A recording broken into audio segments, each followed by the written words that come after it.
Perfect. All right, should be good. Thank you. Okay, hello everyone. Sorry for the delay. I'm Faraz. I'm going to speak on behalf of Courtney because she's out of town and I was visiting, so the timing worked great. I'd like to get to know you a little bit before I start. So just wanted to know your major, if you know what your major is, if you decided, or what you want to do, and your name. So, and also what got you interested in ethics or just taking this class. So let's start with you. I'm Zach. I dropped my college algebra class so I could take ethics so I could get a little bit more refresher. For back to that, my majors, I'm looking at computer engineering, AI, machine learning. At KU eventually. Got it? My name is Maya and my major is business. Business? What got you to take a philosophy class? It is something I need. You need it? Okay. I'm Michelle and I want to go into nursing. Nursing? And it was just a class that I knew you guys wanted. Okay. My name is Aisha. I'm an English major. I took this class to learn more about it, and it helps with law school. Law school? My name is Alejandro. I'm here for nursing and it's required. Required. My name is Skylar. I'm going into sports management, and Mhm. it was genetic for me, so it was required. Got it. My name is Hamza. I'm doing finance. Finance? My name is Mo. I'm doing electrical engineering. Electrical engineering. Steve Venn, computer science is required. Awesome. Mia, going into law and it's required. Great. I'm Brianna. I'm going into biology and I'm just taking it because it's required. Good. Okay. My name's Adriana. I'm going into nursing and because it's required and because I'm interested in it. Great. I'm Gabriella. I'm doing accounting and it's a required class. Very good. I'm Shelby and I'm going into nursing and it's one of my required classes. Awesome. Well, thank you very much. I know that a lot of you are here probably because you had to take this class, it sounds like. But I hope that the questions that we ask can actually, the good thing about philosophy is that it influences how you live your life, no matter what you're going to end up doing with your life. And, I'm a PhD in biomedical sciences, and one of my regrets is like not having even more philosophy classes because it's technically a doctor of philosophy, but not in philosophy. Philosophy of science and ethics, and these things are things that I think need to be taught to really everyone. And if you're wondering about these organizations, Allied Scholars for Animal Protection is a nonprofit that I started. My passion is to talk about the food system and animals and its impact on humans in the legal system. So we talked about law, on the environment, public health, etc. So it's a nonprofit. It has chapters in lots of universities, including this college. And my passion is just bringing this education to college campuses. The other one, the Good Food Institute, where I worked, it's also a nonprofit. It's the largest nonprofit that works on alternative proteins to make the world a more just and sustainable place. So just before I start, this lecture is going to be about ethics of the food system and eating animals and how it impacts us and like us as people, the environment, and also the other animals. The disclaimer is that I grew up eating meat, eggs, dairy, and in order to question this sort of things, I had to get over a huge mountain of bias because I'm from Iran originally, so my culture is heavy on meat, and I loved it, right? So in that situation, I had to really deal with this huge bias. So I'm going to talk about that. The other thing is the discussion around food is usually very difficult. It's a discussion most of us rather never have, which just means how important it is. So hopefully this lecture could be something that changes your life and how you view everything else. And I'm also not a salesman. I'm not a public speaker. I'm shy and introvert. Every time I stand in front of people to talk to them, a part of me dies. But I still do it because I'm very passionate about just bringing this thing that took me so many years. It took me over 15 years of research to put everything together. And I really wish that when I was in college, when I was sitting in this random classroom, someone just told me about some of this at least. I will show you a few, maybe actually only like 1 3-minute video that's going to be hard to watch. So this is your warning, but I want you to watch it with me because it's absolutely important. It's treated as evidence of what we are talking about. I'm not representing your school or your professor. So if you get mad, it's directed at me. If you like it, it's because of your professor. Treat this lecture as your chance to look back at history, at people we admire today. These are some of them I personally admire. You have MLK, Gandhi, and Rosa Parks. And interestingly, the 3 of them ended up in jails. I'm not asking you to do something that you end up in a jail. That's not my point. My point is what they stood up that we today understand as to be absolutely obvious at their time was not. And indeed, they got so much pushback from the society, they ended up being in a jail. 200 years ago, if you said something as obvious as slavery or racism is bad, people would have laughed at you, potentially put you in jail. And today, you probably like these people because at that time, when it was not normal to believe in these things, they had the courage to do the right thing.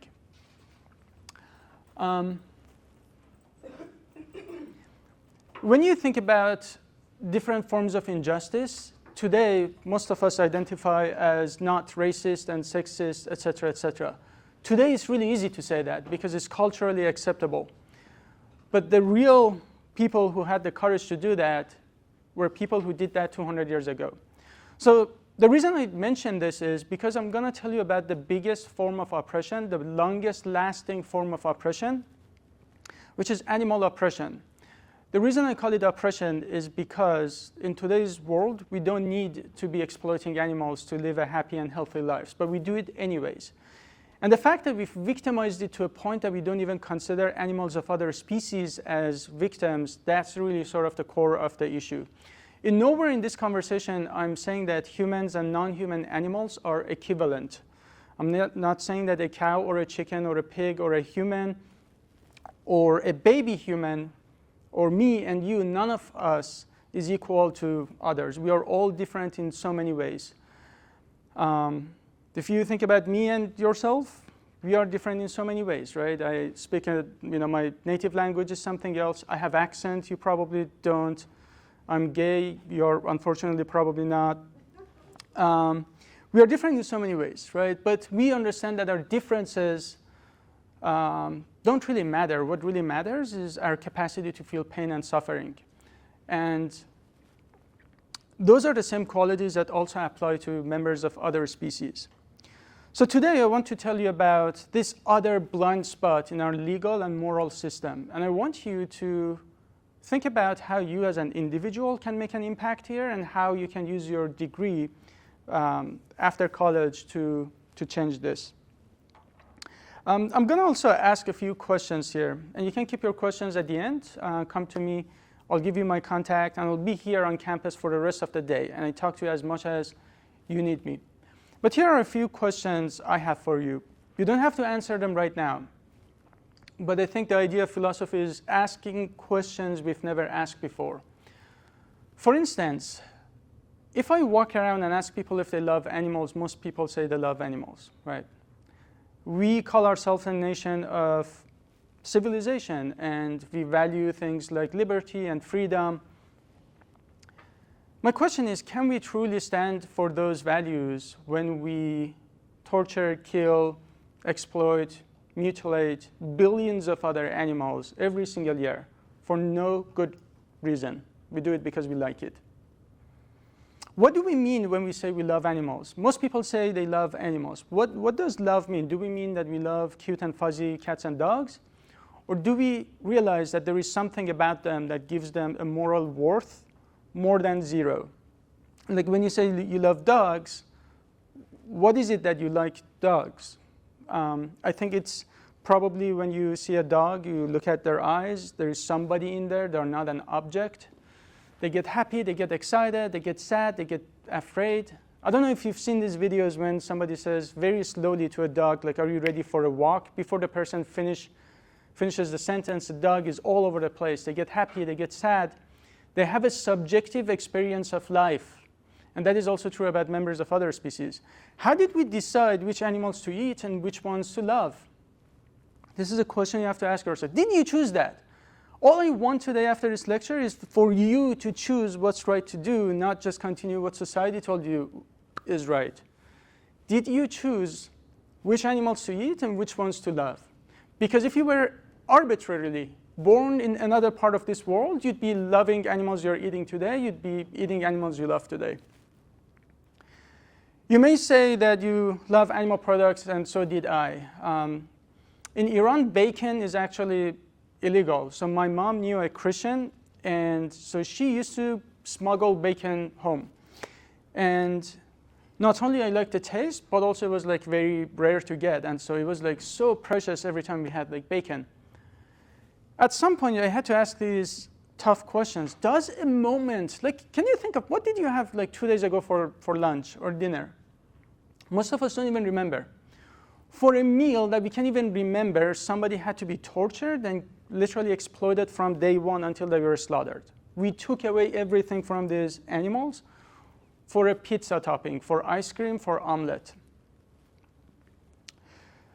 And when I say like I like bacon, did I choose to like bacon? Evolutionarily, we like things that are fatty and salty.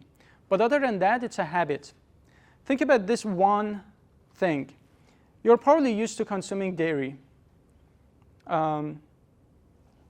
We never really think about it as breast milk of another mammal. I'm not trying to gross you out, and that's not why it's wrong. I'm just saying how abnormal it is to have breast milk of another species, but we've been conditioned as if that's. Replace cows with dogs or even humans. Imagine every time you got coffee, you just had some, like, I don't know, dog breast milk, and it was like, ew. But we've been conditioned to not even think of breast milk of cows that way. Sometimes when I go to Starbucks, I say, do you have any alternatives to breast milk? And they're like, what? They just think I'm a foreigner, so I don't know the right terms. But that's how distant we are.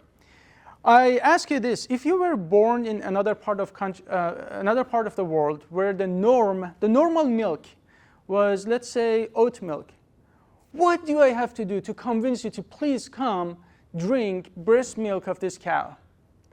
It would be very weird. So the only reason it's not weird is not because it is not weird, it's because we haven't questioned it. We just grew up in a society that normalized it. Speaking of normalization, can you think of other things that today we think are wrong, but at their time they used to be legal and normal? Can you think of other instances? Can you think of other things that used to be culturally and traditionally acceptable and even today are, but we don't think that they're okay to continue just because at some point they were culturally acceptable? Could I just beat my kid or wife or something and I just say, in my culture we do that? And you're going to be, okay, then in that case that's okay. No, right? A lot of people say, so this is going to be a core issue here, and I know you're going to think about it, that you can't compare humans with other animals. We're going to actually get to the bottom of this. But a lot of people think that humans are better or superior to other animals. Even if you hold that point of view, you should still understand that harming other animals, even if they're lower than us, is wrong. For instance, if you step on a dog's foot, you're not going to say, well, this dog is not equivalent to a person, I don't care. You still care, right? So you can still think that humans are superior to other animals and still care about them because they have a moral worth greater than 0. But I want to even ask that, are they so lower than us? And if you say that we are superior, what do you mean by superiority? We're going to talk about that in a second. And last question I want to ask is that everyone looks at factory farms. Is there anyone here that supports factory farms? Horrible places. I'm sure you've seen what happens in factory farms. First of all, guaranteed, the food that you're eating is coming from factory farms. 99.9% of chickens, eggs, almost the entire fish comes from factory farms. So no question, foods that you're already eating is not aligned with your values to begin with. But is there any ethical or humane way to kill animals? Well, that's going to be a question for you. What do you mean by humane? Did you come up with this term, or did you hear it from industry, from their marketing? Humane, the word humane, who knows what it means? Any guesses?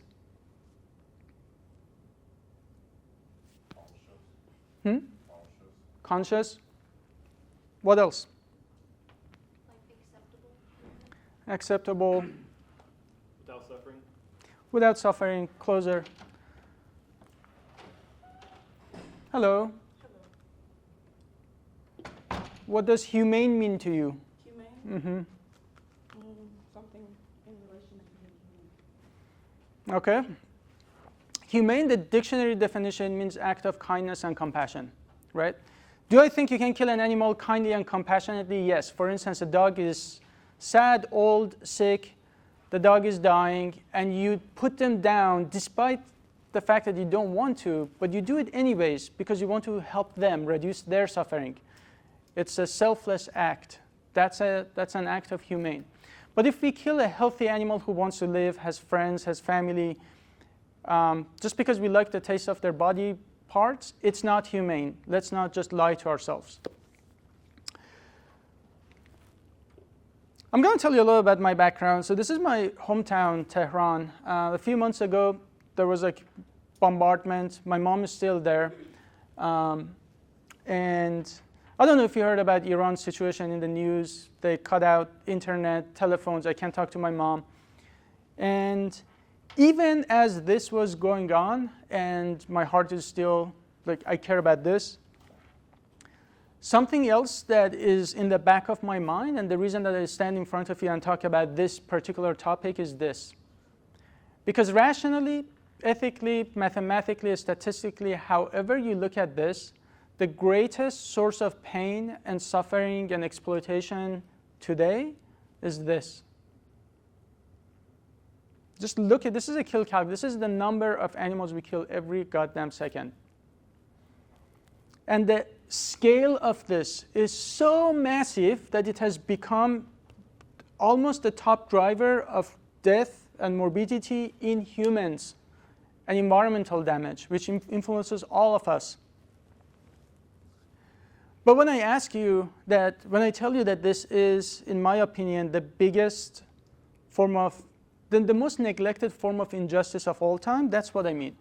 You show me something that causes more pain and suffering in the world, I'll shut up, I'll go lecture about that. And just to show you something, this is a picture I took from my flight from Austin to Chicago. This is just one view. I looked down, and do you know what these buildings are?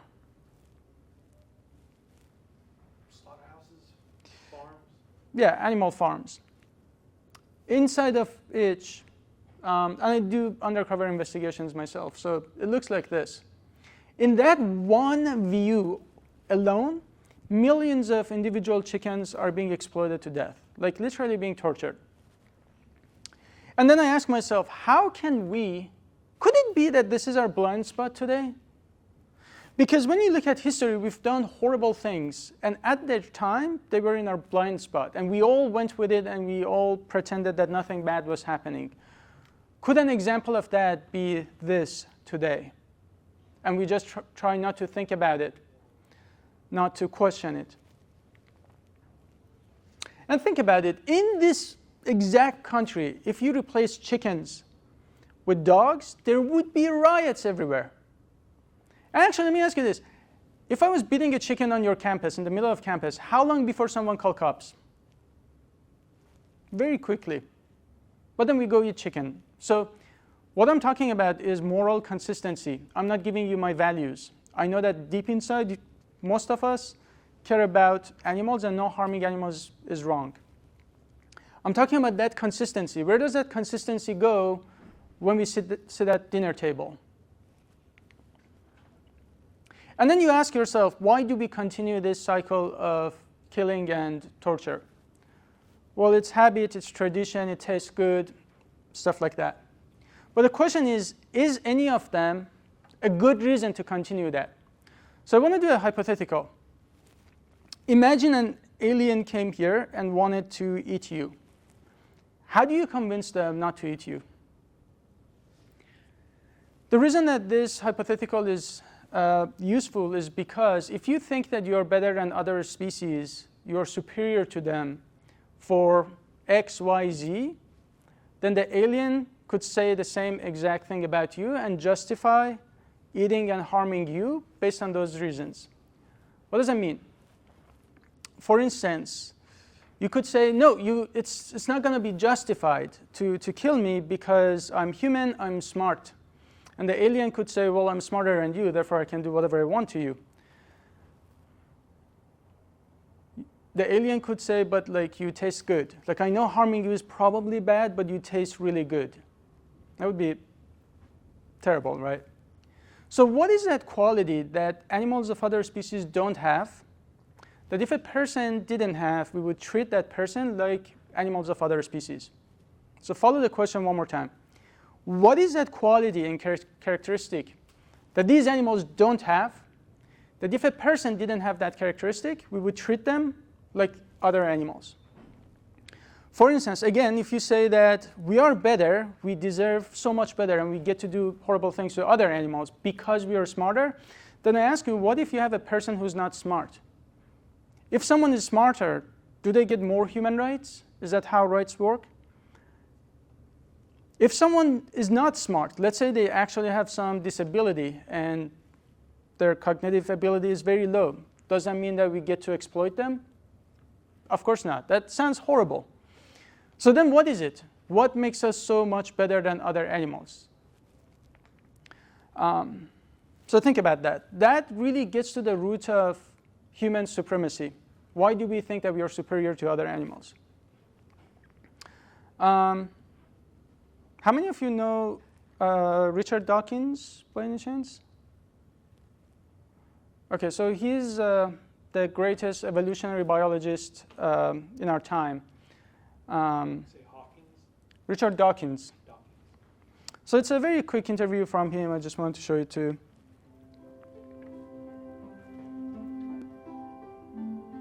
There's quite a lot in Silence in the Soul about the ethics of the way we treat non-human animals. I say non-human because, of course, we are animals. We're not plants. We're not fungi. We're not bacteria. We are animals.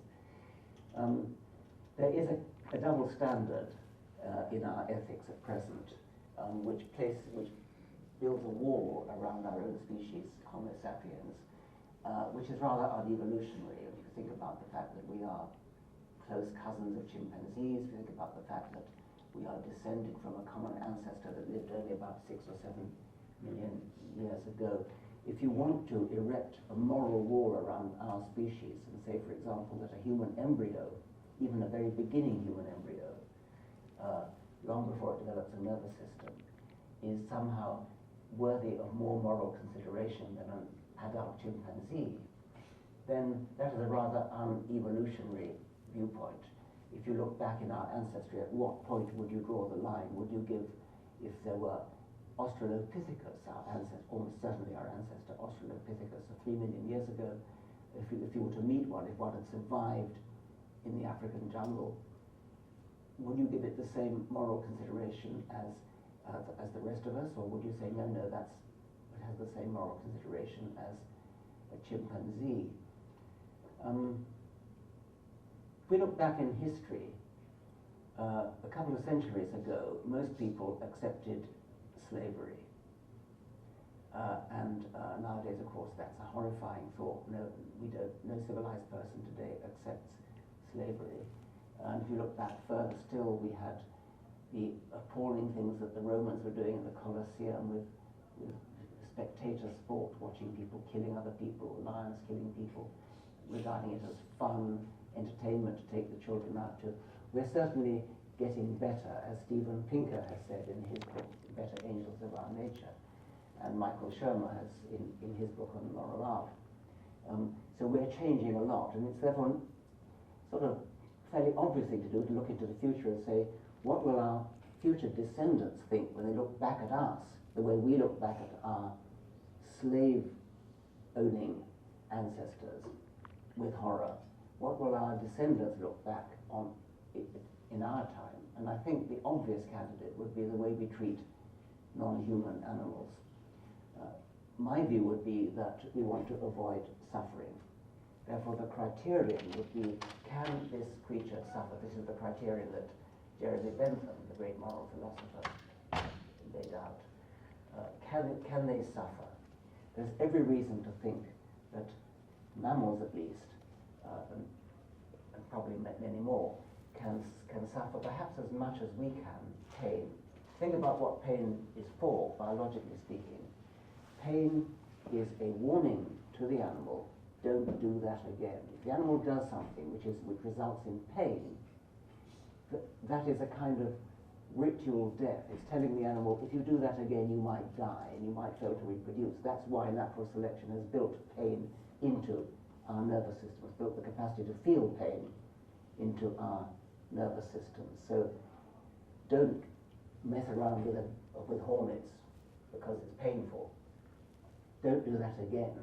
Don't pick up burning coals from the fire. Don't do that again. There's absolutely no reason, as far as I can see, why a non-human animal, a dog or a chimpanzee or a cow, should be any less capable of feeling pain than we can. When you think of what pain is actually doing, pain feels like something primitive, feels like something like seeing color or smelling a rose or something like that. It doesn't feel like the kind of thing for which you need intellect. And actually, you can go even further than that. You might say, since pain is there to warn the animal not to do that again, an animal which is a slow learner, an animal which is not particularly intelligent, might actually need more intense pain in order to deter it from doing that again than a human who is intelligent enough to learn quickly not to do that again. So it's even possible that non-human animals are capable of feeling more intense pain than we are. I'm not sure how far I want to push that argument, but I think at least I can say there's absolutely no reason to suppose that they feel less pain than we do, and we should give them the benefit of the doubt.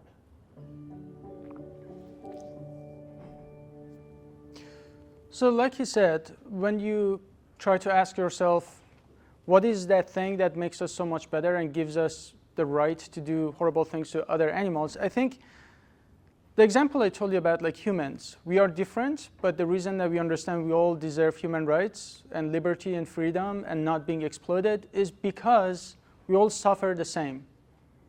We all are not the same quantitatively. I'm talking about we are all capable of suffering and feeling pain, and that's also true about other animals. And did you hear what he said about it is likely to even say that these animals can feel more pain more intensely than us? And imagine how evil would we be as a species if that happened to be true. Just think about how sensitive dogs are in terms of smelling, and some animals, their vision. Can you imagine if they were that much more sensitive to pain, how much pain we are putting these animals through in those farms that I showed you just because we want to? So my background was chemical engineering in college. So I did chemical engineering. I wanted to focus on environmental issues because that was pretty big for me. After that, I'm also a musician, and as shy as I am, my friends took me to hospital and said, let's play music for these kids suffering from cancer. And it was really hard for me to do that because this is back in Iran. Like, you had to go to these rooms with lots of mothers with their sick kids. And we told ourselves we shouldn't really connect and bond with these kids, but it's really hard. I'm a human, like you see them, you start becoming friends with them, you come back next week, they're not there. And that was sort of a turning point in my career because I asked myself, what's a better thing I can do to help cancer patients? The reason I mention this because take this class as something that I hope that you start questioning, what is it that you want to do with your life? Please don't live your life just most other people who mindlessly just go with the flow. It's like as if when you look at the family members and relatives and the society as a whole, it just decides that you go to college, you get a degree, and then you get a wife or husband, you have a house, and all is left when you die is a kid and a bank account. I want you to know that you can do so much more with your life. And this is the time to really ask yourself, what is it you want to do? When I was asking those questions, then here I was like, maybe clowning is not the best thing I can do for cancer. And that's why I decided to do my PhD in biomedical sciences. And then I studied cancer, zoonotic diseases, pandemics. And before I left Iran, I did my undergrad at University of Tehran, which is the best university in my home country.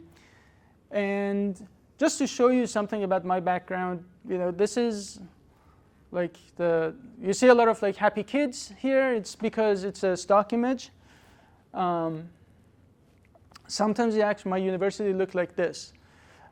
This was a protest I used to be at. This side you had all the students. We were this side, and this side you had paramilitary forces, anti-riot police. And Iran is not necessarily pretty big on free speech, and so as we were peacefully protesting, I want to tell you about this. This guy walked in front of us and showed us the peace sign. And the next thing I know, paramilitary forces attacked him and started beating this guy in the head with batons. And just seeing it's not like fist fight, right? It's not like you're going to just get a nosebleed. It's like this guy is just going to die. And the fact that you can't do anything about this injustice was the worst, because the gate was trapped. The gate was locked.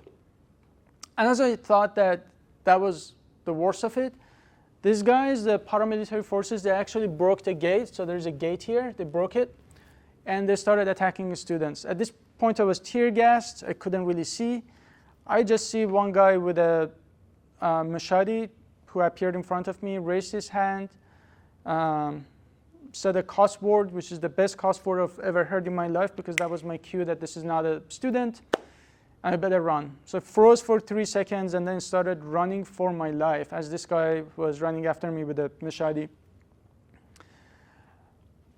College for me was the first place that I was exposed to different forms of oppression. And you probably care about some forms of oppression, children dying somewhere, racism, sexism, homophobia, whatever your cause is. You can't have a full picture if you don't even think about the animals. So I want to put that in your radar. Because as I was discovering, what is it I want to do? Do I want to treat cancer? Do you want to fight for human rights? Do I want to help the environment? The reason I talk about the food system and ethics of what we eat is that it's connected to everything I ever cared about, including human rights, including animals and human animals. Yeah, I'm also gay, so that's just another reason that I can't go back to, if I go back to home right now, I get executed. But I want you to understand that these things, speciesism is the term I want to talk about. Speciesism is discrimination against members of other species, analogous to racism and sexism. And it's a learned behavior. No 5-year-old is racist. This is something that we learn from the society. We become racist. Kids by nature are not racist. Kids by nature love animals. No kid, if you give them a knife, would go to a bunny and just kill a bunny. These are things that we learn over time by parents, by society that normalizes this. About 15 years ago, I had to have this tough conversation when my friend pointed out that I was a hypocrite. She didn't give me new values. I always loved animals. I even rescued animals. And she said, you're a hypocrite because you're rescuing some fish here, but you literally eat fish. You literally eat chickens, cows, pigs, everything that moves. And I was like, all right, then if I'm against this, why am I so okay with, I love bratwurst. For a moment of my pleasure, I was okay with pigs to be beaten up and killed for my pleasure. I was against hanging people for who they are, just for who they are. But I was okay with chickens being killed for who they are. If those chickens were dogs, then I would have cared. So the only reason I don't care is because for who they are, because they are a different species, not because they're not capable of feeling pain and suffering. I talked about human rights and women's rights and all that stuff. My mom in Iran has to have hijab, right? She has to cover her hair. She's not even religious. And if she refuses to not wear hijab, she would like go to jail, potentially gets killed. I tell you that if you care about anything about human rights and women's rights, dairy industry is literally the biggest industry that abuses females of other species. The entire dairy industry is fundamentally based on exploiting the reproductive system of cows. Here is a question you probably didn't wonder, because 95% of people I talk to, they haven't even questions, including me, until I was 22 years old. Like, did we ever wonder what happens to male calves in dairy industry? Because guys like me, we don't produce breast milk. In dairy industry, under what condition cows can produce milk? Can someone tell me? What's that? Lactating. Under what condition do they lactate? After having a baby. So if you have a dairy business, you need a cow that always produces milk. So what happens when her milk production goes down? They either have it pregnated again or slaughtered. Absolutely. Both are true. So they keep impregnating this cow. Artificial insemination is how it's done. A farmer really just takes sperm from a bowl and goes all the way inside her vagina, makes her pregnant. They don't do it once or twice. 6 or 7 times is usually how many times they do it. Eventually her milk production goes down. Eventually she's no longer profitable. Then they kill her.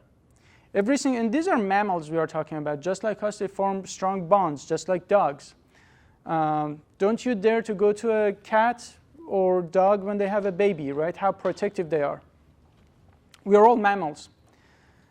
So 6 or 7 times when she gives birth and their pregnancy lasts 9 months, just like us, the farmers sell the males to slaughterhouse and then separate the babies, females, so that we can pump the moms. Because why?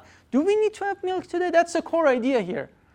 No, we just need milk in our Starbucks coffee, and we like the cheese. We like the cheese on our pizza, right? That's why we are doing it. And that's why when I say it's the biggest form of oppression of all time, there's nothing like this that we do because we like cheese. And just to show you another example in myself, like my blind spot, this was my pet as a kid. His name was Happy, Mr. Happy, and Happy was the first English word that I learned, actually. Happy grew up to become this big rooster, and I'm also the only child. He was my best friend. Every time I went to my grandma's place, he jumped at me, we cuddled. He was excited to see me. He was my best friend. One day I go home, open the door, no sign of Happy. Asking around what happened, my grandma said, sorry, the door was left open, he ran away. 10 years later, my mom accidentally says, like, the chicken soup we had that night. And to date, I have a hard time forgiving my grandma because I think she literally killed my friend, lied about it.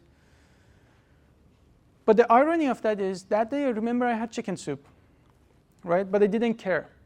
That's the double standard I'm talking about, and it's probably present in you too.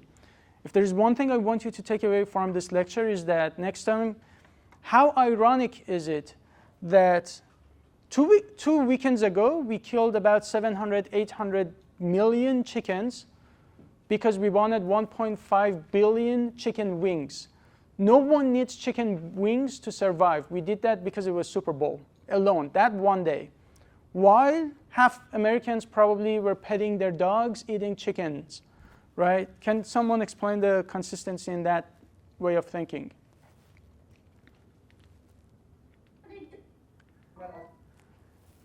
The reason that we eat animals, and it's so easy, the reason that this conversation is difficult is twofold. That one, the truth is never shown to you.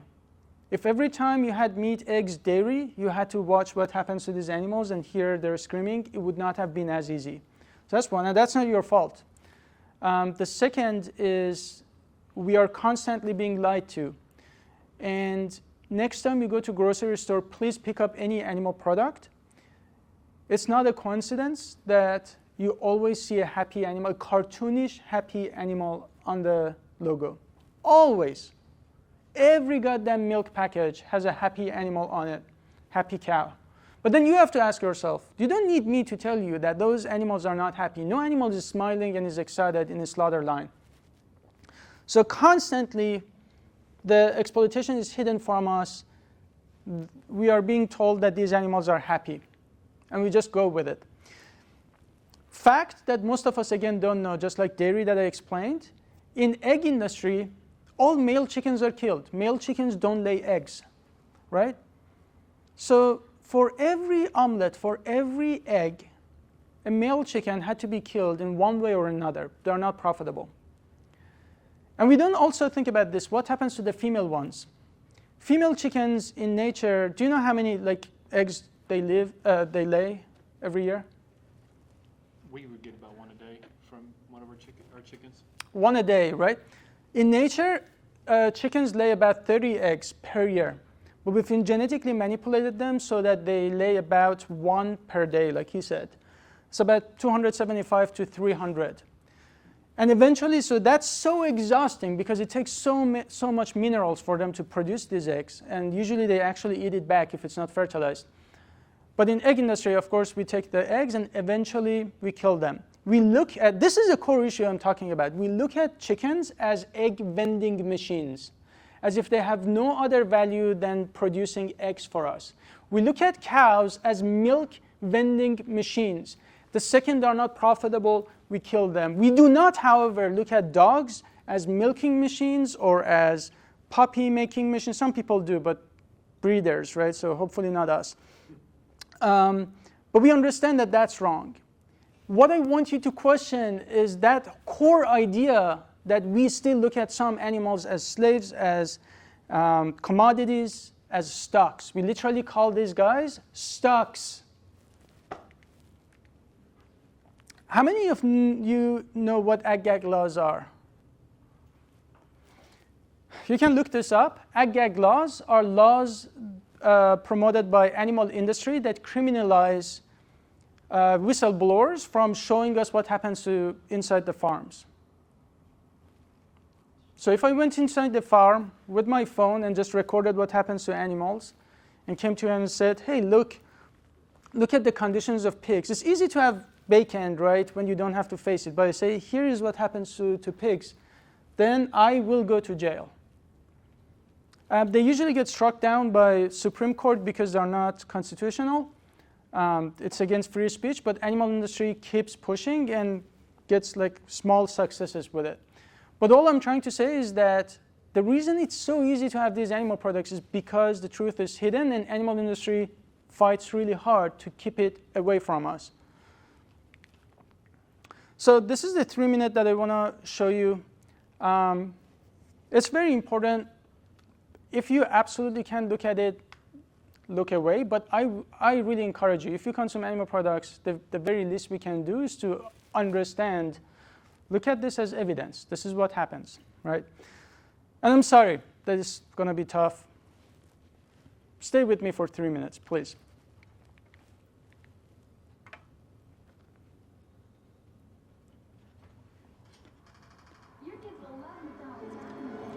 One thing that unites us as humans is food. And one thing that's common amongst almost all our cultures is the use of animals in food. Supermarket packaging and marketing campaigns may lead us to believe these animals live happy lives. But is this actually the case?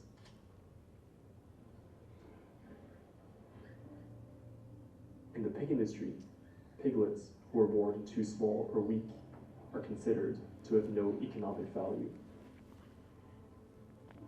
Many are just left to die. Others are killed by being smashed against the floor.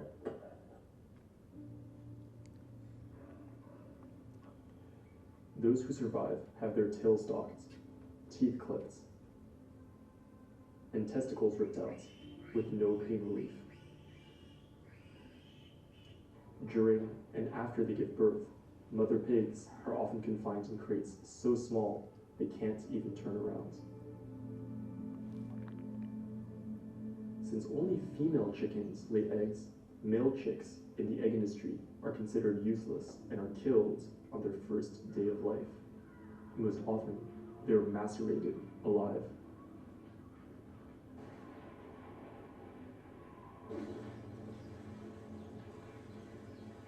Chickens in the meat industry are selectively bred to grow extremely big, extremely fast.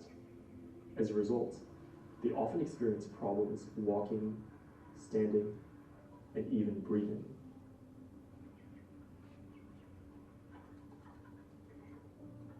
Cows in the dairy industry are relentlessly milked, which can cause them to collapse from exhaustion.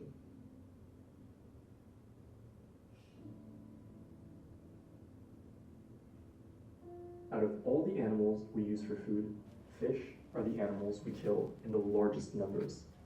Yet, they're the ones we protect the least from cruelty and suffering. Investigations have often found fish still conscious long after being put on ice. Whether they're raised for meat, dairy, or eggs, all animals are eventually sent to a slaughterhouse.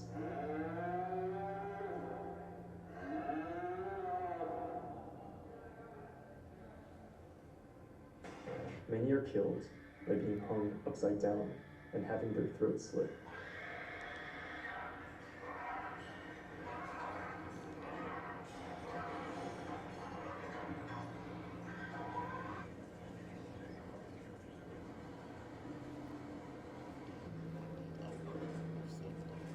Are they aware of what's going on? Of course.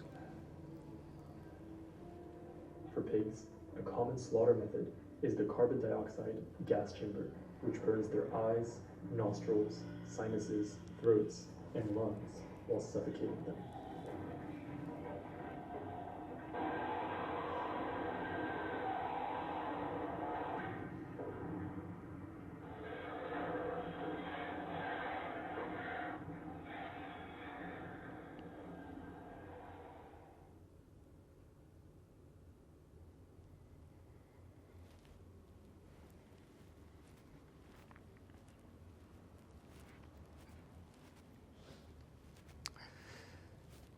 Thank you, guys.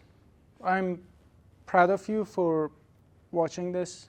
But I can't really talk about this stuff when this is the evidence. This is what we are talking about. And this is not happening like every now and then. This is not exceptional cases. These are standard legal practices. And it's happening it's happening as we are speaking. And I'm not here to try to find a nicer, better way to kill these animals. The second we establish that these animals have moral worth, we would never do that to dogs. We would never say, let's find an easier, better, painless way to kill these dogs, right? If I killed a person and go to court and they say, well, you did something wrong, but I say, but Your Honor, I didn't cause pain and suffering. It was quick. They're not going to be like, well, in that case, please go ahead. Right, because it's not about how much pain I caused. Of course, it's better not to cause torture before killing them, but just because you kill them painlessly even doesn't make it right. The core idea I'm looking at here is the idea that we've been conditioned to look at these animals as commodities, nothing more than commodities, that we get to exploit them, do whatever we want to them from the day they're born to the day they're killed. I want to bring it back to reality, though. The reason I talk about any of this is first for you to understand why I say that this is the biggest blind spot of society. If we did the same thing with dogs, it actually would be illegal. And that's great.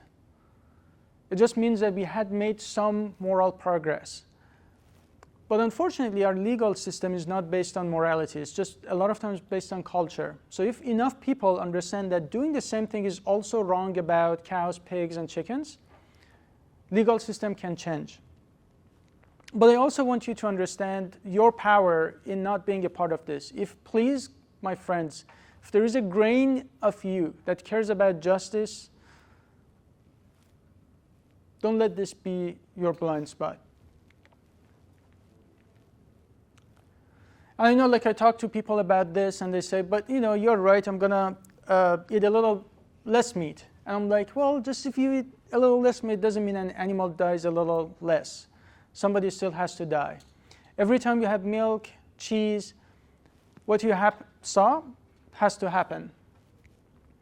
One core idea I'd like you to take away from this: don't treat it like a diet. I'm not here to tell you about what to eat, what not to eat. If you eat a banana or Oreos, I encourage you to eat the banana. But either way, you're not hurting somebody. But I do encourage you to think about it as another form of injustice. You don't have to think about it, compare it to another form of injustice. You only have to think about it as yet another form of injustice and oppression of these animals. If you do so, then you treat it that way. If I was racist, if I made a racist joke right now, and then you said, well, Faraz, that wasn't cool, you have to apologize. And then my answer was, actually, I'm doing so much better. You have no idea how racist I used to be. My parents are even worse, so I'm doing my best. On Mondays, actually, I'm not racist. You know, no racism Mondays. You're like, are you? What's wrong with you? If I was beating a dog and you're like, stop it. If I was beating a pig in front of you, you're like, stop it. And I said, you're making some good points. I'm aware that, but you know, it just feels really good. Maybe it starts from beatless Mondays. No beating on Mondays, like meatless Monday. It is treating the whole idea like a diet. That's not my point here. Treat it like yet another form of injustice. It would not make sense for me to say I'm not racist on Mondays. So I want to shift gears for just a few minutes and tell you about other benefits or issues associated with the food system. Think about it as ethics of our food system as a whole. So what is the number one cause of death? What is number one cause of death? Yes. So we have heart attack, we have cancer, we have diabetes. Heart attack is almost entirely preventable. And it's caused by saturated fat, cholesterol, and other things that you usually find in meat, eggs, dairy. So people talk about if you don't eat animals, where do you get your protein? But like you tell me, like imagine if I went to hospitals in ER and then they're bringing someone, they're doing CPR. I'm like, what happened? Oh, he just didn't get enough proteins. Does not happen, my friends. What people are dying from is these diseases that are linked to animal consumption. I'm not saying that if you're plant-based, you're not going to die from these diseases, but your risk will be significantly lower. Here is another thing we don't actually think about. This is not a vegan or vegetarian association. This is World Health Organization. And you probably didn't know that according to WHO, processed meat is group 1, red meat, unprocessed, is group 2A carcinogenic. Find me one cancer institute in the world that says eat more meat. I've looked at all of them. This is American Institute for Cancer Research. It says if you want to reduce or prevent cancer, eat more fruits, vegetables, nuts, and seeds, and legumes. And if you want to, again, things to avoid, which I still encourage you to do as much as you can, alcohol, sugary drinks, and meat. Even when it's chicken or fish, when you heat up meat, it becomes more carcinogenic. The only argument that you could convince me, because I don't want people to suffer or be exploited either, if I had a grain of doubt that you could not live happily and healthy without animal products, then I had no point even talking to you. And that's why I show you the position of Academy of Nutrition and Dietetics. This is the largest association of dietitians in the world and nutrition scientists. And it's not a vegan vegetarian organization. They put this position paper every 5 years. So it says that plant-based diets, including vegetarian and vegan, are healthful, nutritionally adequate, and may provide health benefits. In treatment and prevention of certain diseases, these diets are appropriate for all the stages of life, including pregnancy, lactation, infancy, childhood, adolescence, older adults, and for athletes. A lot of people say, I'm an athlete. On top of that, they are more environmentally sustainable, and then they reduce the risk of heart disease, type 2 diabetes, hypertension, obesity, etc. Even if you convince me that other animals don't matter, there are other issues related to animal agriculture. Like antibiotic resistance is another one. The biggest consumer of antibiotics in the world is actually animal ag. So about 80% of antibiotics that we produce in the US is fed to farm animals. In these animal farms, you usually have these lagoons. They're full of antibiotics and hormones. They're an environmental disaster. Did you know every time we have meat, eggs, dairy, and animal products, we lead or we cause global malnutrition? How does that work? Most of the agricultural land in the world, we are taking it and we use it for livestock. So about 80% of all agricultural land is dedicated to meat and dairy production. This is our world in data. From that 80%, we only produce about 20% of global calories. I don't want you to get lost. What it means in simple words is that we take most of the land for dairy and meat production, but that produces very little food in the world. You don't see it because you're living in the US and we consume it's like one of the biggest meat consumers. But it means that we are wasting a lot of resources on Earth.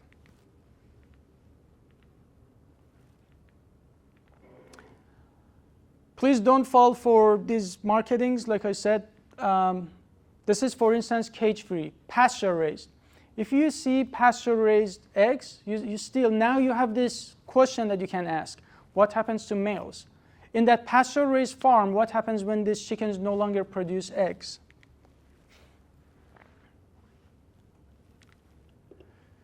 And just to show you a few examples of how easy the change would be, if you go to a grocery store, look at this, Happy Cow on dairy, right? Happy Cow on Fairlife. One of the videos I just skipped was just Fairlife. It's horrible. Instead of doing that, you have like almond milk, soy milk, all these other products. Oreos are vegan. People say, I don't like plant-based foods. I'm like, onion rings and French fries and guacamole and pico de gallo. The reason I mention this because I'm ashamed to admit that when I was exposed to this information, the biggest thing that stopped me was thinking that I have to say no to all the foods that I like, just like you. But the truth is you still eat the same foods, you just have to find a plant-based version. If I go to Chipotle, for instance, I get the beans and rice and corns and guacamole and pico de gallo and rice and beans. And all you have to do is instead of the beef, instead of killing animals, you just have to get that sofritas that they have. It's cheaper, by the way, and healthier. I'm lazy, I don't cook. I take my self-confidence in chemistry, apply it to baking, does not work. So I still like lasagna was my favorite food. I identify as Garfield now just because I love lasagna. And I still have the foods that I enjoy eating. Peanut butter, pasta, all these foods are out there. Ice cream, think about this. Ben & Jerry's, all you have to do not to cause like insane amount of pain and suffering to cows is like spend 1 calorie turning this shit around, buy the one that says dairy free. Half of them are dairy free. You probably just didn't know how accessible these things are. Beyond Burger, I don't know, all these vegan products. By going vegan, you don't actually change your identity. Whether you're left or right or religious, Christian, Muslim, atheist, you don't have to change any of those structures or identity. You only acknowledge the oppression I just talked to you about. The last thing I want to touch on is you probably wonder, can I even make an impact? When you think about it as a form of injustice, if you and I are not racist or sexist or homophobic or whatever, these issues in the world don't go away. There's always going to be people who do horrible things. There's going to be people who are going to be racist even if I'm not racist. But that does not give me the right to be racist. The second that I acknowledge that racism, sexism, etc. is wrong, it's my responsibility. I'm not responsible for your actions, but I'm responsible for my actions. If you acknowledge what we do to these animals is wrong, it's your responsibility to do the right thing. First. Second, not everyone in the world will make ethical choices. In no other form of injustice in the world, we made moral progress because every goddamn person in the country did the right thing. It never happens like that. It always happens when a small group of thoughtful and dedicated individuals do the right thing. Just know that when you leave today, you can be somebody who says, I'm not going to make an impact. I'm just going to go with the flow. Or you can be someone who says, this is wrong. I'm going to do the right thing. This is the last slide, but I want to bring it back to these people. It's really easy to say I'm against racism today. If you went 200 years ago, your friends would have laughed at you. It would have been massively harder if you wanted to say something as obvious as slavery is wrong. Maybe you would have been isolated. Today, if you are plant-based or vegan, if you go to a party, maybe the cake has dairy. Now you know that it has dairy. You know what goes into dairy. It's harder sometimes to say, sorry, this is the reason I don't eat it. And then you actually educate others who probably don't know what they're eating. 200 years ago, would you rather just say, I'm just going to go with the flow. I'm one person. I can make a difference. Or you can just acknowledge that we have a problem, but don't do anything about it. A lot of people say, yeah, what you showed is really bad. I acknowledge it. But hey, yeah, there are other problems in the world. It's hard. It's tasty. You just do it anyways. I don't know about you, but I'd rather be a person, and I can't know, obviously, but I'd rather be a person that 200 years ago went around and said, slavery is fucked up, it needs to change, and I'm going to do whatever is in my power to change things. Now, obviously, you and I don't know what we would do because it's really hard to be born in that environment. But the test for that today is what are you going to do when it comes to other animals? So I'm going to stop there. I know that this discussion is very difficult, so I wholeheartedly appreciate you giving it an open mind. Probably not something that you expected when you came to this class, but I want you to think like how you can actually apply this to your career, to what you're going to do. If you're going to law school, this is the biggest legal blind spot. If you're starting a business and finance, you can do something that is meaningful and enjoyable to you and helps the world.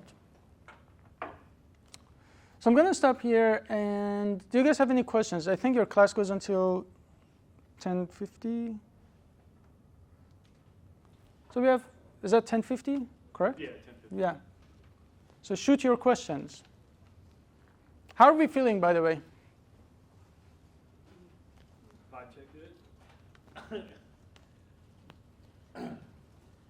You don't eat any meat at all? Yeah, 15 years ago, I stopped.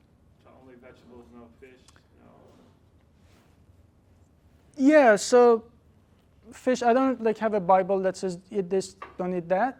To me, the question is, can this thing reasonably suffer and feel pain? Fish are still animals. They have a central nervous system. They actually have very intense nervous system, because if you poke water, a fish somewhere else will know. That's how sensitive they are. The experience of having a fish outside of water is basically like drowning for us. It's very painful, slow death. But that's a very good example. See how normalized animal cruelty has become?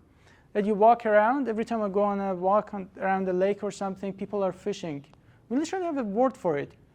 Can you imagine if we had a word for dogging, and dogging was like drowning dogs, and that was a fun activity that dads and sons did on weekends just because it's fun? Sounds absolutely crazy, but that's how little we think of these animals. We victimize these animals to a point that most of us, when we say, can I get a chicken salad? It's identical to potato salad. Chicken and potatoes are literally in the same level. That's really just the core. But yeah, to answer to your question, I don't eat just vegetables. That's I literally eat the same foods that I used to eat. Like Taco Bell, Burger King has vegan burgers now. Chipotle, it's like the same type of food. You just replace the animal-based foods. Starbucks, most of their favorite drinks are now with oat milk and soy milk and almond. Pick your favorite. Your city has this whole harvest. Have you heard of it? So Google it. It's very reasonable. The entire place is fully plant-based, amazing food, tacos and pizza and everything. I live in Austin, Texas. It's even more vegan friendly here than Austin, if you didn't know. Options are everywhere. And let's say even they're not good options. What are you going to do? In life, you always make two choices. You can always go with the flow or say, I'm going to raise hell to fix this. I'm going to complain. Why am I going to dining hall and I'm not having good options that are more environmentally friendly, better for my health and animals? Aren't you paying this school? They have to give you good food. So raise hell, change things. But just please don't give up. Don't give in. On the life cycle, we learned that animals prey on each other. So there's already suffering from they eat each other away. So the question is, animals in nature also eat each other. Why is it unethical probably for us to not eat them? A few things. In philosophy, it's called appeal to nature fallacy. You and I don't get our moral code from what happens in nature. Because like if you think about it, like dogs eat shit. Animals eat each other's babies. They rape each other. We don't go around, like I don't rape someone and go to court and court says like, why did you do that? I'm like, Your Honor, lions do that all the time. It's like, you and I make our own moral code, right? So it's called appeal to nature fallacy. Just because it happens in nature doesn't make it necessarily right. However, animals we are eating are by no means close to what happens in nature. In nature, they prey on each other. They have to. It's mandated. A lion is an obligate carnivore. We are not. As I showed you, we would be better off if you replaced meat with something healthy. Lions can't do that. They must have meat. They don't have grocery stores. They don't live in the middle of civilization. None of that really applies to you and me. You have phones. You have clothes on, right? We don't live our lives based on what wild animals do. And then always remember, these animals are born, genetically manipulated, literally exploited from the day they're born until they're killed. None of that happens in nature.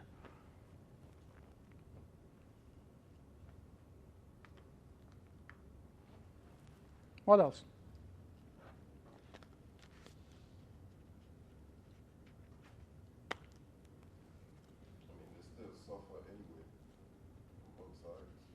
What's that? They suffer on both sides, in nature and with man. Yeah, so there is suffering in nature, right? But does that mean that we should add to it? Would we do that to our own species? Would it be justified for me to hurt another person and say in nature there is harm? I mean, that's what we do with those people with high degree of killing. We put them to death because they acted in that manner, really. Yeah, but because those people chose to be cruel, right? Yep. But animals are innocent. They're not killing because they're bad. They're doing it. It's a part of nature, and they have to do it. That's their food. But hopefully you can see that we have a choice.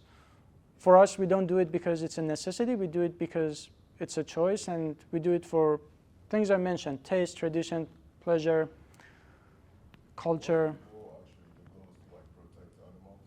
What's that? The goal is it to protect animals? Reduce pain, unnecessary pain and suffering, and exploitation. Exploitation is the core idea here, right? The viewpoint that we still look at these animals as slaves.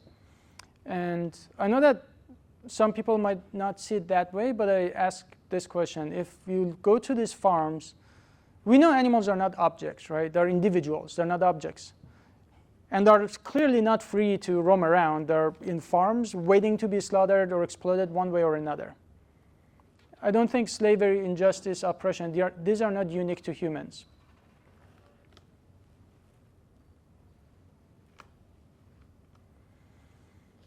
Okay, what else? If it's not a question, you can also share thoughts if you'd like to. What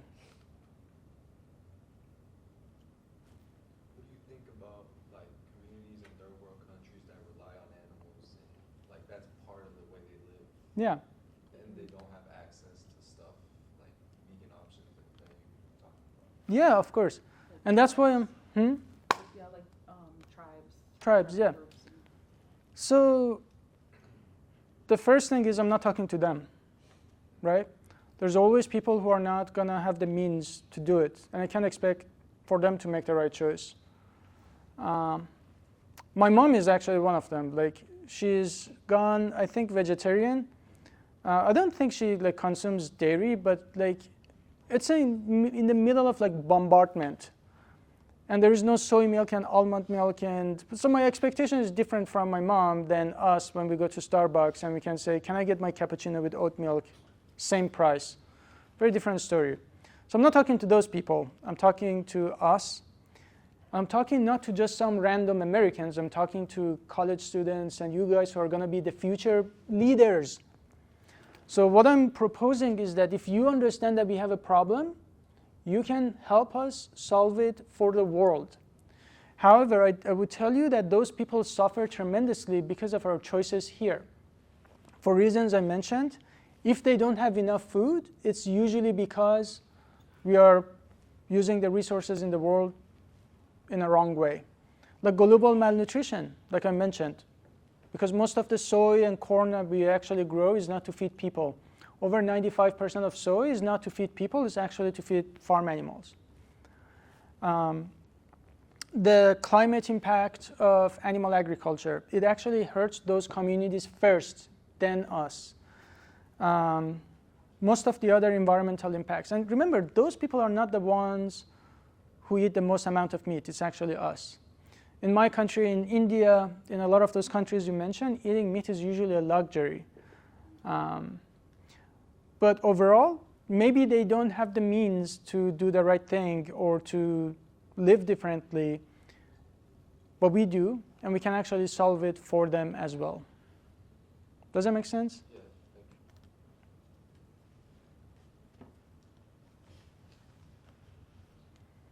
All right, you guys are good? All right. Well, I guess if you want to leave, go ahead. Thank you again for being patient with me. Again, if you didn't like a part of it, it's all on me, not Courtney. But I really appreciate you. I'll be on campus the whole day, so find me if you need help. Thank you. My pleasure. I'm pretty sure you made a couple vegetarians in here out of that video.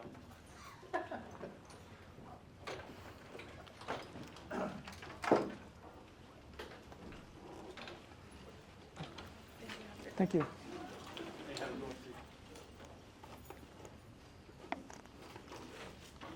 Sorry to hear about your chicken too. Thank you. That's terrible. Yeah. I couldn't even imagine Thank you. if I would have taken our chickens, Thank you. boiled them up and gave them to my daughter, and then Yeah. been like, hey, 10 years ago when that chicken, when Hennifer came up missing, Yeah. we had 6 chickens. We had to get more because we don't like to buy the bleached eggs and Yeah, all that stuff they do to those eggs. for sure. Did you do like attendance or anything, or is it? I didn't. Should I have? Yeah, I mean, Does Courtney so do we're all that? here. Yeah, I mean, or she might ask us. It's fine. Okay. Because no, I just was making sure because I was late. Okay, no worries. Well, hopefully, great success in all Thank you you. do. I appreciate it. It's Bazaar? Faraz. Faraz. Yes. Faraz. Well, I'm sorry. Have you heard any? Is there any? I've read a lot or seen a lot about the stuff going on in Iran as far as the blackout and everything kind of popping off. As far as a lot of people getting killed by Yeah. the government there. Right? It's the Yeah. government, yeah. Has there been any kind of light as far as information? I know Starlink had helped a little bit. Yeah, but they even jammed Starlink. That was crazy. Yeah, they killed probably something like 20, 40,000 people. Nobody even knows at this point, but it's definitely more than 20,000. They killed so many people that like the protest sort of just died because it was like, it's not like 1 or 2 people. It's like just basically, yeah. And nobody here No one understands. And I see there is care here, a lot of care here for a lot of people. But when they look at that happening, they want to blame. Everybody's got their motives, right? Everybody's got whether the left or the right. And but when you look at something like that happening, and then the people try to fight back, Yeah. they have no means of fighting. Yeah. They've been dismantled. They've been disarmed. They've been disenfranchised Yeah. for a long time by their own people, by their government. So I don't know. Hopefully something happens because there was talk that there was going to be they're not going to stop their nuclear program or Yeah. try to continue on with what they're doing with nuclear stuff. So there might be another bombing. Be a perfect time for them to put all those body bags Yeah. there and be like, look You have what to see America what did. happens. So hopefully you hear something from your mother. Yeah, Have thanks. you got her to the United States? Are you not able to bring your mother here? She doesn't have a passport, so she can't leave at the moment. And she has to go through the Iranian government. Yeah, that's the Do thing. such a That's thing. now up in the air. Sorry to hear that. How old are you? 36. 30, you're a young man. I'm 41. I just Yeah, turned 41. a good job coming back to college. It is what it is. The Army. I spent 8.5 years in the Army, and so when I got out, they said they'll pay for some college. So here I am. Good choice. I'm here with a whole bunch of kids, super young kids. I actually very, very much respect that. I think my mom went back to college. She was probably older than you when she went back. And in Iran, you just don't see older people in college. It's just not. They're already set. They're doing this. So it was like a lot harder for her to just like push through, but she did it. And I guess I always respected education, Well, you're a doctor, right? Like, yeah, your degree is in, what are you? Biomedical sciences. Biomedical science? Yeah. That's pretty cool. That's Yeah, a pretty big thanks. deal. So, and then you're a young man. You're a doctor. You got, the only thing doctor I got is Dr. Pepper, so. So now please talk to your wife about fish. I will Maybe. tell her she is big on stuff as far as some of that goes. Yeah. A lot of it. She's big, vegetables are expensive here in Kansas. I don't know if you know how long you've been here, but I can get, 10 pounds of hamburger for a certain amount of. So here's how I think about it. If I want some protein. Generally, meat, eggs, dairy should not be more expensive than plants. The reason they are even cheap at all is because of subsidies. Because we are paying, like even I, with my taxes, are paying animal industry. Every time there is an outbreak of, like right now it's bird flu, for instance, they have to like massacre these birds. Right, last couple years ago, they killed off like 100 million chickens or something. Exactly. That's why there was an egg shortage.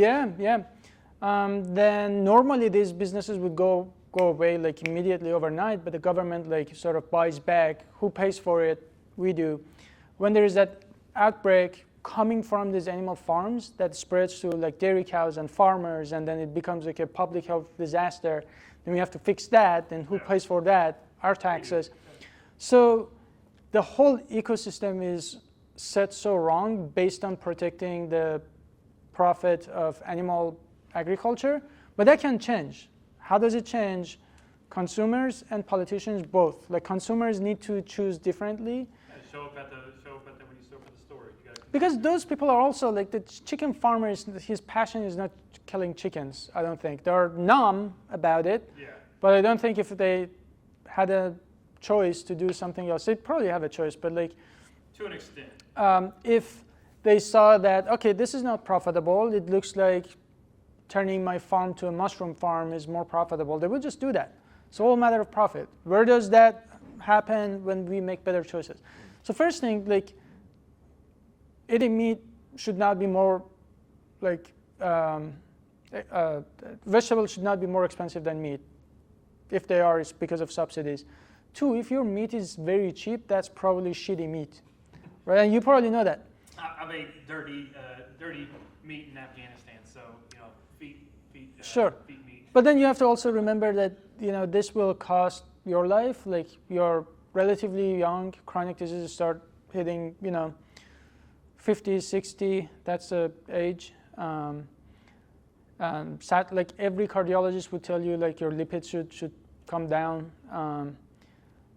Cholesterol comes from animal products, saturated fat, red meat, eggs, dairy. Cheese is the biggest source, one of the biggest sources of saturated fat in the American diet. Saturated fat directly turns to LDL cholesterol, the bad cholesterol in your blood, directly.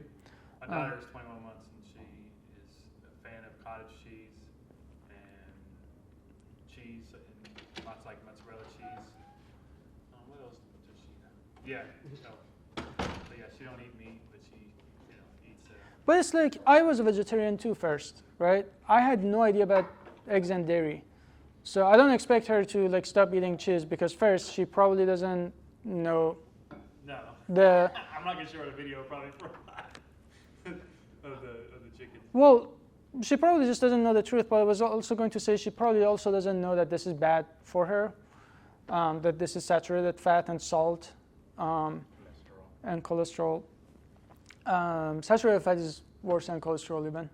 So she doesn't know that. These are chronic diseases that will hit you later on, so they develop at early age. Obesity, acne is another one. I have a slide I skipped, but pretty much all dairy products, even yogurt, cheese, are high risk of acne. So many issues. But I also would say, I wish my dad taught me all this.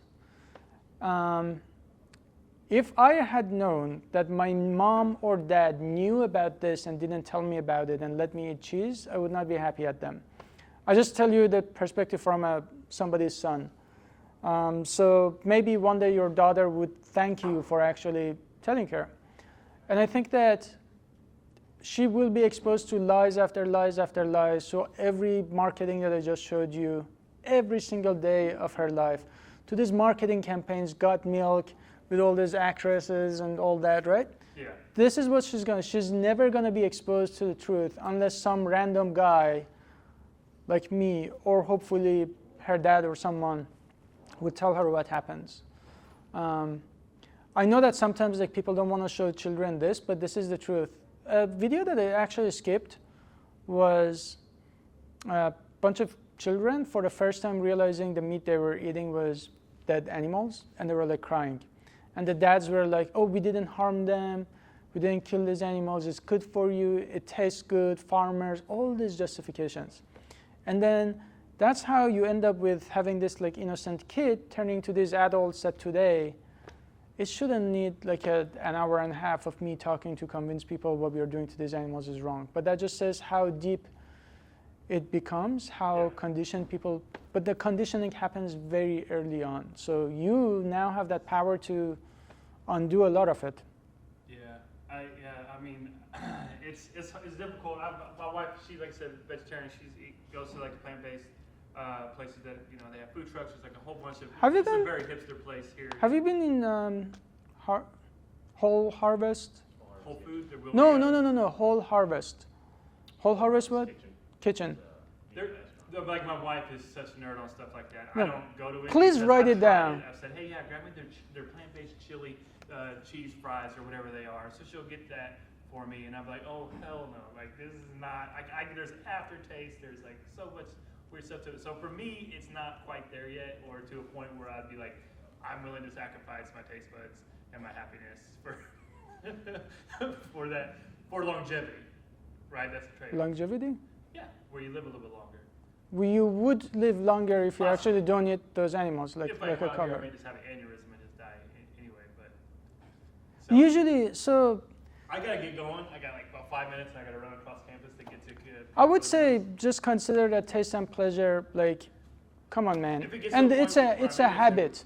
It's a habit. Where my taste buds don't feel like they're jumping out of my mouth and pissed off at me, then maybe I'll. It's a habit, man. But I love avocado. I love. You went to Army, right? Brussels sprouts. I love carrot, cabbage. You went to Army? I was in the Army for 8.5 years. Yeah. Bro, you've done the hardest thing in the world. It's like when I hear this, sounds like a. Jump out of airplanes is easy. Yeah. Okay. So this is not going to be as hard. You can keep telling yourself this, like a 4-year-old, or just do it. Like I said, I'll talk to my wife. We may go to something, but okay. I appreciate your time. You too. Enjoy your day. Good luck on the rest of your day. Thank you. How was the first one? How was the first class? Good. It was pretty packed. Awesome. You have a smaller, our business ethics is much smaller. Right? How many? Like not even 10? Like maybe 10? No, I don't even think 10. 9 maybe? That depends on if everyone's going to show up too. So. Also, hi, I'm Faraz. Nice to meet you. What's your name? I'm Anna. Anna, nice to meet you. What do you study? I'm going into HR. HR. What got you interested in HR? I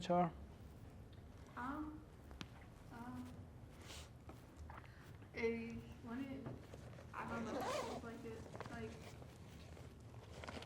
I like working with people. Yeah.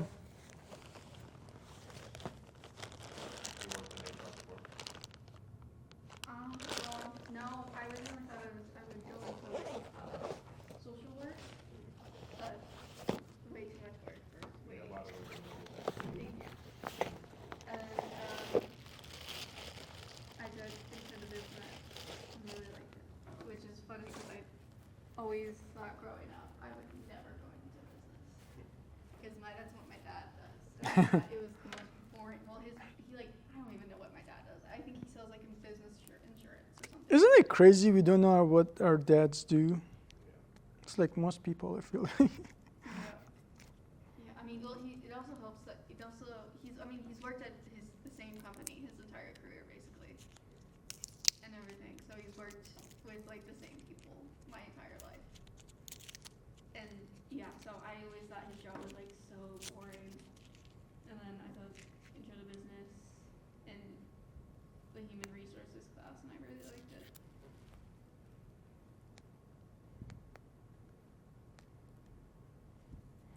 I've always been on the other side of HR.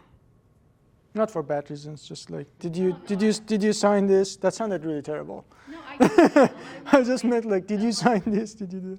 A lot of people in HR is more defending the companies than the actual employees. I understand that argument. That's true. Hello. It is kind of, yeah. I kind of work in HR because my boss is like administrative assistant, and so I do like wage garnishments and like insurance stuff, which is fun for me to do. But sometimes I see like when someone has like a child support wage garnishment, I'm like, oh my god, I would quit too if I got hit with this. So sometimes people get it for a while, but it's fun.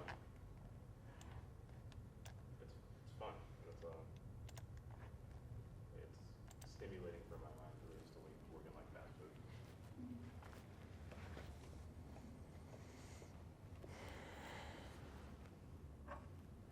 Hello. I'm Faraz. I'm Ava? Yes. Nice to meet you. What do you study? If you know. Environmental science. Great, great, great.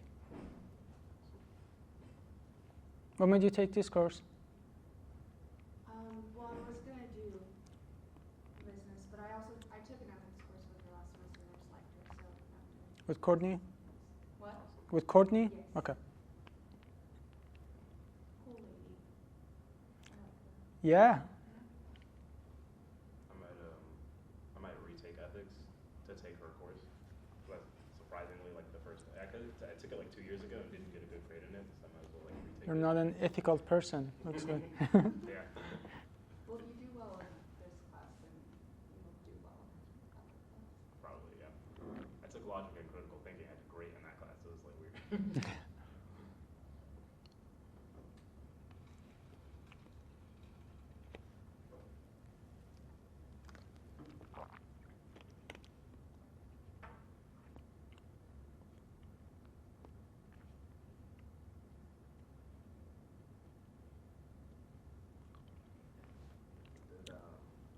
Elaine go back with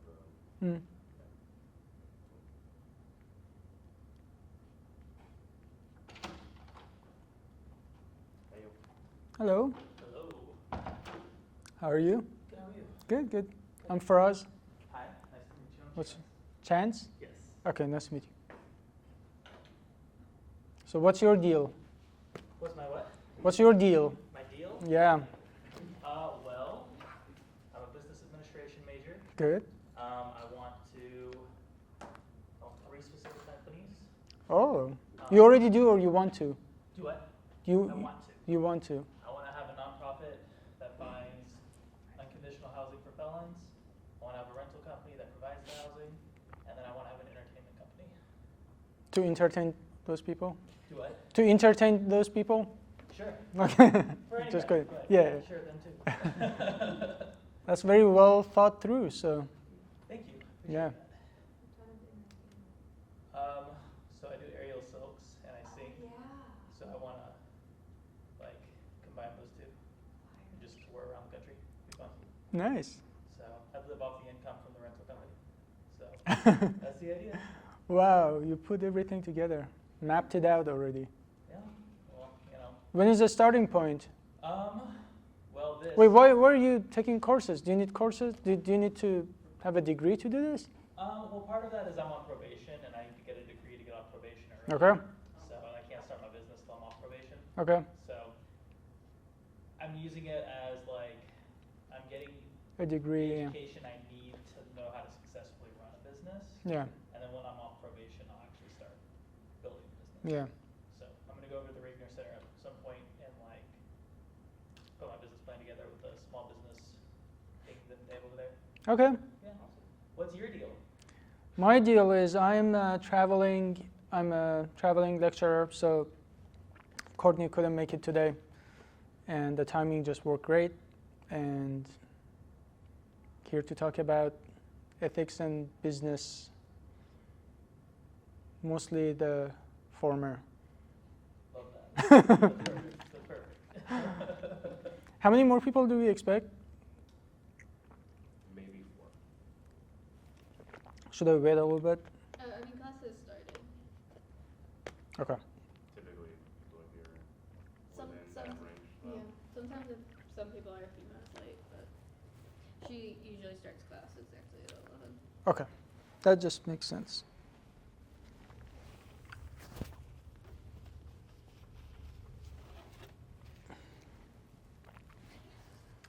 All right, so that's me, I guess. I'm Faraz, and my background is biomedical sciences, chemical engineering, and cancer research. I've done a lot of different things in terms of like entertainment. I used to be a church organist and bagpiper. I'm probably the only brown person who has ever played bagpipes.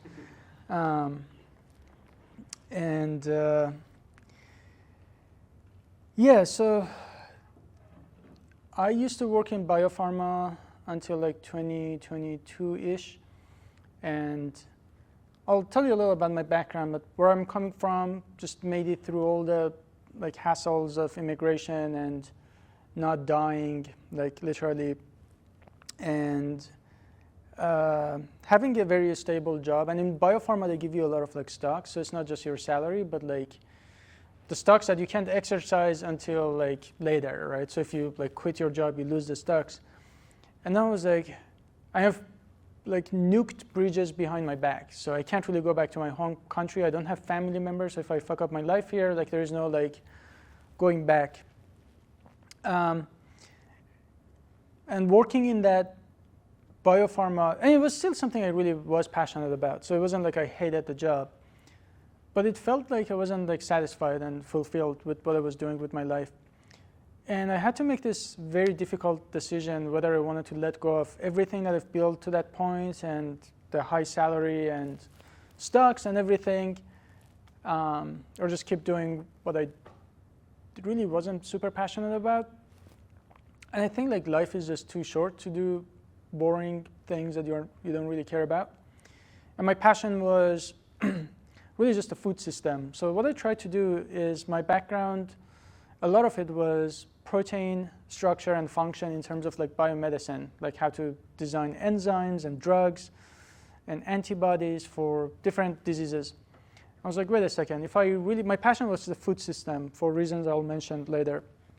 But what if we actually took my background from there and applied in something that I'm more passionate about? So a place I worked at is called Good Food Institute, which is a nonprofit. So I quit my biopharma job, joined there as a scientist.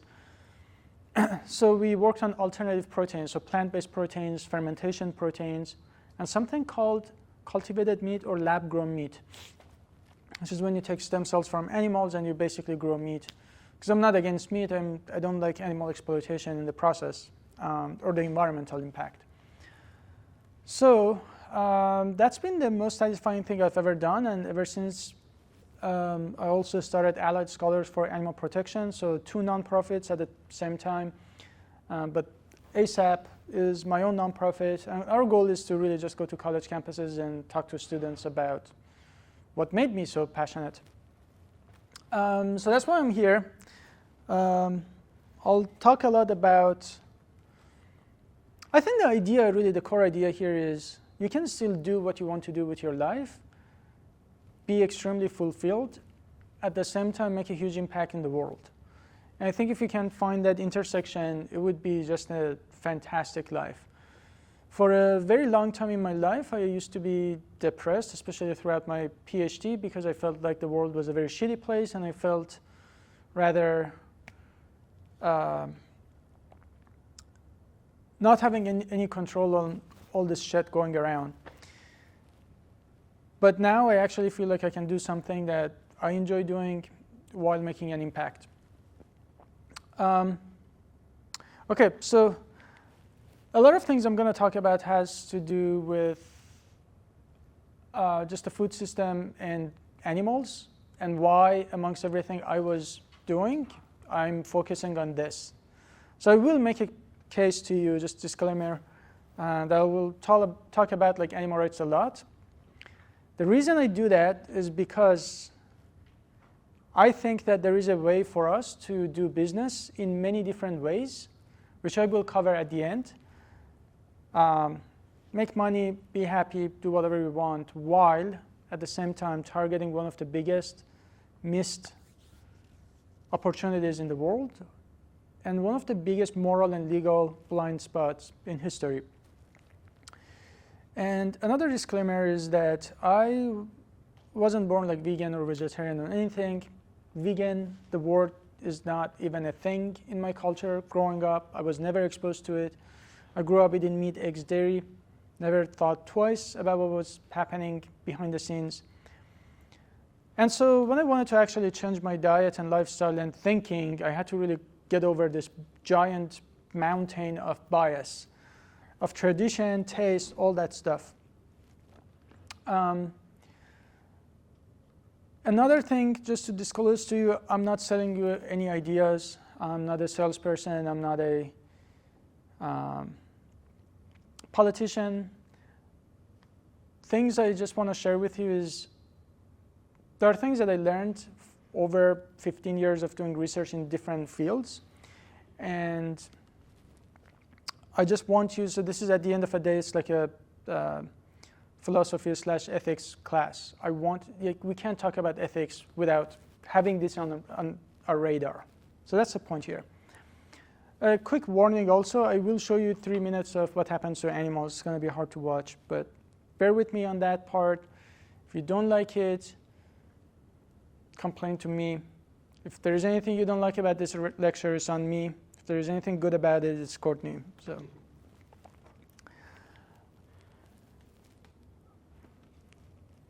I think a core idea is that what are we getting out of the business at the end of the day? And for a lot of people, it's just money or just being satisfied. When I said I was depressed for some time in my life, I was doing everything that I really just wanted. I had like money, I had a comfortable life, but I wasn't satisfied. It turned out there is a plot. It's basically like this.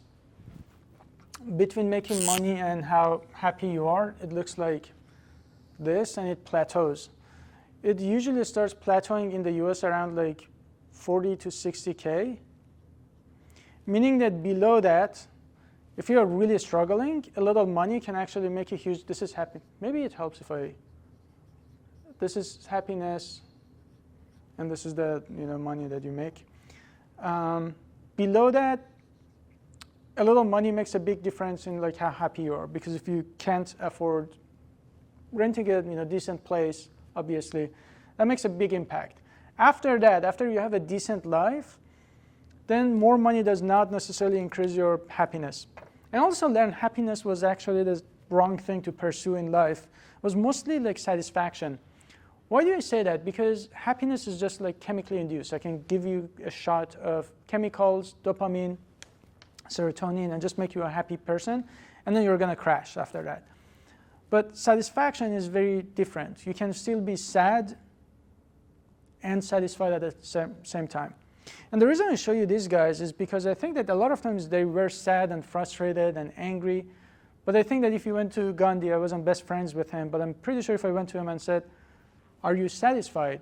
he would have said, "Yes, there's nothing else I'd rather do." So I think that's a very good way to think about your career and business. Is there anything else in the world you'd rather do? And if yes, quit what you're doing at any time and just go do that. Another thing related to animal issues that I want to talk about is, in today's world, what we do to animals is considered so normal and legal. But those things don't always mean that something is right. For these people, at that time, if they walked around and said, like, slavery is bad, 200 years ago, people would have laughed, and they did.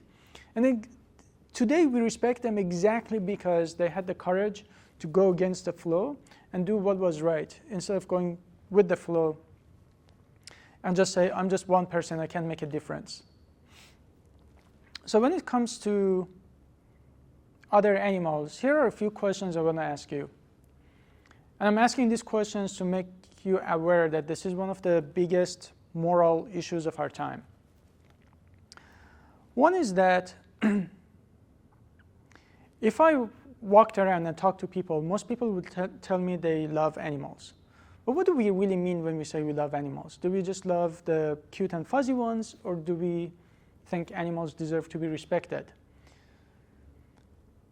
We clearly don't see them as objects, right? So when you interact with a cat or a dog, you see sort of an individual. And in nowhere in part of this lecture I'm saying like a dog or a cow or a human, we are like equivalent. That's not my point. We are different, but we are not identical, and we don't have to be. If you step on a dog's foot, they yelp. You don't think that, oh, this is just a dog. Dogs are not identical to humans, therefore, whatever. You still feel bad. Also want to question this whole idea of supremacy, that are we really so much better than other animals, and what do we mean, and how do we come up with those conclusions? Another thing is, I mentioned I really enjoyed eating meat, eggs, dairy. Bacon was my favorite food, and bacon is actually illegal in Iran, where I'm from. My mom used to smuggle bacon home, and not only was tasty, but also it was very festive and rare and exciting to have bacon. But then another question I had to start asking myself was, does a moment of taste and pleasure justify doing absolutely horrible things to these animals? Or just killing another animal, just exploiting them?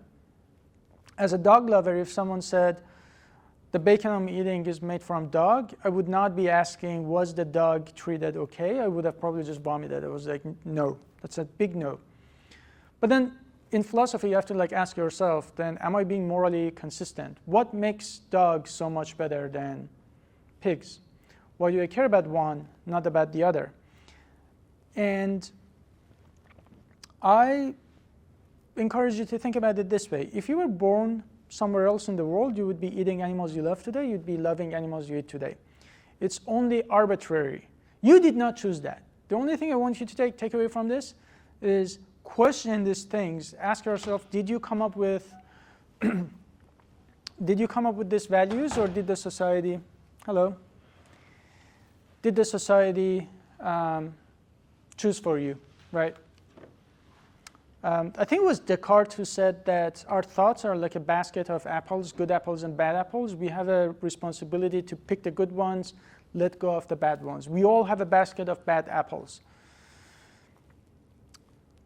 The other question is, did we really choose which foods to like? Did you choose that you like meat, or is it just like a habit? You just grow up, this is something you were fed to, and now it's a habit. Because I argue that if you were born somewhere else in a, let's say, vegan, vegetarian family, and they gave you oat milk, what should I do to convince you that please come drink breast milk of cows? You'd be like, are you insane? But the fact that it's just so normal to us is just because we don't ask questions. And I'm not making a claim that it's weird, therefore it's wrong. That's not my claim. I'm just saying that we didn't choose this. It's simply a habit. It would have been a different thing if you were born somewhere else. The last guy who left the last class, he was like, yeah, The plant-based cheese doesn't, like, there's an aftertaste or whatever. It's only a habit. The other thing, can you think of other things that used to be legal and normal at their time, and today we look back with horror? Slavery is one. Gay people couldn't get married. Women couldn't be in universities like maybe 100 years ago. So many things, and they were all accepted by society. But the question is, like, if we went back, what are we going to do? Are we just going to go with the flow and let it happen, or do we not do something about it? And I think we like these people because they did something about it.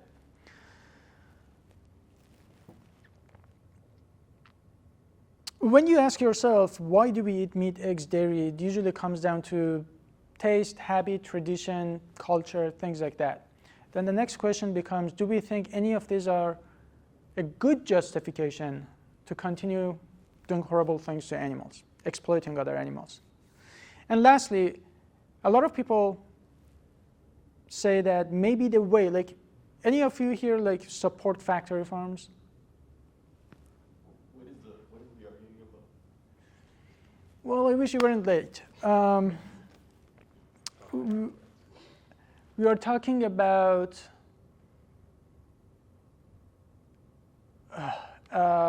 ethics, business, and animal rights. Yeah. And doing something, I'm at the point of the conversation, I'm trying to make a case why animal oppression and victimizing animals is one of the biggest moral and legal issues of our time. And then make a connection with like how you can then use your business ideas to even like target this. And how to be a happy and satisfied person at the end of the day. But thank you for not letting yourself be lost for the rest of this lecture. So, where was I? Factory farms. Yeah, thank you. Everybody understands that factory farms are wrong, right? They are like horrible situations. But another key question I want to ask here is that, is there a good way to kill an animal when they don't have to die? In a way that if we justify, can I justify hurting a person without pain? Or is there any good way or humane way? That's an industry term that we use a lot. If you go into business, I think it's really important for you to also understand marketing. The marketing of animal industry, they call it like humane, ethical. Is there any ethical way to enslave someone, to rape someone, to exploit someone in any ways? Is there a humane and ethical way to do it? Because as soon as the idea is that it's not a necessity and I do it anyways, pain is not a factor. I'm not trying to find a better way to exploit animals. In order to exploit someone, you don't have to cause pain. I can exploit you by taking your money without even you knowing, or taking your lab data and publishing it without you even knowing. And I still exploited you, you may not even know. Just a little background about me. This is my home city, Tehran. Just a few months ago, there was like active bombardment. And my mom is still there. And there are so many causes in the world I care about, including this one. But this is why I say that what we do to animals is one of the biggest forms of oppression and one of the most neglected. It's by far the most neglected form of injustice of all time. You have to ask yourself, do you really think slavery or enslaving other sentient beings, oppression and injustice are unique to humans? Do you think it's possible to enslave and oppress and be unjust to members of other species? I don't think these qualities are unique to humans. I think we can do horrible things to also other animals.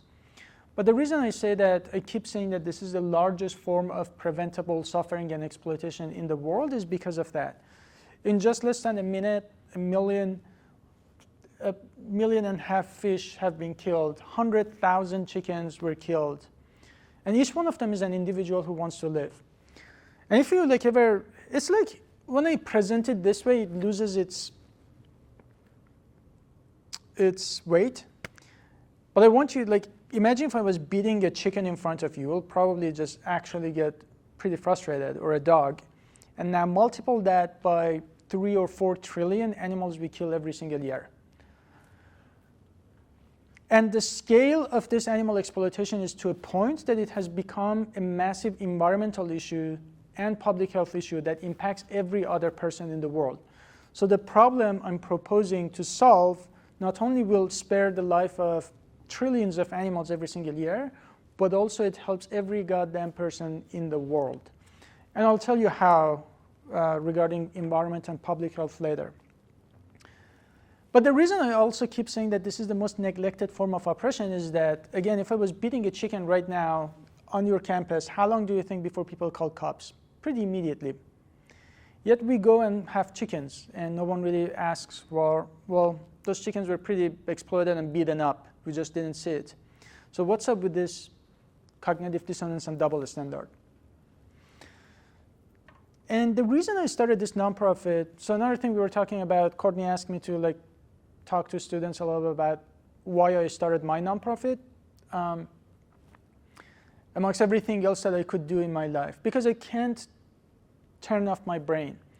I took this picture when I was flying from Austin to Chicago, and do you know what these are, what these buildings, structures? Yeah, exactly. So these are generally farms. In each one of them, hundreds of thousands of animals are being exploited, literally waiting to be killed. The part that makes me I just can't have peace with myself doing anything else is that I'm flying with another 200 people in this flying tube, and we are all looking at the same thing. And it sometimes feels like only I am thinking about every single chicken in that farm being like that, right? Nobody cares. But the reason I am actually frustrated is that because I know otherwise we do care about animals. Otherwise, if this was dogs, there would be riots everywhere. Even if that cruelty, if it was happening in front of people, people would have stopped it. Fun fact, in the US, if you see an abused dog and rescue them, then you immediately become a hero.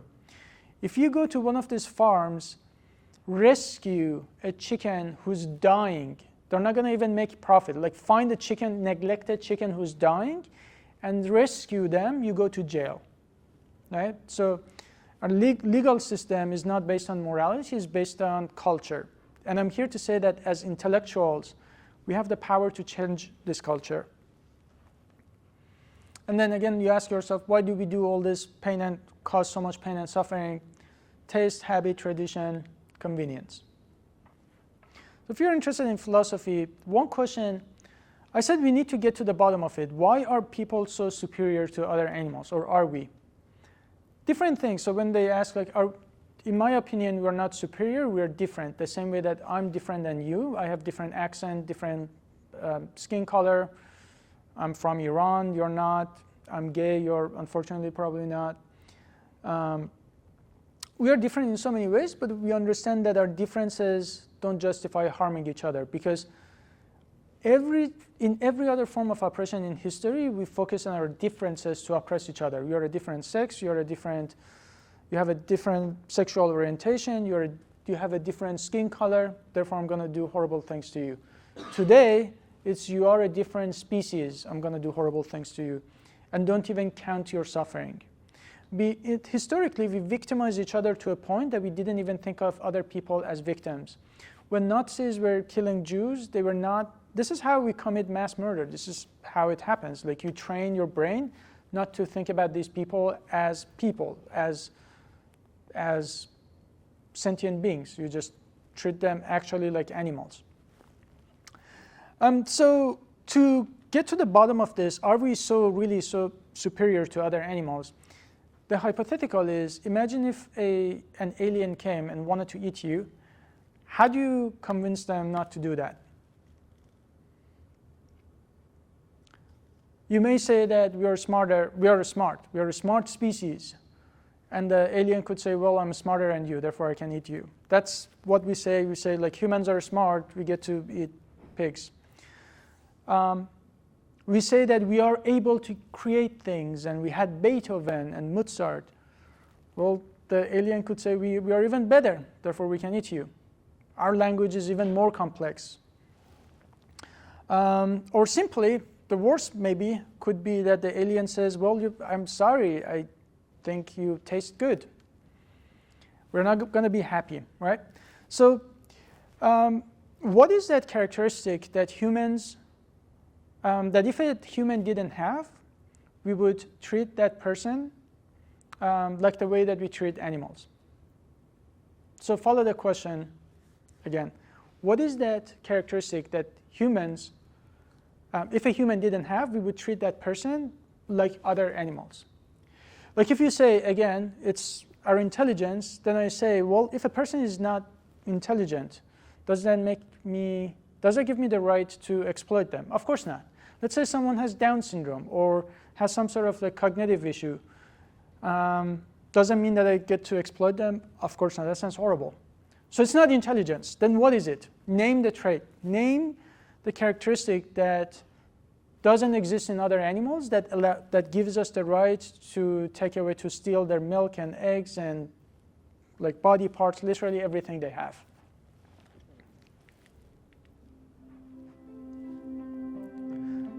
Do you guys know Richard Dawkins? Any of you? He's the greatest evolutionary biologist of our time. Yeah, there is a quick interview I wanted to show you from him.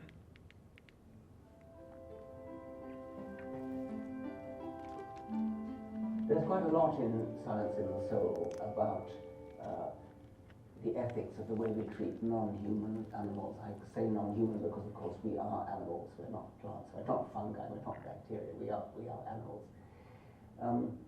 There is a double standard in our ethics at present, which builds a wall around our own species, Homo sapiens, which is rather unevolutionary. If you think about the fact that we are close cousins of chimpanzees, if you think about the fact that we are descended from a common ancestor that lived only about 6 or 7 million years ago.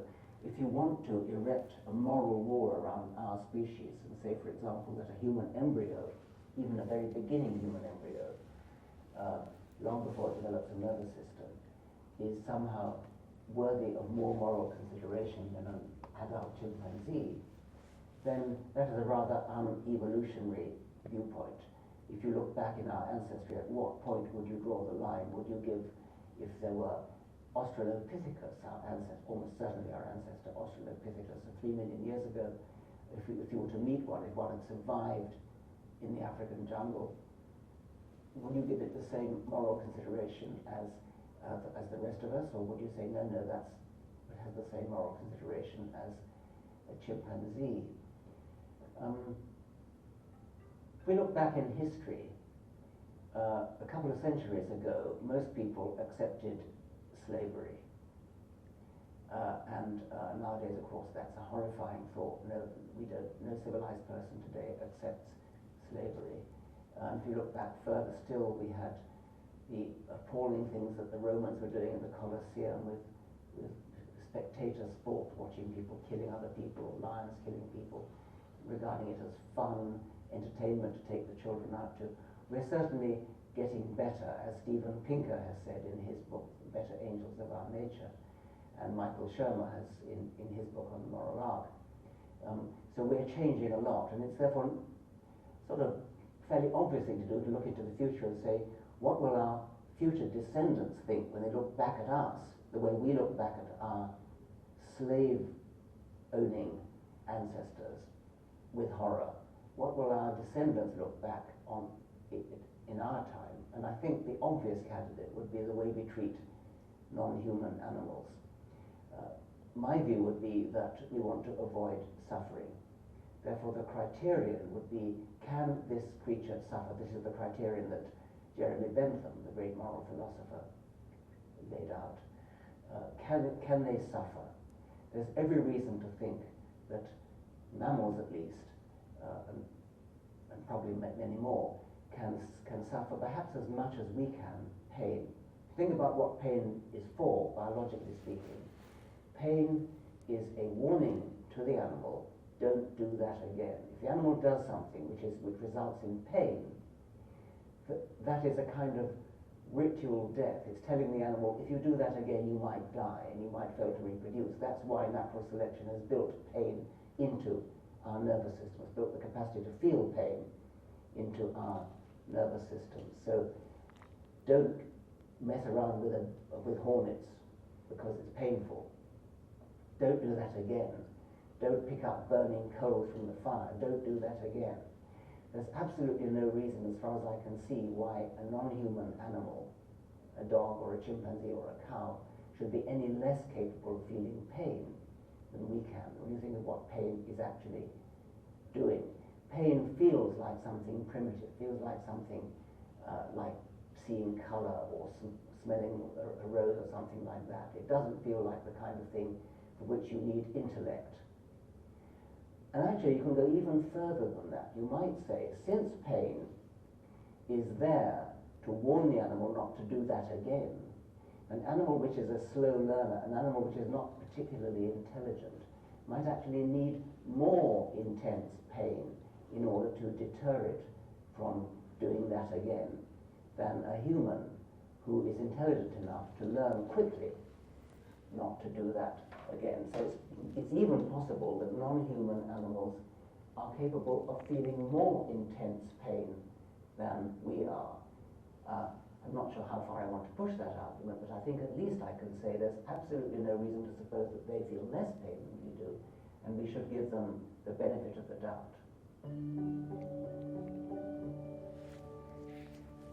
So I think a couple of interesting arguments here are, you play piano? No. I do. So I always do that. It is certainly possible that these animals we kill in horrible conditions, they can actually feel more pain than us, like you said. They clearly feel pain.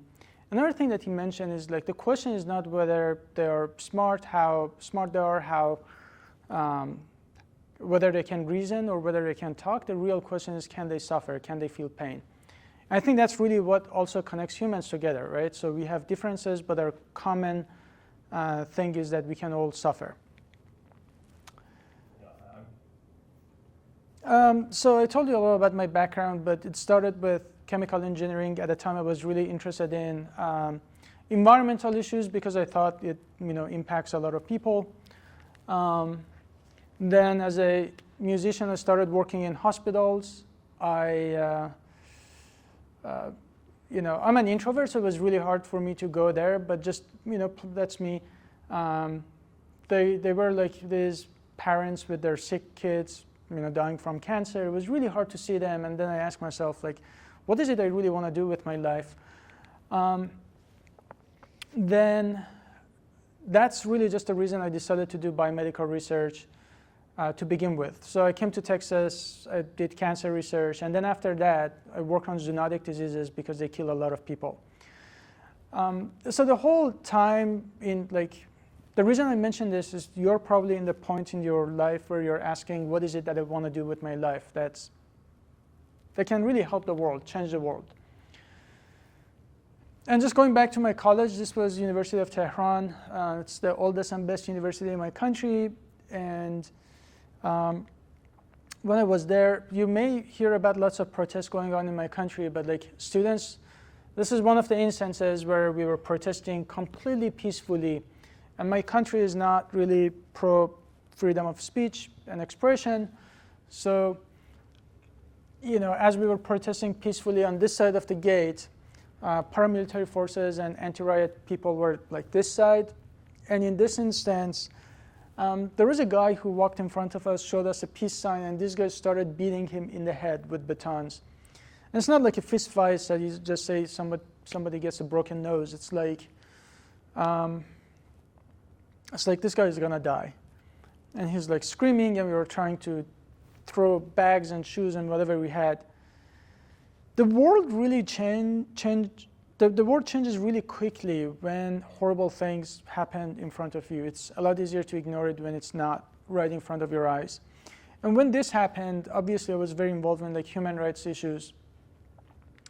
And that same day, they actually broke the gate, started attacking students, and I had one of these paramilitary forces attacking me with a machete, trying to kill me.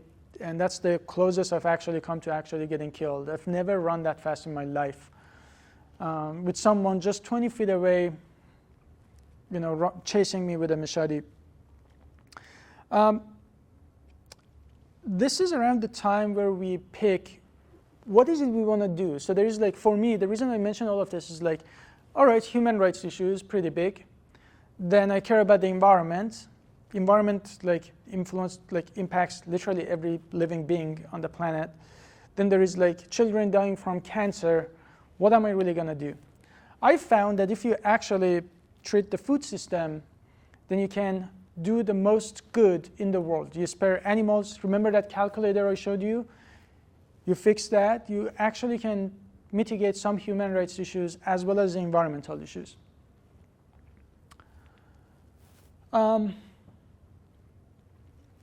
The idea of animal rights is rooted in the core idea of speciesism. The reason that we don't give animals any rights or we don't give them moral consideration is because of speciesism, which is analogous to racism or sexism. It just means discriminating against members of other species with no good reason behind it, right? It's discrimination. Just like racism and sexism, it's a learned behavior. No 5-year-old kid is racist. We learn it from society. No kid, if you give them a knife, would go to another animal and tries to kill them. I see a lot of hunters, and when I talk to them, the first time they pull the trigger, they actually didn't like it.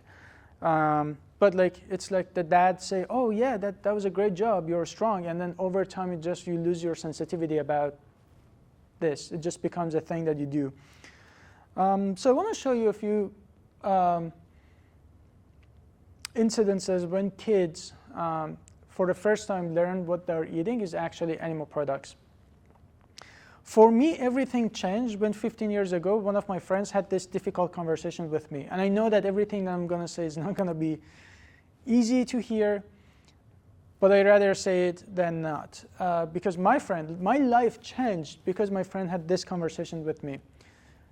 I was rescuing animals, and she said that I was a hypocrite for rescuing animals, yet eating them at the same time. She said, and I was like, no, I'm a good person. I care about human rights for this and that. And she was like, I don't believe you as long as you're just justifying being cruel to other animals. And I hated my friend for 3 months, and I was like, God damn it, she has a point. I was like, yeah, she's right. I hated doing this to people. At the time, 15 years ago, I was living in Germany. My favorite food was bratwurst. And for a goddamn bratwurst, I was happy for pigs to be killed. In my country, I would be executed for being gay, but just for who they are. And I was okay with eating chickens just for who they are. If they were in different species, though, if they were dogs or cats, I would have probably cared about them. But now they're in the wrong species. I care about human rights, obviously, and women's rights. Something I didn't know. And here is the thing. I don't think I was a bad person. I don't think anyone is a bad person. I think deep inside we care about justice. But the thing is, this is not even on our radar, right? And if it's not even on your radar, how could you build a business plan to even consider this at all? How could you choose differently in a store or a grocery store or a restaurant, even if you don't know the basics? What am I talking about here?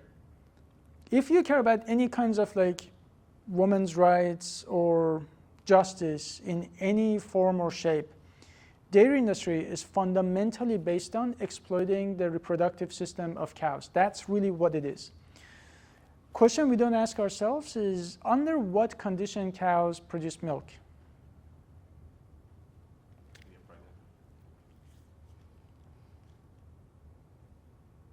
Pregnant? When they're nursing. Hmm? When they're nursing their babies. Yeah. So after pregnancy. Do you know how they get pregnant? They inseminate them. Yeah.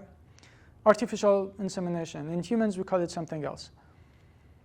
What happens to male calves in dairy industry? They get killed. Yeah.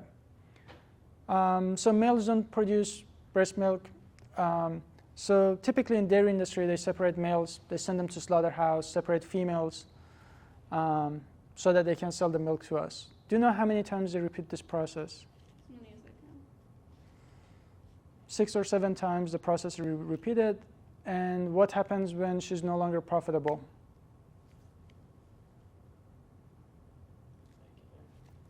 So it's literally a cycle of exploitation and abuse of these cows. And not because we have to, that's a key. I'm not talking about people who had to do that 2,000 years ago to live. We don't do it because we need it. We want some, like, I don't know, breast milk in our cappuccino. That's why we do it. For ice cream.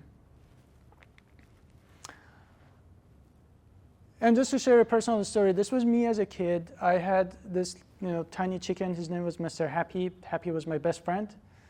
And I loved going home to my grandma's place. When he grew up, he was so loud, so we had to give him to my grandma. And I loved going there, opening the door, and he would jump at me. We cuddled. He was my best friend. I'm also the only child, so it was really, there was a strong bond between us. And 10 years later, one day I go there, open the door, no sign of Happy, and I say, like, where's Happy? And my grandma says, sorry, the door was left open, he ran away. I was crying, trying to find Happy. 10 years later, my mom accidentally just says that the chicken soup I had that night, right? I'm still upset at my grandma, to be honest. I think, like, she betrayed me, lied to me, killed my friend, fed him to me. Couldn't get any worse. But that day, I knew that I had chicken soup. So what I'm trying to target here is that cognitive dissonance, that we do care about animals, but then when it comes to the dinner table, we sort of turn a blind eye. I want to show you, like, a quick video of children when for the first time they learn that the animal products they're eating is actually, the meat they're eating is animal products. The idea is not to show you, like, emotional kids. That's not what I'm trying to do. I want to show you that when I now talk to people about not eating animals, people say, Bible said so, it's tasty, it's yummy, it's good for you. But what I want to show you is that these ideas are rooted not because we chose as kids, is because this is what the society told us, what we were told. Including myself. I actually didn't like the taste of meat, but my mom said I needed it because it was good for me. And by the time I was your age, I didn't want to give it up because at that point I was used to eating meat. But I don't want to eat them ever again. Oh. What do you think? So what will you eat instead? I will eat whatever there's on the table, but not chicken or meat. What do you think why do you think you don't want to do that? Because they're animals and I like animals. So what will we do if we miss eating chicken and meat? I don't miss eating chicken and meat. How about fish? Fish? Yeah. Fish? Is it an animal? Yeah. I won't eat that either. Oh my God, so what? I won't eat animals! Okay. Why do you feel sorry for animals? Because they're nice and cooked in the oven. I don't like when people eat apples. I just don't want them to chop them. You don't want them to be chopped up. But they taste very good. They taste very good. Why do I get horsey? You don't eat horses. You only eat turkeys Why? and chicken and pigs. We don't eat horses, we eat cows, pigs, and chickens.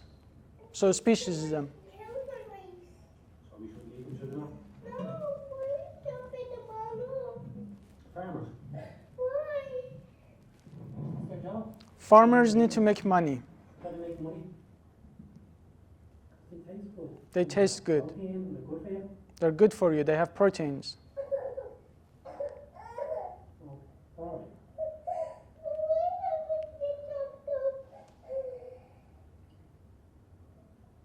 And I won't make you eat the food because I don't want to argue with you. Would you like if someone ate you? No, I wouldn't. Well then why should I eat this poor harmless animal?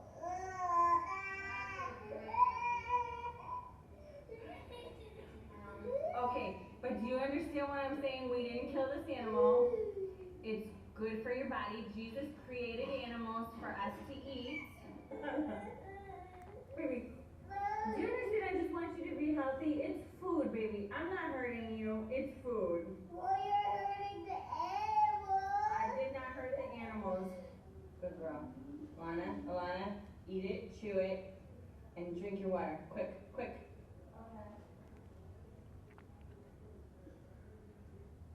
Again, I'm not, the only reason I show you is because in philosophy, I think you have this like almost duty to yourself to start asking questions that, why do you eat meat, eggs, dairy, animal products?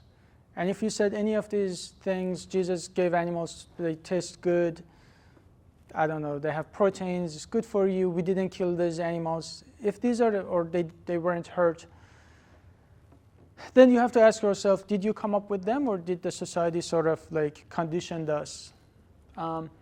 This is what I meant that as a kid, we cared about animals, we just lost that connection, just like the way that children are not like racist.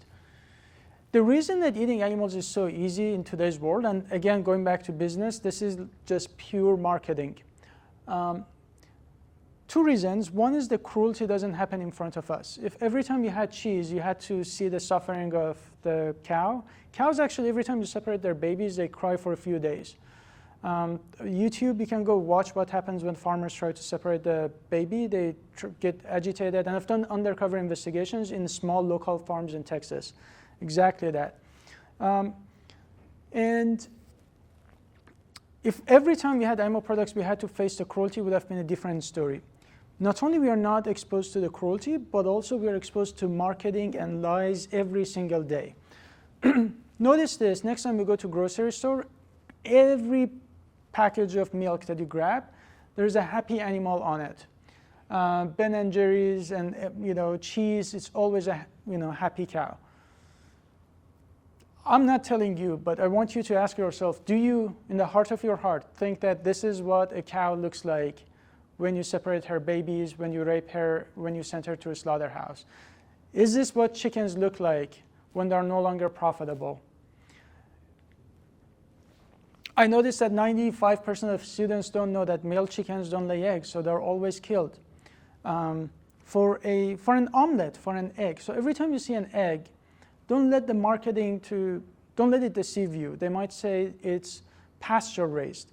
But even if it's pasture raised, what happens to chickens when they're no longer profitable? It's a business, right? In business, every time animal welfare or well-being gets in the way of making money, that business is gonna last, right? It's always about making more money. Male chickens never make eggs. They're always killed. We talked about dairy. How many of you know about ag-gag laws, aside from you who was in my lecture? Have you heard of ag-gag laws? Currently in the US, if I went inside one of these farms and recorded what happens to animals, because I think it's easy to eat bacon because you don't have to hear their screaming and their conditions. If I went and recorded what happens and came to you and said, hey, look what's happening to these animals, I'll be a criminal. So animal industry, not only they're not transparent about what happens, also they try to pass laws to prevent people from seeing the truth. So at the beginning I said there is the 3-minute video, I gave you a warning, and I'm really sorry that I have to show it to you, but treat it as evidence of what happens to these animals. The only reason I have to show it to you is because I'm making a case that this is the biggest blind spot of our moral system today.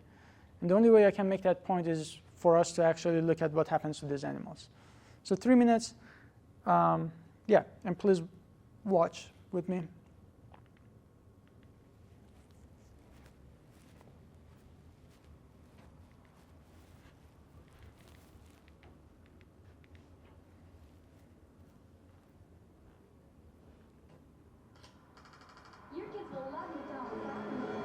One thing that unites us as humans is food.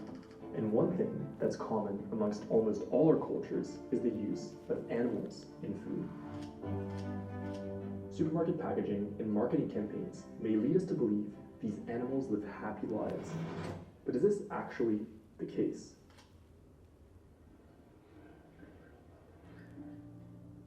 In the pig industry, piglets who are born too small or weak are considered to have no economic value. Many are just left to die. Others are killed by being smashed against the floor.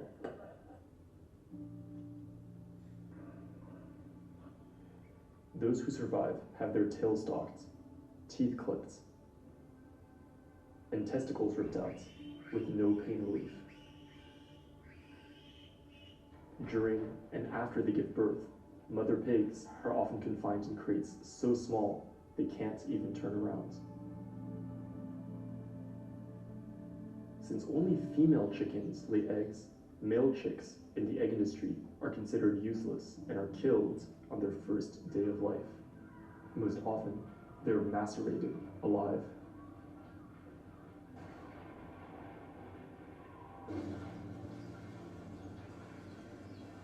Chickens in the meat industry are selectively bred to grow extremely big, extremely fast. As a result, they often experience problems walking, standing, and even breathing.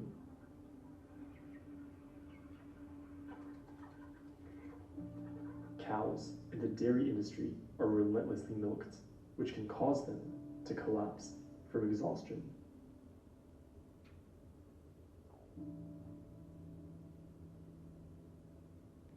Out of all the animals we use for food, fish are the animals we kill in the largest numbers. Yet, they're the ones we protect the least from cruelty and suffering. Investigations have often found fish still conscious long after being put on ice.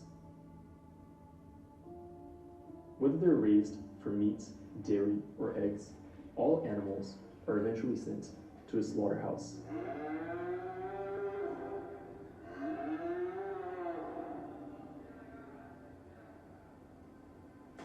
Many are killed by being hung upside down and having their throats slit.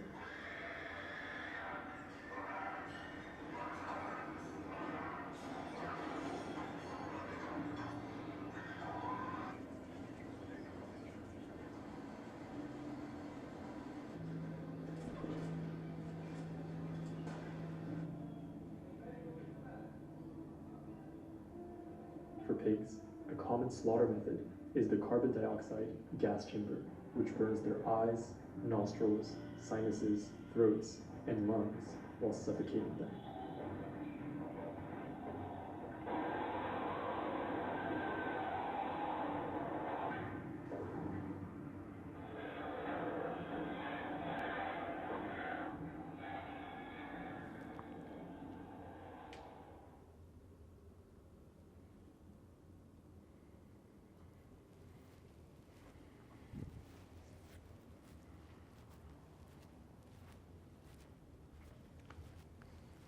Thank you, guys. I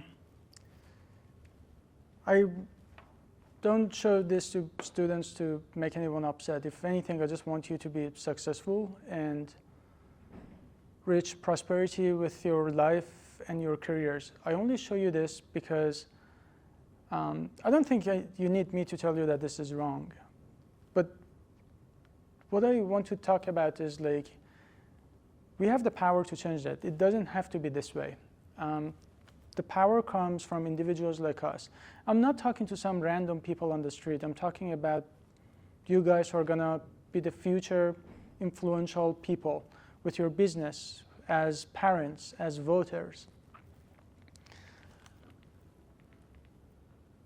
I'd like you to think about this not as a diet. I'm not here to ask you to eat this and eat that. Whether you eat Oreos or banana, it doesn't impact me. I wish you eat something healthier, but that's your personal choice, absolutely. But I want you to think about what you're doing to these animals every second of every day as yet another form of oppression and injustice. It's not a comparison. I'm not saying that this form of oppression matters more than this or that. It's not a competition. Just see it as yet another form of neglecting other victims' oppression. And if you do so, then the solutions that you would come up with would be very different. If you look at it just as from your own eyes, it would make sense to say something like, hey, I'm going to try to reduce my meat consumption, but that's not really just the goal here. Because if I said something racist and you said, hey, Faraz, you should apologize, and I said, hey, man, I'm doing my best. You should have seen my parents, they're so much worse. And today I'm doing like 99% better. Like I've reduced my racism by 95%. You're like, what's wrong with you? Because injustice doesn't work that way. You either are a part of it or not. If I was beating a dog or a cow or a cat, chicken, you tried to stop me and I said, fine, I'm just going to stop beating this dog on Mondays, like meatless Mondays. You're like, no, that's not good enough. It needs to stop immediately. When you look at this as a form of injustice, like any other form of injustice, you have to look at it from the victim's perspective. If you look at it from our perspective, who actually benefit with taste and pleasure economically, of course it's easy to come up with justifications. But if you put yourself in place of these animals, the situation would be very different. So I told you that I'm going to connect this with the entire food system now. So I spent a few slides on this. As someone who studied zoonotic diseases and public health, what is the number one cause of death in our species? Do you guys know? Number one, heart disease. And then we have cancer and diabetes. So almost all major causes of death. The reason it's relevant is because even if you wanted to do something good for the humanity, it intersects with the food system. Most of these, including many cancers, most heart disease cases, they're correlated with higher saturated fat and animal product consumption. When you think about cancer, this is, again, the power of marketing in meat industry. We've been conditioned to think of meat as a good source of protein, which it is a good source of protein, but what else is it? This is not a vegan vegetarian organization. This is World Health Organization. This is processed meat, which is group 1 carcinogenic, and this is red meat. Any kind of red meat is group 2A carcinogenic. Any other kind of meat, fish, chicken, whatever, when you heat them at high temperatures, they become more carcinogenic. And don't listen to me after this lecture if you want. Go find me one cancer institute in the world that says eat more meat. You can't. They all say if you want to actually reduce the risk of cancer, eat more plants, vegetables, nuts and seeds and legumes, avoid sugary drink and alcohol, which I still recommend that you do, as well as reduce meat consumption. But to me, to make a case to you that this is absolutely possible, I don't even have to show you that there are health benefits in being plant-based. All you have to realize is that this is the position of Academy of Nutrition and Dietetics. It's the largest association of dietitians in the world, and this is what it says. So it says that plant-based diets, including vegan or vegetarian, are nutritionally adequate for all stages of life, including pregnancy, lactation, infancy, childhood, adolescence, and for athletes. On top of that, they have environmental benefits, and they can reduce the risk of certain types of diseases that are actually top causes of death. One of our global challenges right now is antibiotic resistance, and 80% of antibiotics in the US is actually fed to farm animals. So by changing the food system, the point I'm trying to make is you can actually make you can make the world a better place for people as well. You have the environmental issues like these lagoons and antibiotic resistance and hormones that leak to waters and pollution. You have the global malnutrition because 80% of agricultural land is dedicated to meat and dairy production, and all of that land produces about 20% of global calories. Meaning that if we actually took those lands and use it for plant agriculture, we would be able to feed the entire world. So animal agriculture leads to global malnutrition. So yet another reason that even if you hated animals, food system that relies on animal agriculture is not going to be sustainable.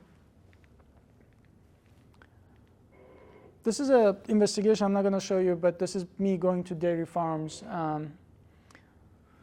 But remember to please, these are just marketing for business. You're going to be, if you run a business, you're going to be expert in marketing. So be able to recognize these things when you see. If it's grass-fed, does that mean animals are happy? Does that necessarily mean that these animals are not exploited or killed? What does humane mean?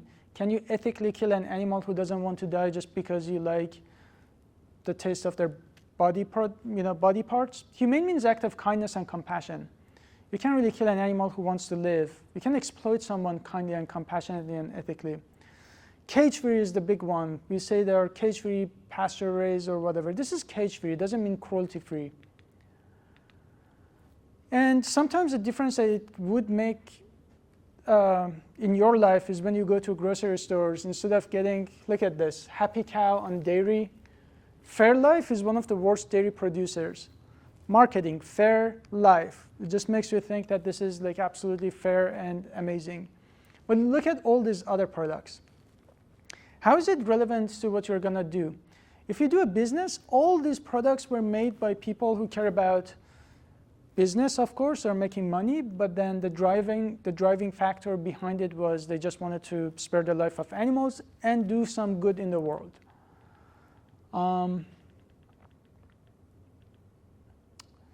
Ben & Jerry's, for instance, there are other flavors of Ben & Jerry's that are non-dairy, meaning that you can easily have literally the same flavors without paying dairy industry to do horrible things to animals.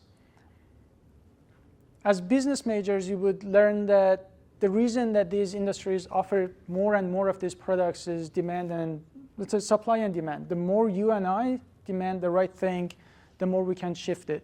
But hopefully for you, it's even more than that. Hopefully you guys become CEOs that come up with better solutions, like these. And the beauty of these products is that they help people that, like, they don't have to change their identity. If they're left or right or religious, Christian, atheist, Muslim, doesn't matter. People don't actually have to change. They don't even have to change what they're eating. They can still get the same taste and texture. Cultivated meat or lab-grown meat is something like I worked on. Tastes exactly like meat. It is meat, it's real meat, but without the exploitation of animals. I want to end it at this, that at the end of the day, sometimes you feel like we don't have the power to change the world, but I remind you that every time the society changed, it wasn't because everyone did the right thing. It was individuals like you and me who did the right thing. We didn't get rid of slavery because everyone was against slavery. We did that because a minority of people spoke up and did the right thing.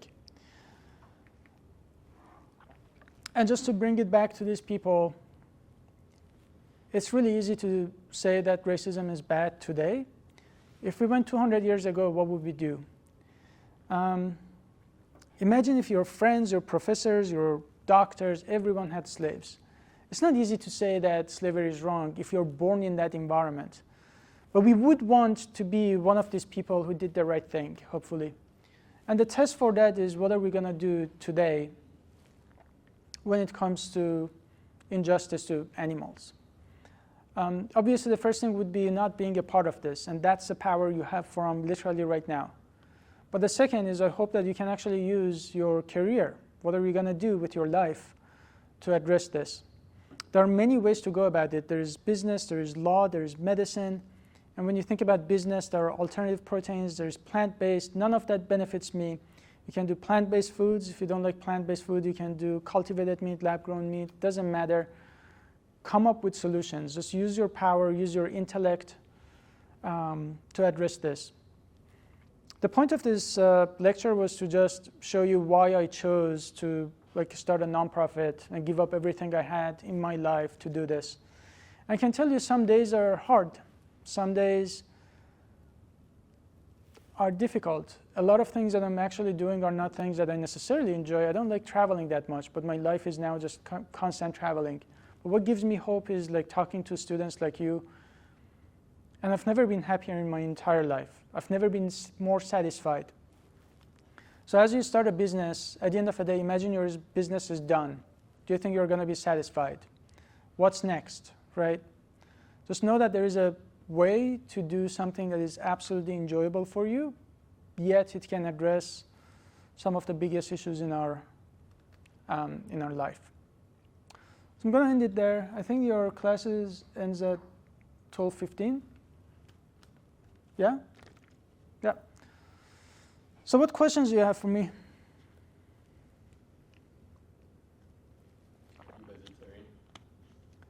I was. So when my friend talked to me about what happened, so like when she called me a hypocrite, I became vegetarian. 3 months later, because not immediately. But the issue was like I never knew the issues with eggs and dairy. Because like you don't learn it, right? So yeah, I became vegan about 14 years ago in Lubbock, Texas, out of nowhere. Yeah, I think it took me a while to become vegetarian just because I didn't really watch what happens to animals. I never had conversations about it, it was just that.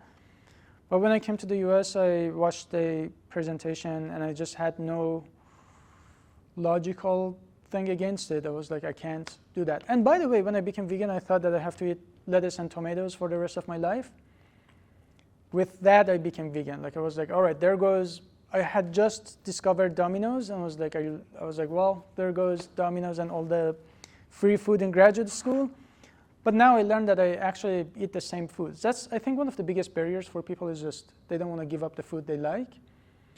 And I didn't realize I can still have cheese and, I don't know, lasagna and pizza and burgers and all that stuff. So are you vegetarian? Vegan. You're vegan? Yeah. Because vegetarian, I think it's a good idea, but it misses the whole point of, it's a diet. Veganism is not really a diet. It's like not exploiting animals for any reason. Leather, fur, rodeos, fishing, things like that. Vegetarians is just like not meat, but as you could see, meat, eggs, dairy are literally the same industry. Like all those animals are eventually killed. Does that make sense? So what's the difference between vegetarian and vegan? Vegetarians don't eat meat, but they still consume eggs and dairy. They might wear leather or fur. They might like attend rodeos, things like that, or zoos. Veganism is not a diet, so it's not like vegetarian.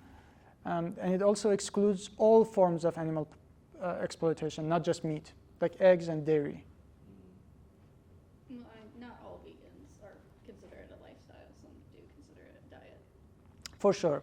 I think one of the issues in animal rights movement is, like you ask people, why are you vegan? They say for the environment.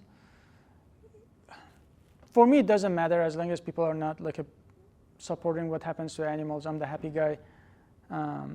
But technically speaking, I think the more accurate term would have been like plant-based. That's how we're supposed to differentiate, because you can be plant-based for health, for environment. Veganism, that by definition is about, and what you said is a very good point because it can cause misunderstanding. Like some people say being vegan is not healthy. If someone says they're vegan, it says zero about their diet. They can be vegan and eat Oreos and French fries and be sick. They can be vegan and eat whole food plant-based and be healthier than anyone else. So just because someone is vegan, I don't know what they eat, right? I can't tell, but that's issue because someone says, oh, I know someone who became vegan and got sick or got strong. I'm like, I don't know what they ate. It's not a diet, right? It's like in your diet now. If you're not vegan, you can make it cheap, you can make it expensive, you can eat garbage, you can eat better food, right? Same as veganism. But the idea here is that how do we live our lives in alignment with our values? How do we run a business in alignment with our values such that we can actually like address this problem? I have two questions. The first one, I think I might already know your answer, but I just want to hear what you say. What's your stance on like homesteading, when people like keep the animal for life and then like try to actually give them a good life? And like, I might be wrong, but I think some chickens just lay eggs at random and they're not viable. What about collecting those for consumption? So that's the first question. Okay, so I can address it from different angles. One is that's not a sustainable way to feed the world. Can we agree? We can put, like if 8 billion people, We can produce eggs with happy chickens in somebody's backyard who lay. And if they are not exploited, if they're not genetically manipulated, chickens lay about 30 eggs per year. 30, that's nothing. The eggs that we are eating, they come from chickens that have been genetically bred so that they produce 275 to 300 eggs per year, almost one per day. That's very costly for chickens' biology because they put a lot of nutrients in making these eggs. You're absolutely right. The reason that it's unethical to have eggs for most of us is because it's not because they're fertilized. They're not. But it's because, first of all, if somebody has some backyard chickens, that means that they got the chickens from somewhere. What happened to the roosters? What happened to the male chickens? Someone else had to kill them because they are not profitable. Eventually, when their egg production is down, they're still killed. Very rarely, there's like a village somewhere in the world where they just let the animal like live happily after. But really, just doesn't happen. So it's really not practical. Any amount of like interaction with farm animals increases the risk of zoonotic diseases. 2 years ago, we had a bird flu outbreak that still is going on. It has killed 100 million chickens, hurt farmers, hurt dairy cows. And if you go to CDC, it's not just factory farms, it's also from backyard chickens. So it doesn't really address that issue either. Another thing is, growing up, I actually had like backyard chickens. My great-grandma had chickens, and like I was tasked by removing the eggs. If you've ever done that, chickens don't like it. Even though they're not fertilized, they still don't like their shed be touched. Like you have to go and like remove them from the egg, they still lay on it. They don't like someone to go and just like remove them and take it away. They get agitated, they really do. The core question, though, the fundamental question is that I hope that you start questioning, that why have we trained so much to look at chickens as egg vending machines, whereas we don't look at dogs as milk vending machines. So we never say one day I'll grow up, I'll have this farm where I have dogs, the dog will have some babies, and I'll have some access to some like dog milk that I can add to my coffee. It's like, it's absurd because you don't look at like dogs as milk vending machines. We've been conditioned to look at them as individuals, as man's best friend, as family members. We even spend all the money we have to make sure they're okay. They take them to vets, etc. But we've been conditioned to look at chickens as if like they have no other value than producing eggs for us. So that's really just the core of the issue. But on the ever seen a chicken fight? Yeah. Like with the blades? They put blades on their feet. Yeah, like cockfighting, you mean? Yeah. Yeah.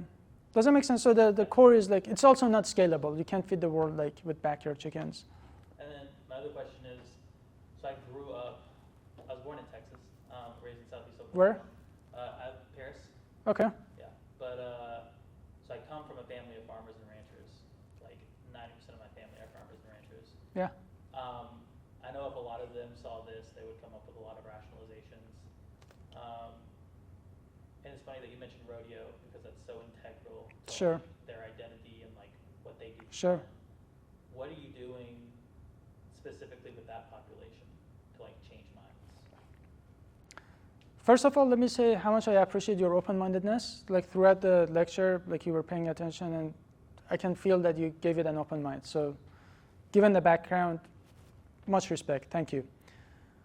Also, I want to be very clear that everything that I said does not say anything about people who did that in the past and didn't get the chance to question these things. Like I never really questioned any of these things, so I can't really like blame someone in the past. Or the only question is how do we move forward? But to answer your question, I think that in Texas, can I tell you a story?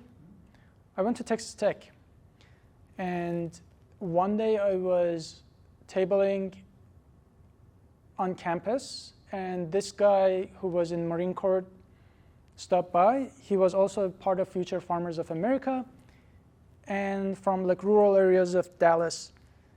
And I talked to him about like 5 minutes about like what happens to animals, and he was thinking about it. I think it was like getting uncomfortable. He always says like, how annoyed he was when he had to like sell the pig in Future Farmers of America.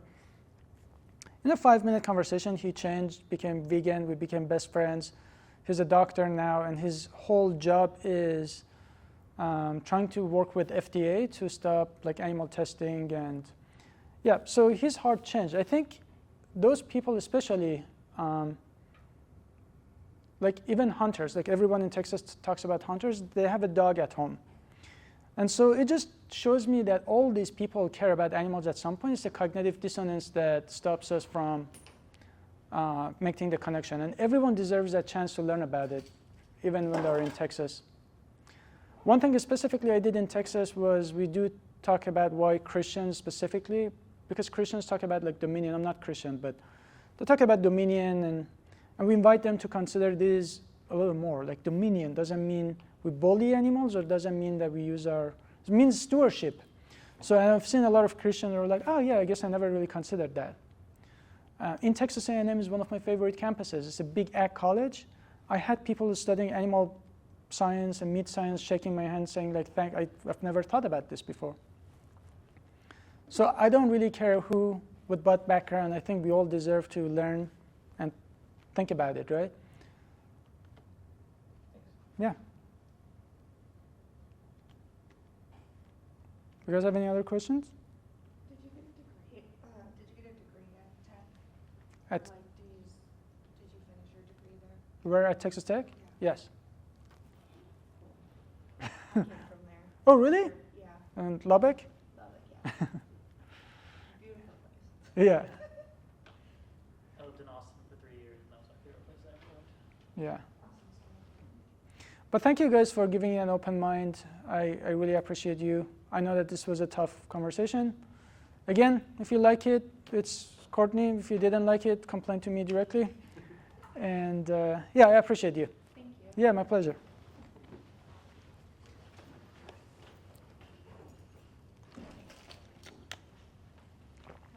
You too. Have a good rest of your day. Thank you. What's some other research that I could look into?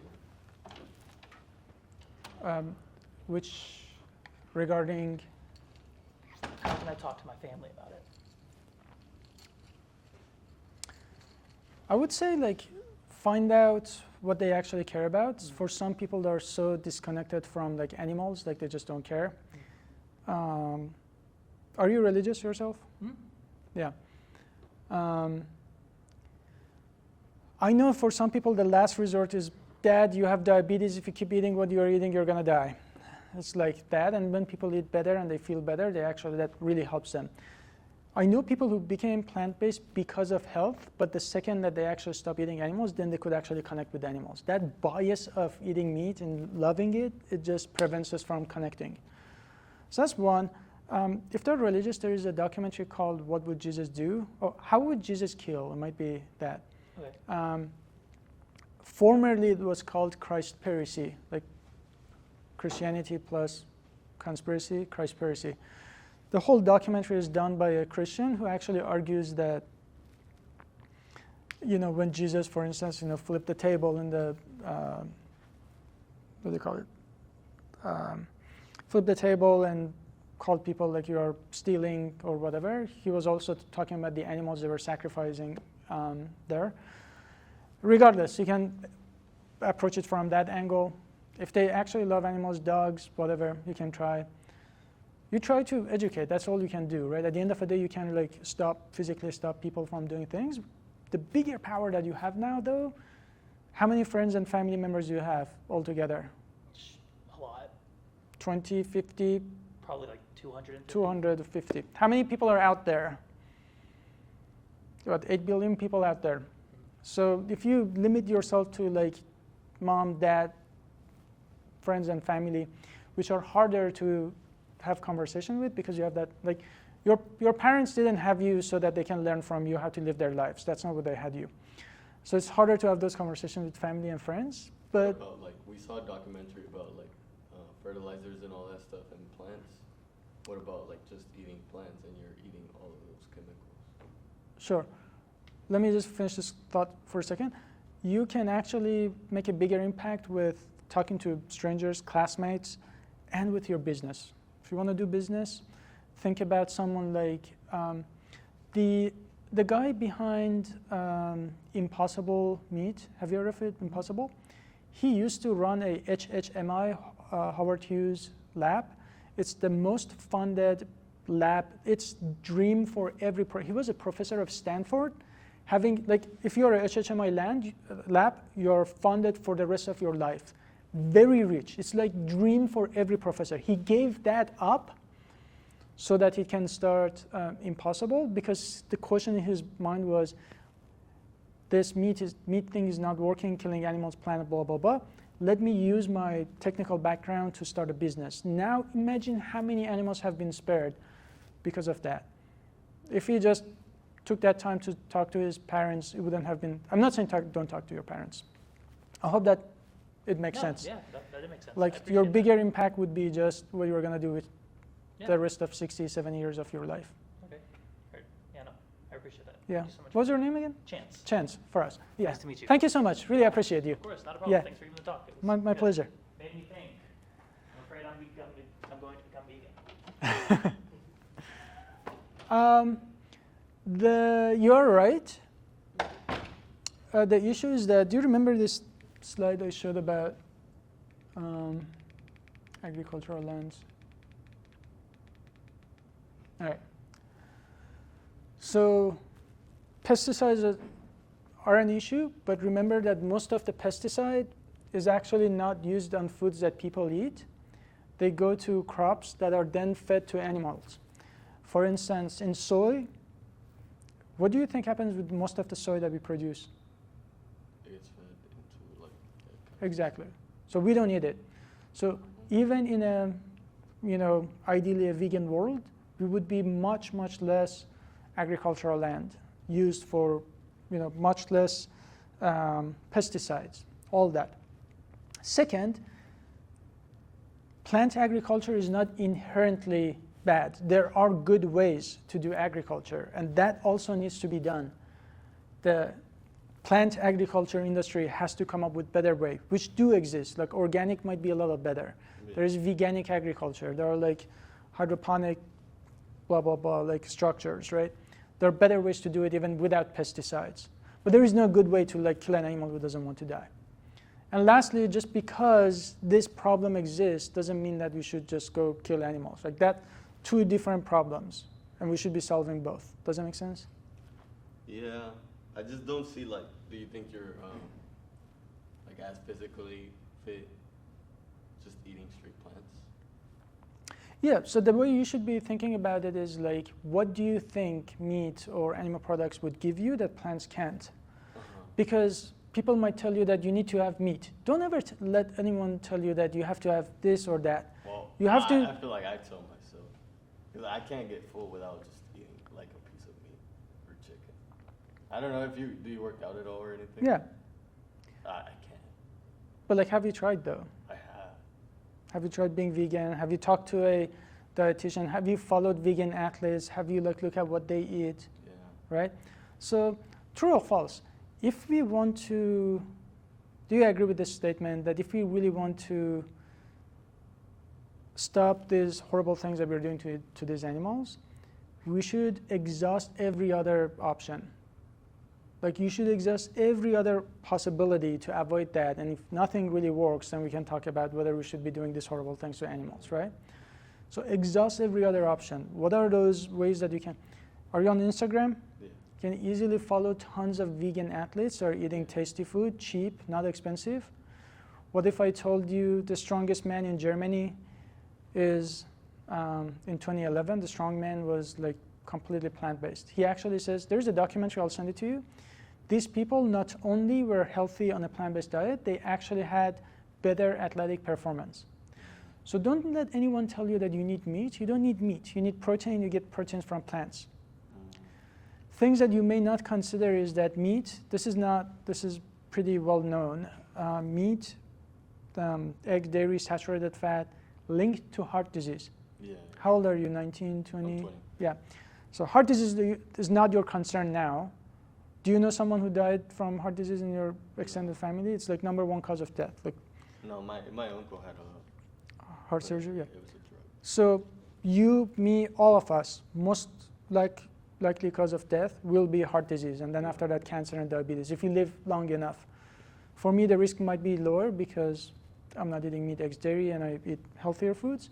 But remember that if you have meat, you're not going to pay for it now. You're going to pay for it later with hospital bills. Is there any stores here that are like vegan, like just straight vegan, that you know? Restaurants?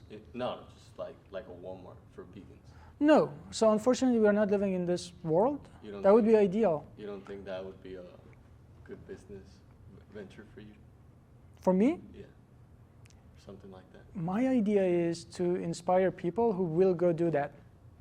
But also remember that it's not going to be an easy business to run if there are not enough people buying those products. Yeah. However, there is a way to do it. For instance, there is a vegan restaurant I went to. It's called I'm sorry, I keep asking. Whole Harvest Kitchen. Well, I feel like you could inspire so many people by going on that, actually, in my opinion. Sure, but I'd rather take it one step back and like teach a business class where 10 other people can come from it. Do you teach here? No, but I teach in lots of universities. But what I was going to say is that when people call a restaurant like a vegan restaurant, no one goes there. It's like a horrible business decision. Yeah. But if they don't call it like Harvest Kitchen, God fucking damn it, whole Harvest Kitchen, like you don't even know this is a plant-based food. You go look at the menu, you have your tacos and pizza and stroganoff and like everything. You don't even know it's vegan. You eat the food and it's tasty and yummy. Or like, oh my God, that was vegan. Most people who come to these places don't even know the food they're eating. That's how good it can be. But I want you to really just like, you have another 67 years ahead of you. Yeah. Do you think what's that shit? Artificial meats, do you think they're all good, or have you looked into What do you mean by lab-grown meat? Yeah. Because I feel like a lot of them are still not as developed. Yeah, they're not commercialized yet for several reasons, mostly lack of funding. And the meat industry is fighting it back. Yeah. They tried to ban it in Texas and Florida and Alabama. It's not even commercialized. They're trying to ban research on it. Can you imagine? That's how bad meat industry doesn't want things to change. I'm telling you, man, I feel like you should start like a business, and then once you get bought out, you use that money for your purpose. That's what I would. Like, because you're so smart, I feel like you just need that funding for your purpose. Yeah, but I don't know. I rather like inspire other people who want to do that, because if I inspire 2 people to do 2 of these businesses, then my impact is double. Yeah. Than just me doing like one at a time. It's like becoming a physician, but then you are treating only one patient versus you teach other medical students about like whatever you're teaching, and then they can go teach, like help other people, right? And this is how you should, not you should, but you could think of your career as well. Yeah. Like, can you always do something small, but don't do something small. You have one life. Well, that's what I'm telling you. Don't do something You're so small. Smart. Yeah. Yeah. Thanks for coming. What's your name again? Eric. Eric? Yeah. Yeah. Nice to meet you. Thank you. You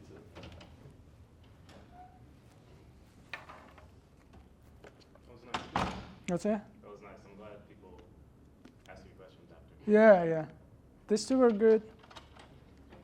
I might stay just a moment. Okay. Hello, guys. Hi. Yeah, I'm the substitute.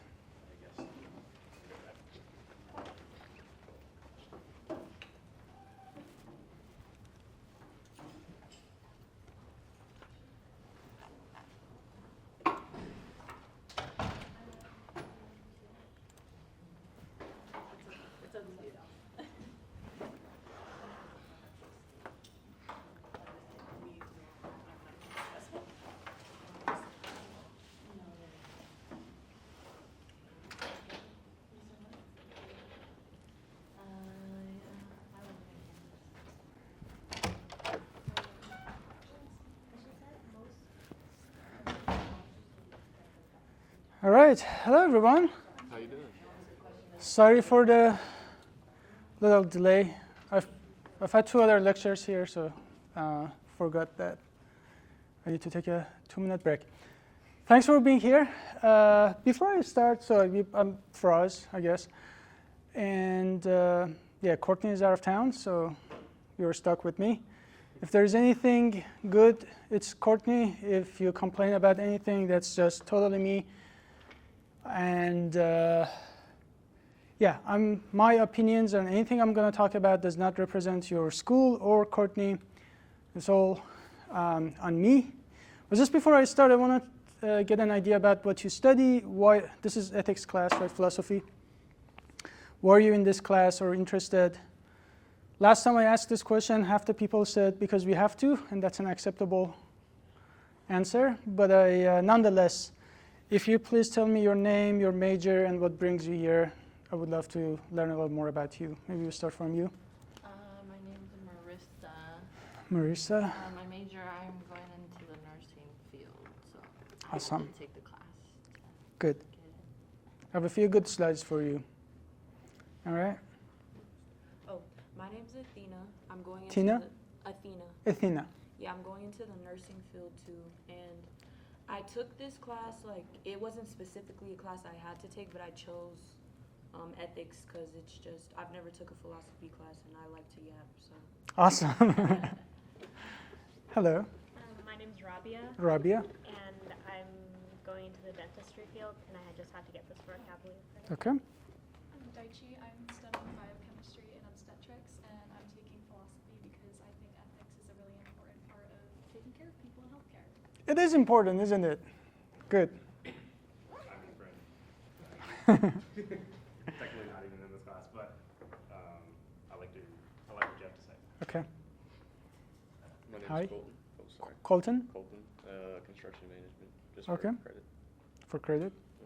I'm Jacob, and this is part of, my major is business administration, and this is part of like the credits I need, so.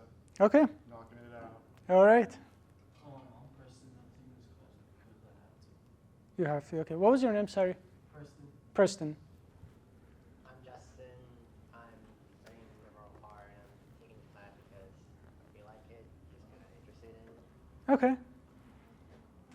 Sydney, I'm doing liberal arts, and I'm going to the paralegal program, and I'm doing this class for credits, and I'm interested in it. Great.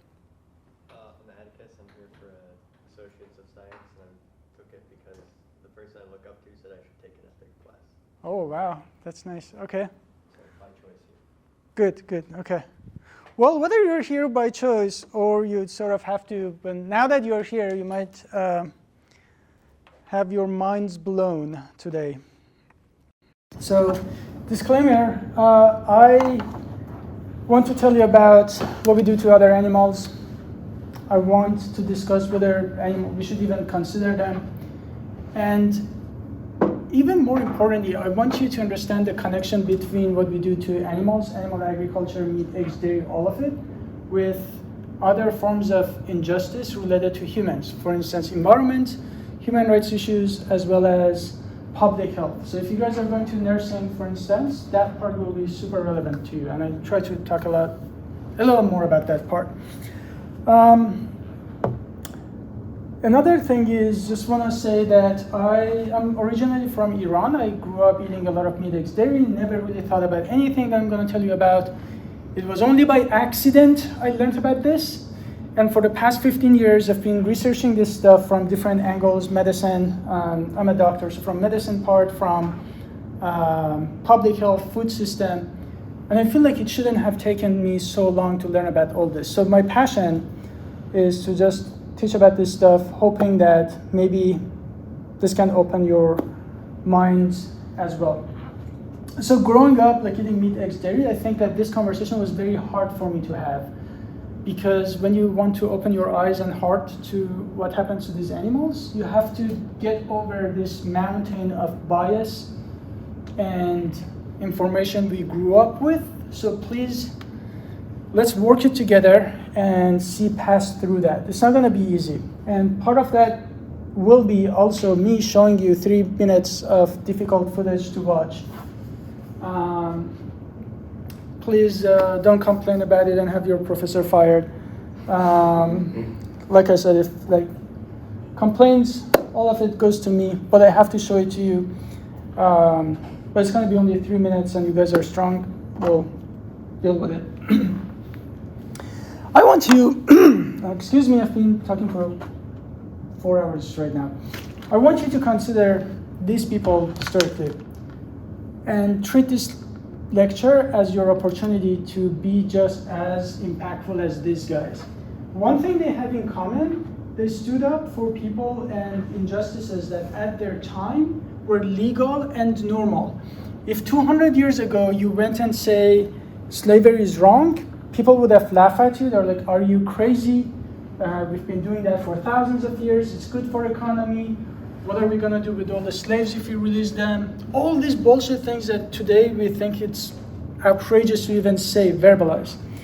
Today we like these guys because they had the courage to do the right thing. And for what they did, what did they get? Did they get like massive hooray from the society? They went to jail, then oftentimes they actually got shot, right? That he got shot and MLK got shot. Good thing is what I'm going to talk to you about today, you're not going to go out there and get shot, but it's still just as important as what these guys did. Another thing is most of us say that I'm one person and I can make a difference. If there is one thing that I want you to promise me is you guys are young, you have your entire life ahead of you, and you get one chance at it and do something extraordinary. Most people don't. But please do something extraordinary with your lives, whatever that might be. And think of these people. They changed history. This oppressed woman many years ago, she didn't come up with a strategy to change the world. She only knew what was the right thing to do at that moment, not giving up her seat. And the rest is history. What I want to talk to you about today is yet another form of injustice. I'm not comparing it, I'm not saying it's identical to this, it's yet another form of injustice. And that's injustice to animals of other species. And so today we wanna examine some of these facts. Should they be in our moral consideration at all? Should we even consider them victims? I'm gonna say words like enslaving other animals or victimizing them or oppressing them. And you may think that this is exaggeration, but then that's the core issue. Should we use these terms to describe animals? If yes, why? And if not, why not? For instance, if you look at animals in animal farms, if they're not objects, right? They're not objects, they are individuals like cats and dogs. If they are not enslaved, what are they? Are they free? They're being objectified, right? They're being treated as livestock. However, in this society, we don't treat all the animals like that. That's a core issue. In philosophy, we have to, you guys have to leave this room being morally and rationally consistent. In this world, I'm going to ask you a few questions, right?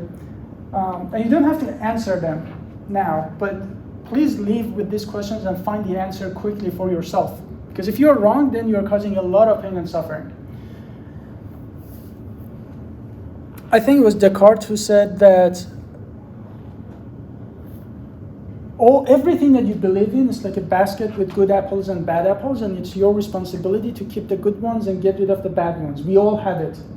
And we all have to consistently examine everything we believe in and say, is there a good reason to still believe in this? Why do I say that? Because most of us inherit what we believe in from parents and society. And that's why when slavery is a thing, today it's really easy to say that slavery is wrong or racism is bad because it's socially acceptable and people around you are civilized. But if you were born in a family where your friends, your family, your doctor, your professor, and lawyer, everyone had slaves or they were racist, it would not be intuitive to be against slavery. And so we have to have the ability to examine our relationship today with other animals. Now here are a few questions. If I went on your campus and asked people if you love animals, most people would say yes. What do we mean by loving animals? Do we mean that we just like the cute and fuzzy ones, or do we think that animals deserve to be respected to some degree? I think it's probably the latter. How did we choose which animals to eat and which ones to love? In the US, most of us love cats and dogs, but we eat cows, pigs, chickens, and so many other animals. 2 weeks ago, during Super Bowl, Americans ate 1.5 billion chicken wings, or 700, 800 million chickens. 700, 800 chickens, individuals, had to be killed not because anyone needed to eat chicken wings. It was just a fun thing during Super Bowl. But the irony of that is that during the same time, lots of Americans were like petting their dogs, eating chickens, right? What's going on here? If you were born, your source of your morality should not depend on your culture or where you're born. It shouldn't be an accident that you care about some animals and not others. If you were born by accident somewhere else in the world, you'd be eating animals you like today, and you'd be loving animals you're eating today. It's complete. You didn't choose that. That's my point.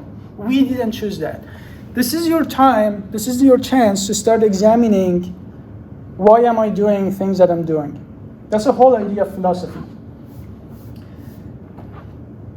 Did you even choose to like the taste of meat eggs dairy, or did you just get used to it? Because if you were born somewhere else in the world that eating, I don't know, tofu or soy milk or almond milk was the norm, what should I do to convince you to please come drink titty juice of like cows? Right? It sounds insane. Sometimes I go to Starbucks and I say, do you have like alternatives to cow's breast milk? And they're like, what? They think I'm a foreigner, I don't know the term. But that's really how distanced we are. We don't, when we say like milk or cheese, we are not thinking of you're drinking or eating like breast milk products of another species. Of course, I'm not saying it's wrong because it's weird, but I'm just saying that how we just got used to it, right?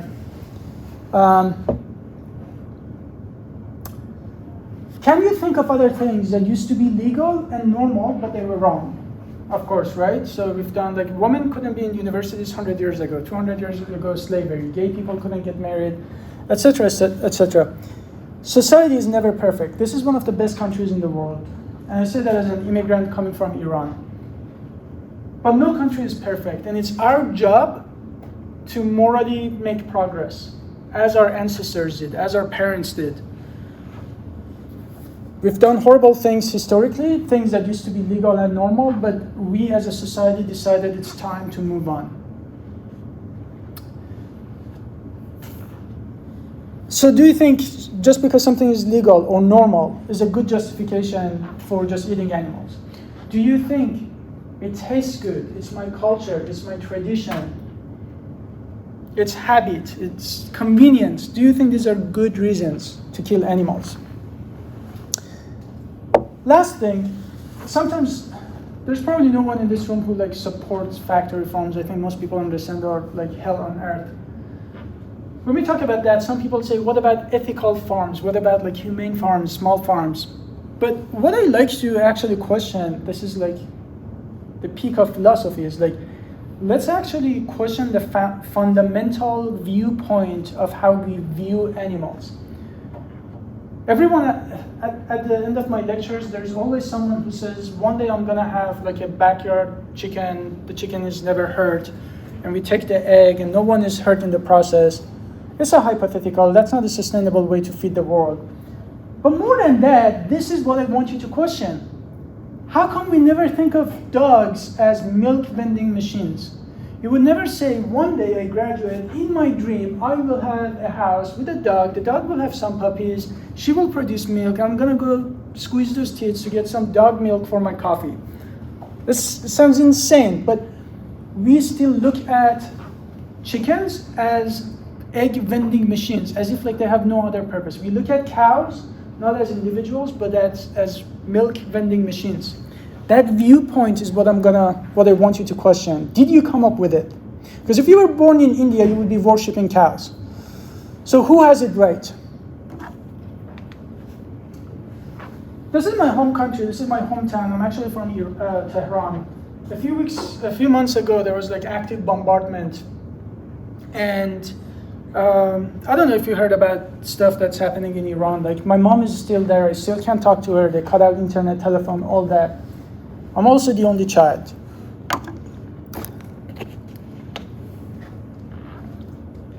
But the reason I stand in front of you and have the audacity that while this is going on in my own life, I'm talking to you about animals is because of this. Because if you be rational and logical, show me something that causes more pain, death, torture, and suffering in the world and exploitation. More than this, I will shut up, I will go focus on that issue.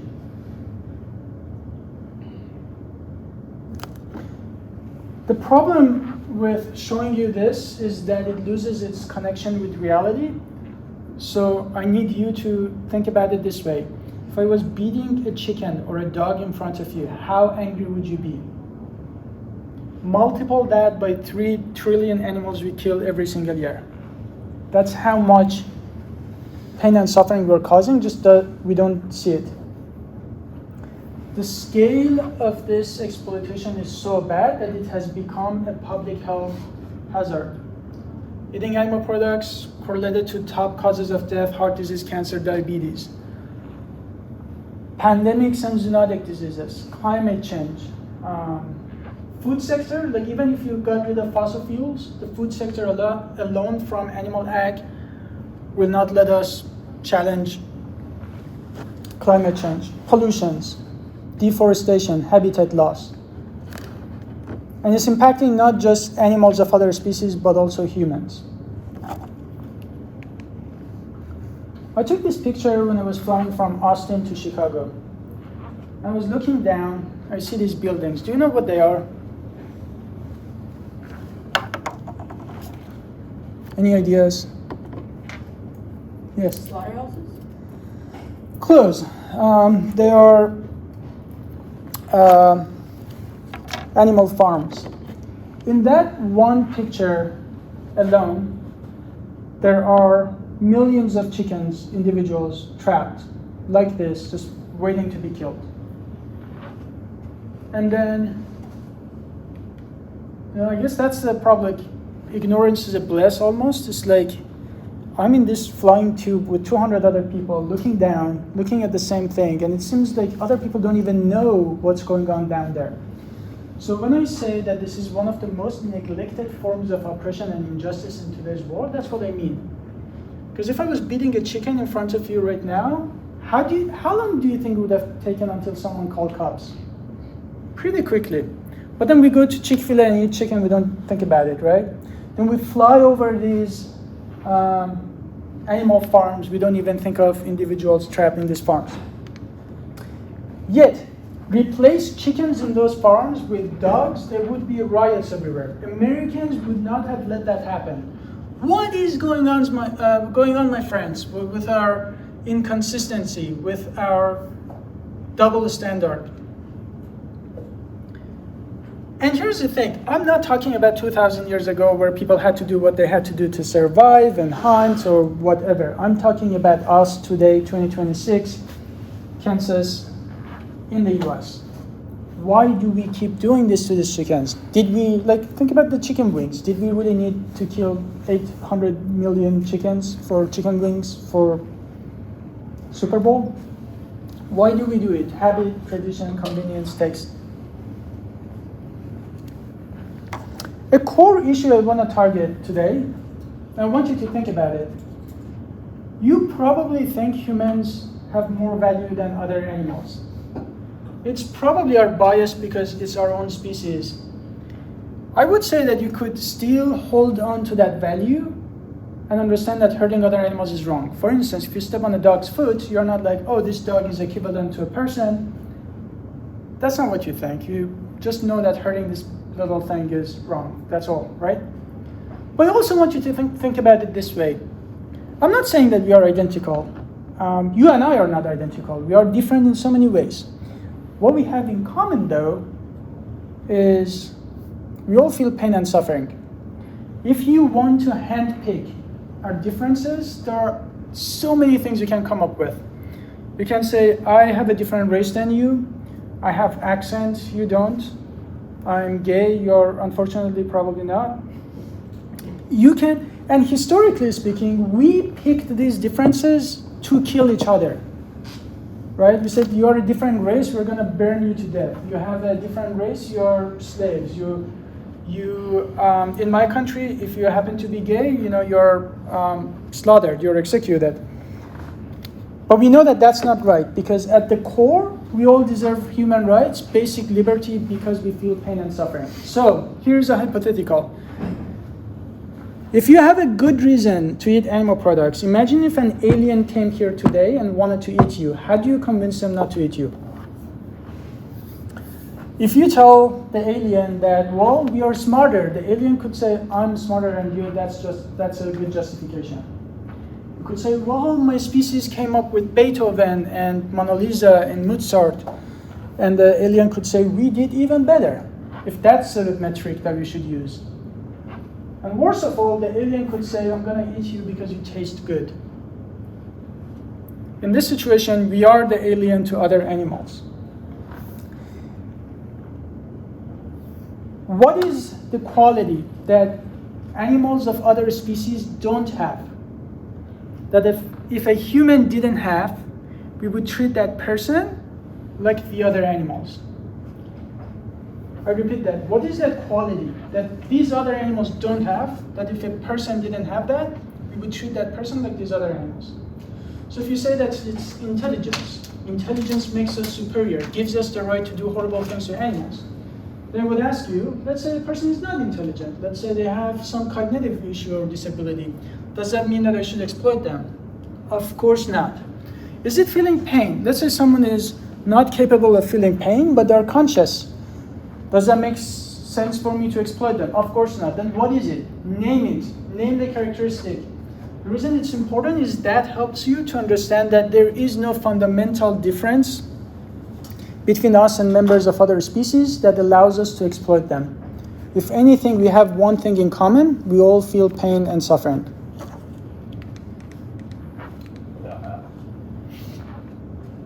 My bachelor was actually chemical engineering. During my bachelor, what I was introduced to was environmental issues, and I really care about that.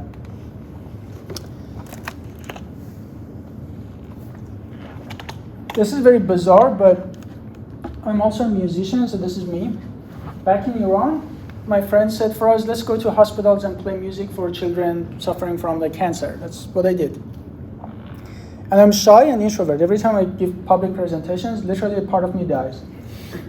But I do it anyways because I think that sometimes you just have to push yourself out of your comfort zone. If you always feel comfortable, something is wrong. And that's why today I'm going to make you really uncomfortable. Dealing with these kids, just walking around these rooms, playing music, it felt really difficult. It felt like I had to actually suck the negative energy from this room and make these kids happy for a moment. That was what led me to study biomedical sciences and becoming a cancer researcher. Because at any given point in my life, I was asking, what is a better thing I can do? How can I make this world slightly better? And you have one life, right? Wouldn't it make sense to do the most good in this life? Going back to my undergraduate campus, this is University of Tehran. So I did my undergrad there and came here for my master's and doctorate to Texas, actually. And this is a picture of my university with lots of happy students because it's a stock image. That's a joke, you can laugh. Sometimes it looked like this. So here, in this particular day, we were protesting for basic human rights. The government, paramilitary forces were here. I want to tell you about this right here. As we were protesting, this guy showed us a peace sign. And next thing we know, paramilitary forces attacked him and started beating him in the head with batons. And this is not a fist fight that you're gonna get nosebleed. It's this guy's gonna die. And the fact that you are so powerless, injustice is happening right in front of you and you can't do anything about it. I don't know, it's one of the most emotional things in my life, and I really hope that you are never in that situation to see it. And as I thought things can't get any worse, these guys actually broke inside the university and started attacking people. At that point, somebody ran after me with a machete and basically said, motherfucker, rape. And that's because I was tear gas, so I couldn't really see. So that motherfucker was the best thing I've ever heard in my life. It was like, that's your cue to just run. I'm sharing this with you because I want to say, like, college was the first time in my life I was introduced to different shit going on in the world. All right, now there is environmental issues I care about. Okay, there are cancer patients I really want to help. And then there are human rights issues. Yeah, I mean, I have this here because I literally can't go back to my home country because I get executed. Obviously, there are these issues in the world that I care about. Speciesism is the idea I want to talk to you about. Speciesism is analogous to racism and sexism. If you're taking notes, it's called speciesism. Just like racism and sexism. It's a behavior we are taught. It's not inherent to kids. A 5-year-old kid is never racist. We learned that from the society, from parents, from culture. Speciesism is discriminating against members of different species. What is it? Do we respect animals or not? If we respect some and not the other with no reason, that's discrimination. And we learn that. I want to show you a video of like children learning this behavior later. But 15 years ago, this is how the change happened. When I said it was an accident for me to think about all of this, by accident, I lived with someone who once called me a hypocrite. She said, for us, you are trying to rescue some animals, but you literally eat them. Like eat other animals. And I was like, I was butthurt, I was uncomfortable, didn't want to have that conversation. I hated my friend for 3 months. I was like, God damn it, she has a point. I was like, yeah, I really tried to be a good person. You know, I was against injustice to humans. But at the time, in Germany, I was obsessed with bratwurst. And for a moment of my pleasure, I was happy to put pigs through hell on earth. I was against hanging people for who they are, but I was okay with hanging chickens for who they are. If they were dogs, though, then I would have cared. So what's going on here? I care about human rights and women's rights. And my friend, this is probably something you don't think about. Dairy industry is fundamentally based on exploiting reproductive system of cows. The entire industry is based on forcibly impregnating cows, mother cows. In humans, we call it something else. So that they can have babies, so that they can produce milk. Then we steal the milk meant for their babies to put it in our coffee. If the baby is male, what happens in dairy industry? Can I produce breast milk? No. In dairy industry, it doesn't matter if it's family farmer, grass-fed, organic, pasture-raised. Males biologically don't produce breast milk. They're always killed or sent to slaughterhouse. Females are separated so the moms can be milked. Her milk production goes down after a while and she gets impregnated again and again and again and again. As a mammal, just imagine a dog. Imagine you forcibly impregnated them, took away the baby 6 or 7 times. Eventually her milk production goes down and then we kill her. So at the end of the day, whether it's meat, eggs, dairy, all these animals are eventually killed. But dairy is by far, I think, the worst. And when I was a kid, I had this like tiny chicken. And I'll show you this story because I tell you about this story because it shows how deep this cognitive dissonance goes. My pet chicken was called Happy. Happy was actually the first English word that I learned. And Happy grew up to become this big rooster. We gave him to my grandma. Neighbors complained, so every time I went there, Happy like jumped at me, we cuddled, and he was my best friend. One day I go home, no sign of Happy. You can probably see where it's going. I asked my grandma what happened, and she says, "Dear Faraz, I'm so sorry, the door was left open," and I was crying. I felt betrayed. I was like, he was my best friend, why would he run away?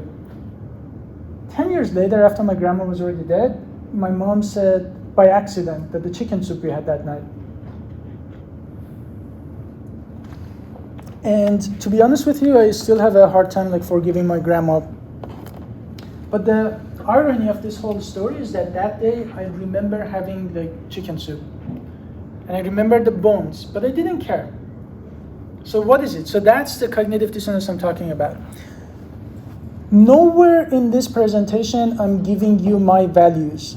I just want you to examine your values and consistency between your actions and your values.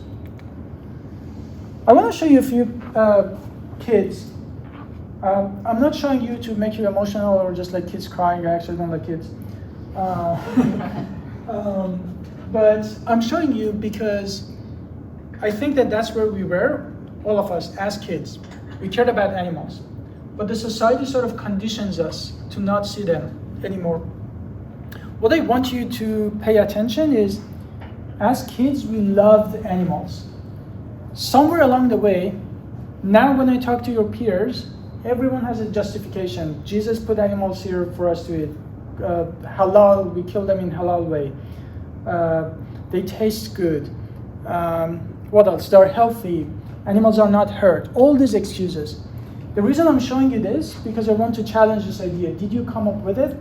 Or did you just hear it from the society and parents and we are just repeating this? But I don't want to eat them ever again.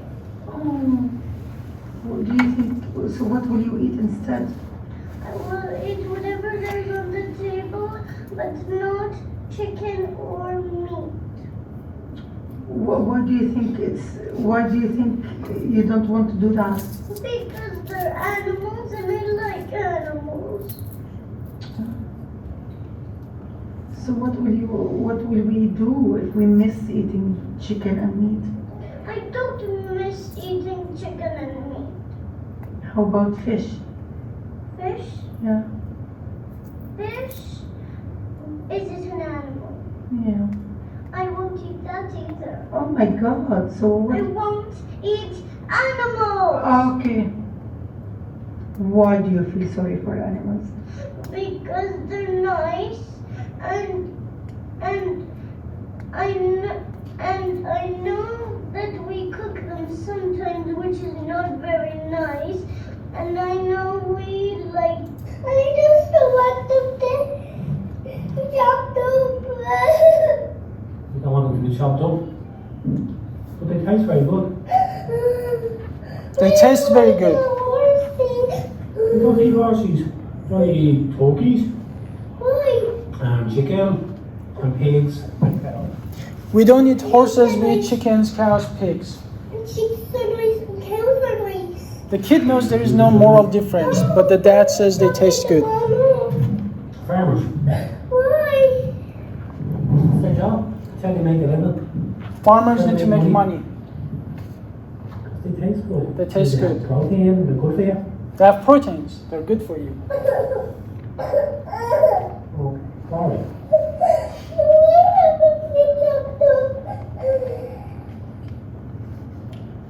And I won't make you eat the food because I don't want to argue with you. Would you like if someone ate you?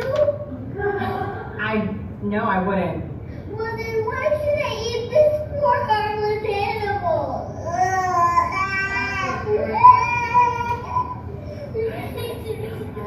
Okay, but do you understand what I'm saying? We didn't kill this animal. It's good for your body. Jesus created animals for us to eat. Baby, do you understand? I just want you to be healthy. It's food, baby. I'm not hurting you. It's food. Well, you're hurting the animals. I did not hurt the animals. Good girl. Alana, eat it, chew it, and drink your water. Quick, quick.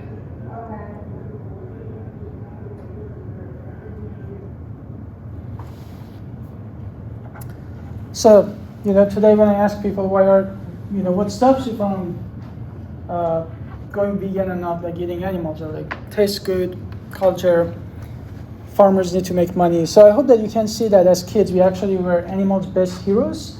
Somewhere along the way we became honestly their worst enemy. The reason, so here's another thing. The reason that eating animal products is so easy, twofold. One, the violence is not in front of you. If it was, actually I wanted to skip this, but let me show you. If the violence was in front of you, this is how you would have reacted as kids.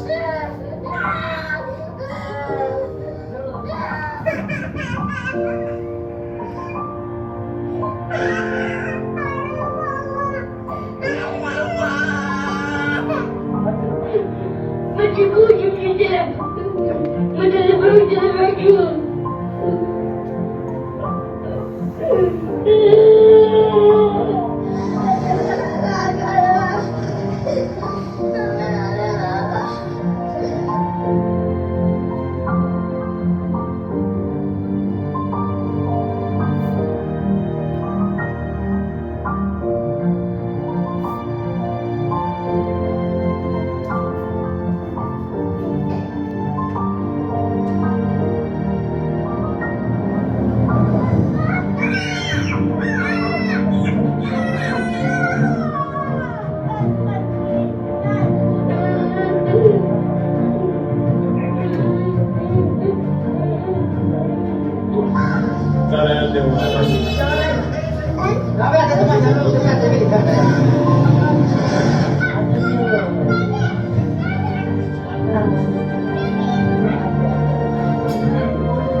Amongst everything, that just last kid who saves the chicken, that always hits me, because I wish like when my grandma was like killing Happy, I could be there to save him.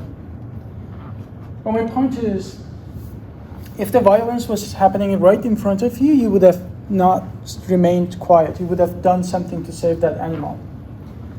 The reason that it's easy, that's one reason. The second is you are constantly exposed to lies. If there's one thing that you take away from this talk, is to be able to understand when you are being lied to, I'm a happy guy. Next time you go to a grocery store, pick any animal product, you notice that they show you there's like a happy animal on it. Between you and yourself, do you really think that, like cows, that situation I explained, for cheese, for milk, do they look like this when you take away their babies? Do they look like this when they go to slaughterhouse? I've noticed that even when I talk to students at like Harvard and MIT, people don't know. Male chickens don't lay eggs. Even if it's advertised as pasture-raised, organic, free-range, male chickens, basic biology, don't lay eggs. They're always killed. Not because we have to have eggs, but just because we like omelette and cookies. Same thing with dairy or cows, we talked about that. Has anyone here heard of ag-gag laws? In the US, there are laws to protect animal industry, and they push for these laws. Oftentimes they get shut down by Supreme Court because they're not constitutional. They go against free speech, but animal industry pushes anyways. Ag-gag laws, if I went to a slaughterhouse or animal farm, recorded what happens to animals, and I'm like, oh, you like bacon, I'm sorry to show you, but this is what happens behind the scenes, I'll go to jail, right? So they criminalize transparency in animal ag.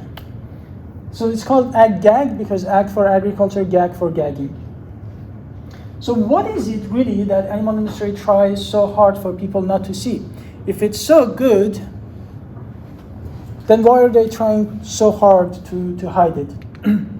So here comes a 3-minute that I want to show you. If you absolutely can, you can look away. But my encouragement is, please watch it with me. Don't look away. Indeed, our greatest quality as humans is our sense of empathy. That's the only reason we connect with each other. That if something bad happened to you, I will run to help you because we have empathy for each other and other animals. Use it. So what I'm going to show you is standard and legal practice happening every second and every day.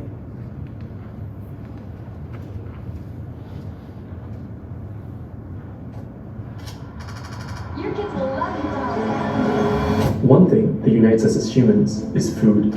And one thing that's common amongst almost all our cultures is the use of animals in food.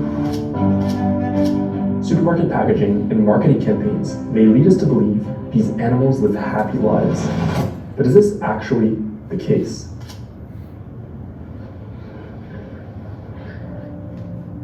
In the pig industry, piglets who are born too small or weak are considered to have no economic value. Many are just left to die.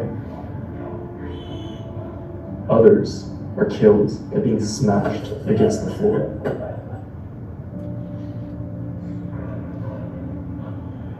Those who survive have their tail stalked, teeth clipped, and testicles ripped out with no pain relief. During and after they give birth, mother pigs are often confined in crates so small they can't even turn around. Since only female chickens lay eggs, male chicks in the egg industry are considered useless and are killed on their first day of life. Most often, they are macerated alive.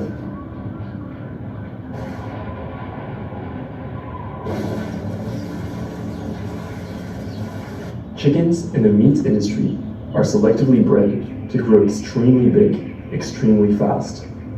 As a result, they often experience problems walking, standing, and even breathing.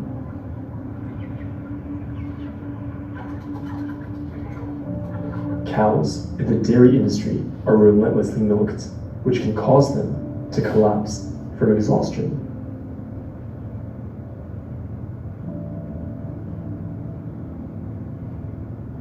Out of all the animals we use for food, fish are the animals we kill in the largest numbers.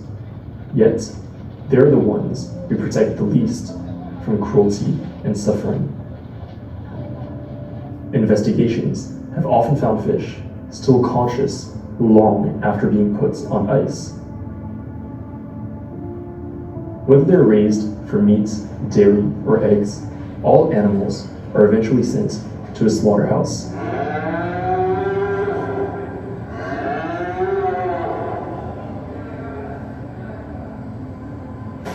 Many are killed by being hung upside down and having their throats slit.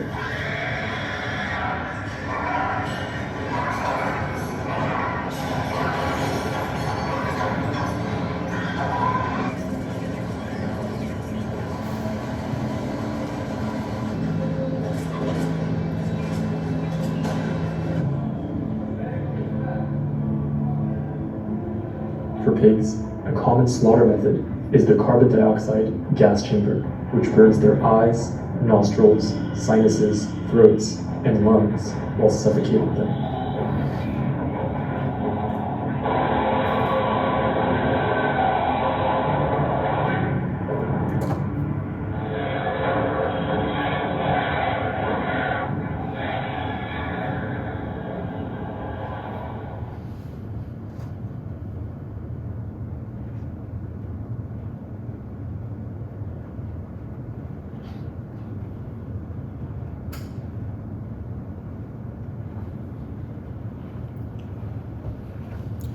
Thank you guys. I know it's not easy to watch this. I'll just hate myself to stand in front of you and not just show you what happens, because the odds of you seeing this is going to be 0 after you leave this. But is this really us? Is this really, does what you look at here reflect one of the best countries in the world, one of the most civilized societies? Isn't it really time for us to just move away from this? And at the beginning of this lecture, I asked you, like, what would be the moral, in the past, slavery used to be in our moral blind spot. Could it be that this is in our moral blind spot today?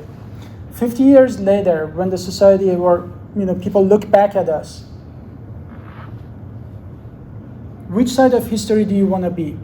Do you want to be a person who just goes with the flow and pays for meat, eggs, dairy, leather, fur, zoos and rodeos where animals keep being exploited and abused, or do we want to finally do the right thing? My encouragement is, I'm not here to talk to you about diet actually, so I'm not telling you what to eat, what not to eat. I want you to consider what we are doing to these animals as a form of injustice. Super important. Because if you don't see it as a form of injustice, it's really easy to justify and say, hey, I'm gonna eat a little less meat. And I'm like, great, so an animal died a little less.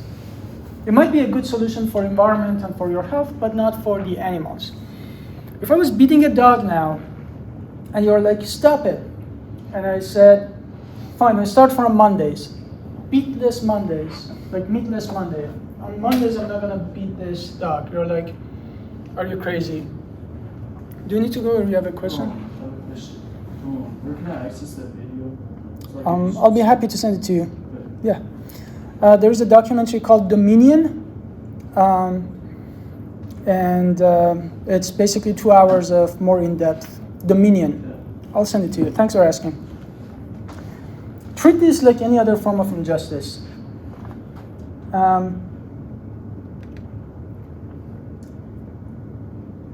So I'm going to switch gears. So you guys want to go to nursing school. And otherwise, you probably care about human lives. I actually make an argument that even if you hated animals and just care about humans, you still should help us change the food system. Here's why. I studied zoonotic diseases. One reason I gave up my life, I used to work in biopharma, it pays very well, and I had a good life for myself, but I wasn't satisfied. I don't know. I felt like, first of all, diseases I was working on were caused by eating animal products to begin with. Second, I knew that biopharma will just hire another scientist to do the same thing, but if I don't talk about animal rights, it just never gets spoken about. But even then, I was like, all right, I wanted to become a cancer researcher because I care about cancer. But logically speaking, what is number one cause of death? Do you guys know? Heart disease. So if I want to save the most number of people, it would make sense to actually focus on heart disease. Here's a fact. These are number one causes of death. So heart disease, cancer, diabetes, etc. These are mostly lifestyle diseases. I don't say if you're vegan, you don't get cancer or heart disease. That's not what I'm talking about. But we can almost entirely prevent heart disease. We can prevent 40% of cancers, not just with diet, not smoking, alcohol, etc. But the point is many of them, especially heart disease, is correlated with alcohol, some smoking, but mostly saturated fat and cholesterol that you get from animal-based foods.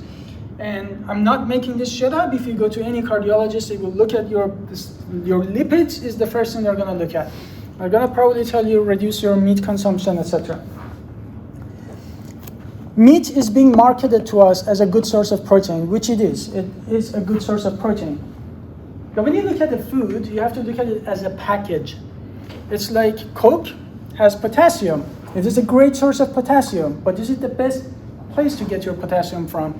Probably not, because it comes with sugars and lots of other things that you don't want. Meat is a good source of protein, so is soy and lots of beans and nuts and etc. But when you get it from meat, what else are you getting? This is not a vegan organization. This is World Health Organization and UK Cancer Research. They say that processed meat is group 1 carcinogen. Red meat, not processed, red meat at best is group 2A carcinogen. And I challenge you, find me one cancer institute in the world, for whatever country you desire, that says eat more meat. They all will tell you, if you want to, this is American Institute for Cancer Research, AICR. These are foods to fight cancer. Eat more fruits, vegetables, nuts and seeds and legumes, and reduce alcohol, sugary drink, which even if you're vegan, I encourage you to still eat healthier, and meat, red meat especially, and processed meat. The whole idea of this thing... Isn't a group 2 carcinogen possible cause of cancer? Yeah, so it looks at all cancers, but when you look at like colon cancer and several types of other cancer, there's a strong link. It's also true about smoking, right? The whole idea here is to reduce suffering, to help people, to help animals. If I thought that you needed meat and otherwise you suffer, I had no point talking to you today. This is the position of Academy of Nutrition and Dietetics, not a vegan organization, but they are the largest academy of nutritionists in the world. They put out this position paper every 5 years, and what they say is that it's their position that appropriately planned vegetarian or vegan diets are healthful, nutritionally adequate, and may provide health benefits. They're appropriate for all stages of life, including pregnancy, lactation, infancy, childhood, adolescence, older adults, and athletes. Very important. Athletes come to me and like, where do I get my protein? I was like, my friend, when was the last time you went to ER and you're like doing CPR, like someone is dying, or like, what happened? Oh, sorry, didn't get enough proteins. Doesn't happen. People die from things that you can actually reduce the risk of, like heart disease, type 2 diabetes, hypertension, certain types of cancer, and obesity.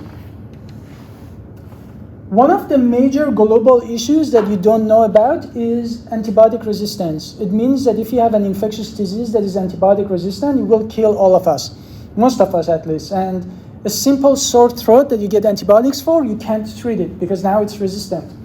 Where does antibiotic resistance come from? You have several sources, but the main one is animal agriculture. Why? Because 80%, 70 to 80% of antibiotics that we produce in the world and in the US is not for people, it's for farmed animals. You probably didn't even know that. Here you have these lagoons. When you have these animal farms, you have to do something with their crap. And so usually they go to these lagoons, sometimes they're flooded, they eventually leak to water sources. People who live, this is actually very true about this particular picture because it's North Carolina. Usually people who live around this neighborhood are people in lower socioeconomic class. So they suffer the most inhaling this dust that includes zoonotic diseases and antibiotic resistance. This is yet another reason we should fix the food system. Global malnutrition. Sometimes people say, well, if everyone ate plants, then we're not gonna, how are we gonna feed the world? I'm like, that's more argument to eat plants. Why? Because this is how the math works. This is the entire agricultural land available to humanity for agriculture. We take 80% of that for meat and dairy. 80%. It would make sense if this fed the entire world. But that provides only 20% of global calories and 37% of global protein. What it means is that that little that is left for human consumption directly is the one responsible for feeding 83% of calories and 60% of global protein. What it really means, and first world countries like here are the highest meat consumers in the world. What it means is that when we have meat or dairy today, we actually use so much resources in the world that there is no longer enough food for other people to eat.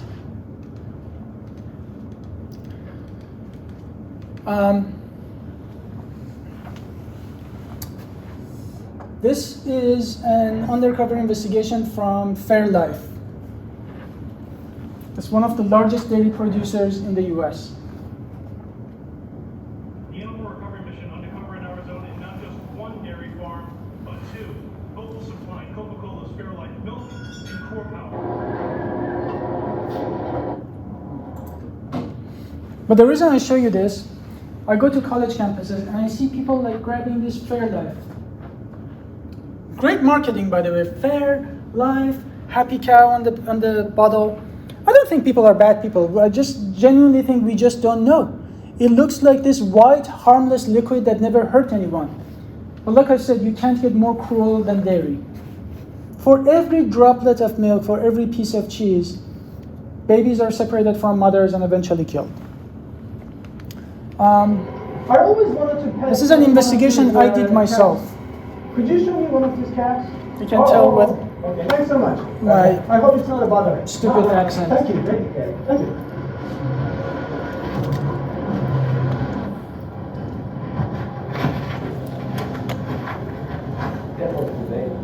They're from today? Yes. Like they were born today? Yes, they were born today. So you separate them from the month, day one? Day one. So these are female, right? Yeah, all female. What happens to the male ones? I'm talking about men, wolves. Oh, no, not wolves.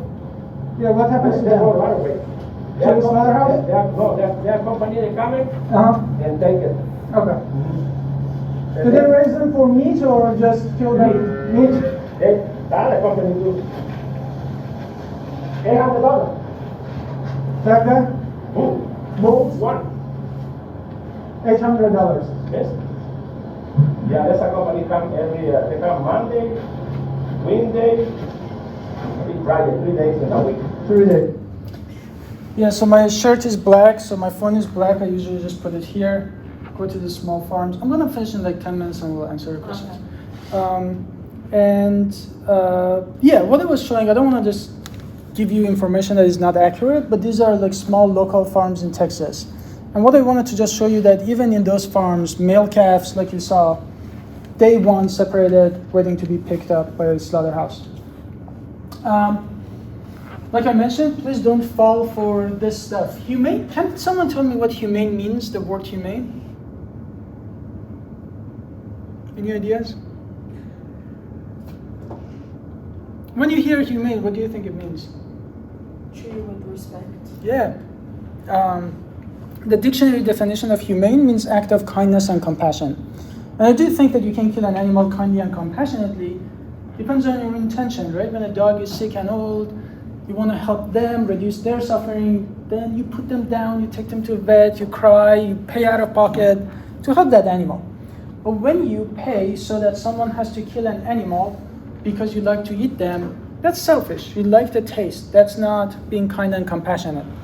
So the industry is trying to make us feel better about doing something that is not right. You see cage-free or pasture-raised. This is cage-free. It doesn't mean cruelty-free. And just to show you how easy of a change it is for us, if you go to grocery stores, this is Fairlife, what you just looked at. This is another dairy product with Happy Cow on it. Literally anything else on the shelf, right? Oat milk, soy milk, almond milk. If you go to Starbucks, you have all three options. No one has to take away like baby almonds from their moms and squeeze their milk. Oreo is not a health food, but happen to be fully plant-based. There is no dairy. It's so synthetic, doesn't have even dairy in it. People say I don't like plant-based foods or vegan foods. I'm like, come on, have you ever had like French fries and like guacamole and pico de gallo? And they say it's expensive. There is no way producing meat is like cheaper than eating plants directly. The reason that it's cheap is because we pay for it from subsidies. How do subsidies change? When the behavior of consumers change, and hopefully when you guys become voters and policymakers. But when you go to Chipotle, you can still get your, I generally get both beans, I get brown rice, grilled veggies, pico de gallo, guacamole, corn, lettuce. Literally all you have to do is to replace dead animals with sofritas. I love lasagna. The biggest thing that stopped me from going plant-based was I was like, I have to say goodbye to all the foods that I like, and I have to eat fruits and vegetables for the rest of my life. It's not how it is. You can literally eat any food. I'm lazy. I take my self-confidence in chemistry to cooking. It does not work. Horrible cook. I don't even honestly know. I don't really just follow the instructions on the package either. But I get lasagna in 5 minutes. All you have to do is knowing which brands to buy. Peanut butter, I don't know, bagels, there's vegan fish, ice cream, even Ben & Jerry's. Like you probably didn't even know. That's how easy it is. Like what excuse do we have? All you have to do is to turn the shit around, spend 1 calorie, just turn it, buy the one that just says non-dairy. You don't have to pay for every horrible thing we just watched happens in dairy. Beyond Meat, Impossible. These are not health foods, but these are meant for that day that you really want to have a burger. You have a choice. If you really want to do barbecue with your friends, you don't have to change your identity. If you're Christian, Muslim, left, right, atheist, doesn't matter. You stay who you are. You just align your actions with your values. There's like vegan sushi and all that. But just to bring it back and anchor it to my point, if we at least acknowledge that we have a problem, then we should do something about it. Something that stops a lot of people like you, so do me a favor, please. Like I ask you to do something extraordinary with your life. Don't go around just like most other people say, I'm powerless. We didn't get rid of like slavery because everyone was logically or ethically convinced that it's bad. It was because a small group of people spoke up. And that's how the society changes every single time. And you are that small group of thoughtful and dedicated individuals. That's why I love talking to students, and I don't go to like random streets to talk to people. The test for you, my friends, is if you wish that when you went 200 years ago, you would be on the right side of history, the test for you is today, what are you going to do with these other animals in the way that we view them as resources, commodities, and slaves? Do you think we have a power to change that? Of course we do. When is the right time to stop exploiting them? Is it today? Is it next week? Do we want to continue justifying doing these horrible things to animals, or do we want to finally do the right thing? So, this is your chance. And I hope that you get worse. One of my favorite quotes is from someone I respect, and he said, like, if you'd seen what I've seen, you'd be just like me. You know, I can't stop, I won't stop, I will never stop, I'm only going to become worse. It's like you become a prisoner of what you know, you become a victim of what you've seen. Once you see it, once you open your heart, once you understand the scale and neglectedness of this problem, you can't shut up.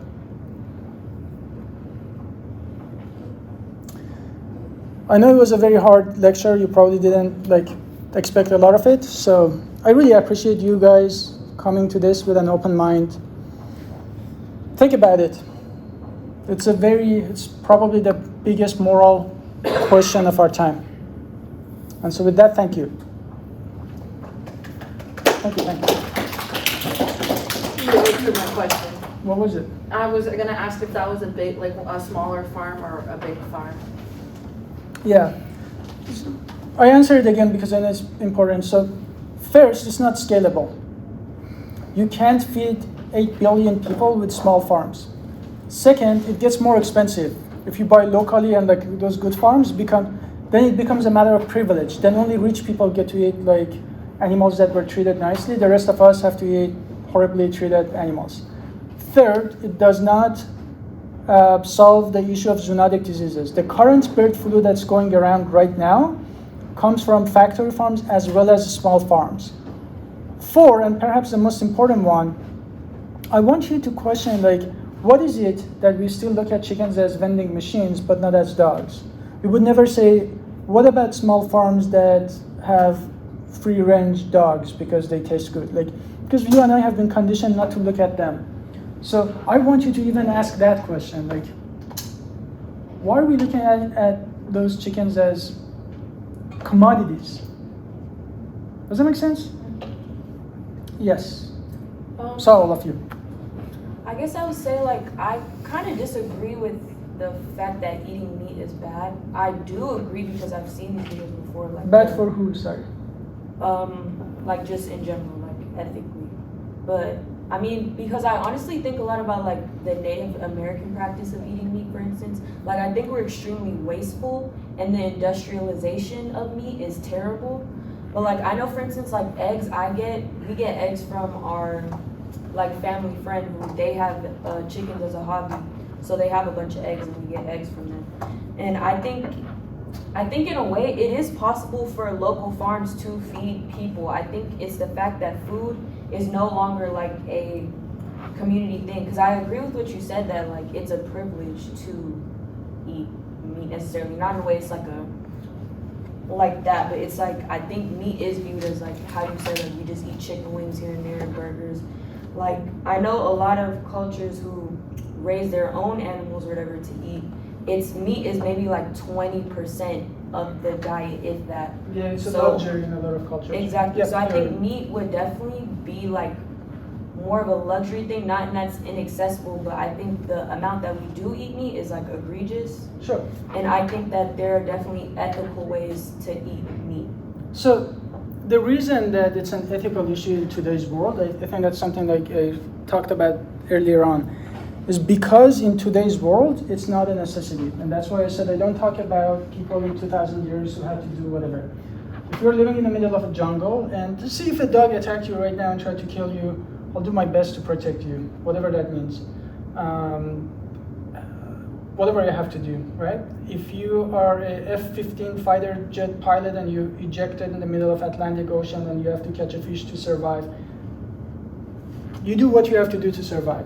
The whole idea here is we're not living in a world where eating animal products for us in the US is a necessity. So that's one.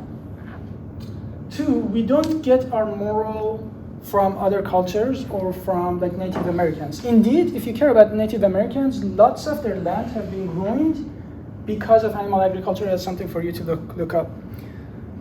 Three, it's like we can't use other people's struggle to justify our own actions. The whole idea that eating meat becomes meat, eggs, dairy becomes the moral issue is because it's not a necessity. Indeed, not only it's not a necessity, I showed you that if you replace eggs, there are meta-analyses that show if you replace any kind of animal protein, including fish, dairy, eggs, all of it, with plant sources, you reduce the risk of all-cause mortality, cancer, and heart disease. It's not a necessity. And lastly, my whole thing was think about it from the victim's perspective. If you think about it from the animal's perspective who don't have to die, you eating less meat, it doesn't mean that these animals are not being harmed. And lastly, when you say that you have a friend who has a backyard, as someone who has investigated these farms, I don't know about your friend, but generally you notice that there are only female chickens around, and usually there are no like male chickens because male chickens have been killed. If your friend has a business, if you're paying for those eggs in whatever amount, it's like a hobby. Yeah.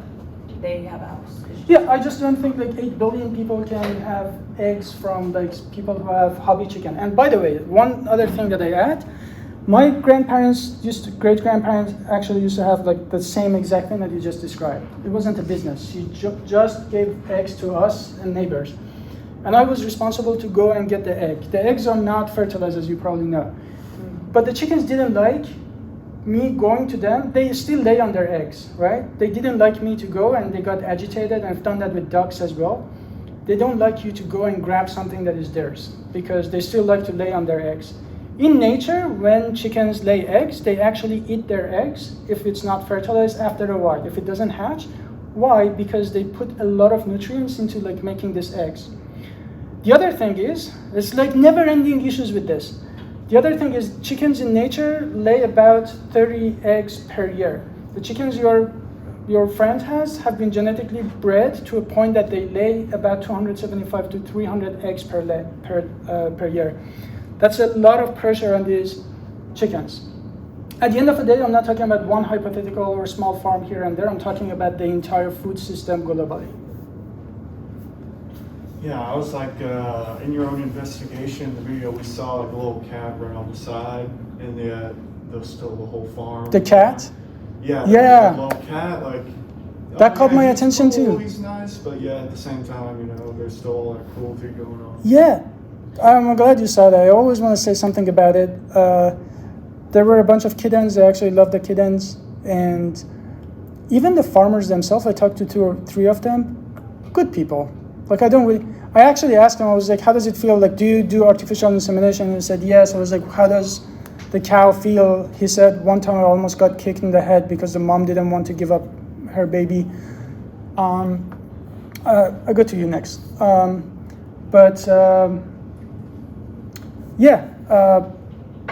Good people, but I just think that they never had to like question any of this. They didn't have the opportunity or education in any of this, so I can't really expect them to do better, but thanks for noticing. Yeah. Is there a place in the world where they don't do that as animals? Like. So think about it this way. If it's a business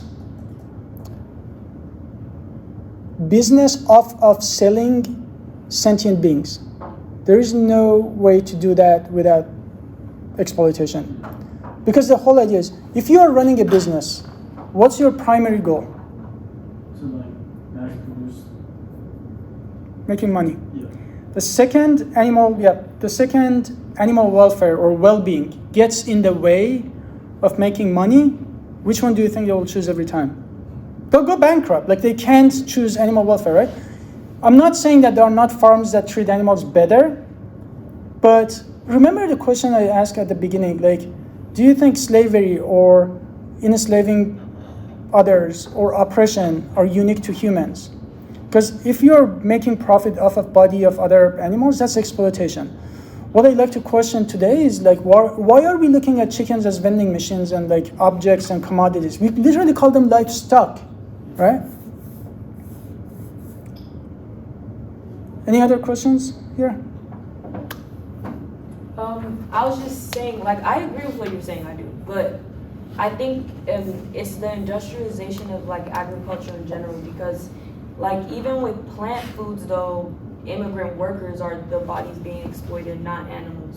Like almond milk was a whole thing like a while ago because they kept stealing water from like communities, like the amount of water used to grow the almonds was like an actual issue. So it's like, wouldn't local farms be the solution to that? Like agriculture being brought back into communities? So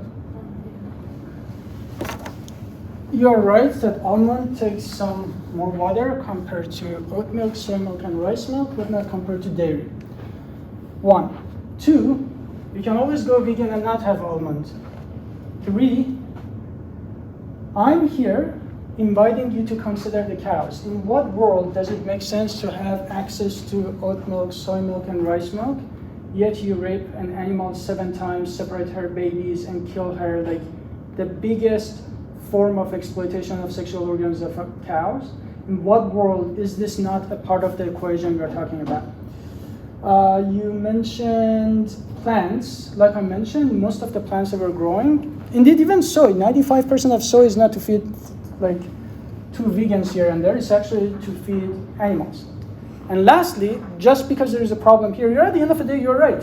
Anything will have some environmental impact, will have some form of, but just because there is a problem here doesn't mean that there is no problem here and we shouldn't do anything about it.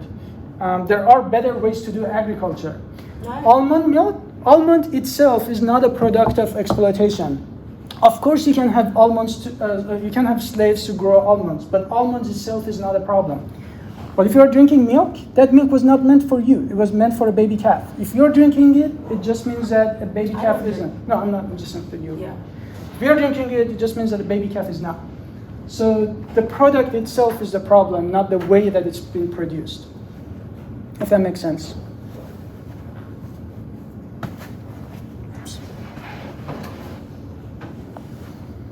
How are we feeling?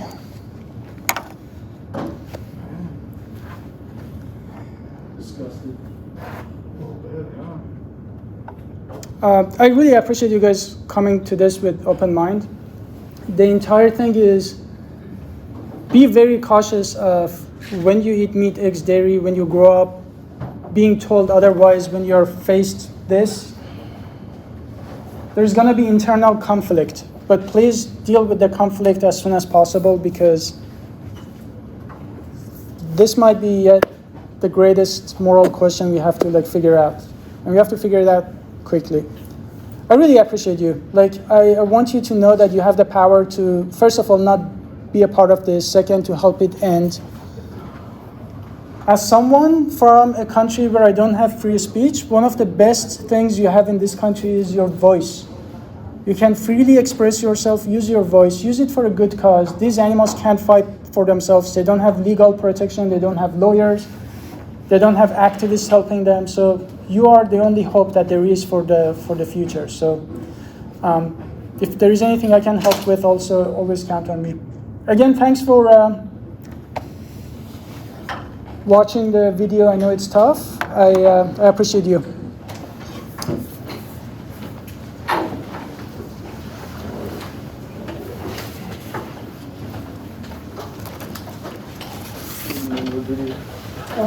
If you scan this, you'll go to my website, and then there's a list of documentaries that you can. Thank you. Yeah, what's your name? I'm Kristen. Kristen. Yeah, thanks for good questions. Yeah. Thanks for your time today, man. Yeah. I'm an introvert too, so I feel you when you're like, gotta give a speech, you know. Yeah. So yeah, I'm proud. That's cool. How do you And feel? man, I feel very different. You know, like my eyes are open. So I don't know. I do feel like I don't have a lot of power as an individual, but as you said, that's wrong. So Thank you for your video. Yeah, of course. I feel like I don't know. We gotta make a change, especially for kids, like the upcoming generation for sure. And like as you were saying about like Iran and stuff, I have a good friend whose parents immigrated from Pakistan, where it's the same humane rights going on there. And I just feel for you, man, and understand like where you're coming from with everything. So You were nodding the entire time, so. yeah, no, no, everything you said, everything you showed us, man, it really, I mean, it opens your eyes, and it came from a good source too. So Kind of same as my parents, because my mom, like right now, she's visiting my grandparent in Vietnam, and then it's a story she tells about like that, like how Karen's like not really well, and it's kind of a bit difficult for me to like I get I should be grateful, but at the same time, I just kind of feel like I'm a bit spoiled, and I kind of don't want it to be. yeah, no, I get that. I feel that too, because like born here, it's like we get everything we want. Then it's like halfway over, just one ocean over, man. It's like it's not easy for everybody. So yeah, that's cool that it came from you. I like that a lot. Yeah, I mean, it gives you a lot of food for thought for sure. Going on. So Treat it more like a moral emergency than food for thought. yeah, But I would say, please don't feel powerless, because we can't end it anyways. yeah, Like we can't just Yeah. Like, what is the ultimate goal? Could we like get rid of like racism? No, racism still exists, but it didn't mean that we shouldn't fight to abolish slavery. Right. And if those people said, "I'm powerless," you can actually see the change. I've been vegan for 15 years. Like right now, in every coffee shop, you get 3 types of plant-based milk. It wasn't like that. It's only because a few people like us. My friend right there, when she was a student at University of Arizona, she and her friend, 2 students, convinced the university to start a fully plant-based, like vegan vegetarian dining hall. Oftentimes, it doesn't take like a lot of people. It just takes somebody who to speak up. And you said you're also introvert. Most of these, like Gandhi was a huge like introvert. Yeah, like it's a bit Did you know that? Yeah, it's a bit too much for me. Like once the shot was heard, it's too much when I flinched. Yeah. And that's the truth.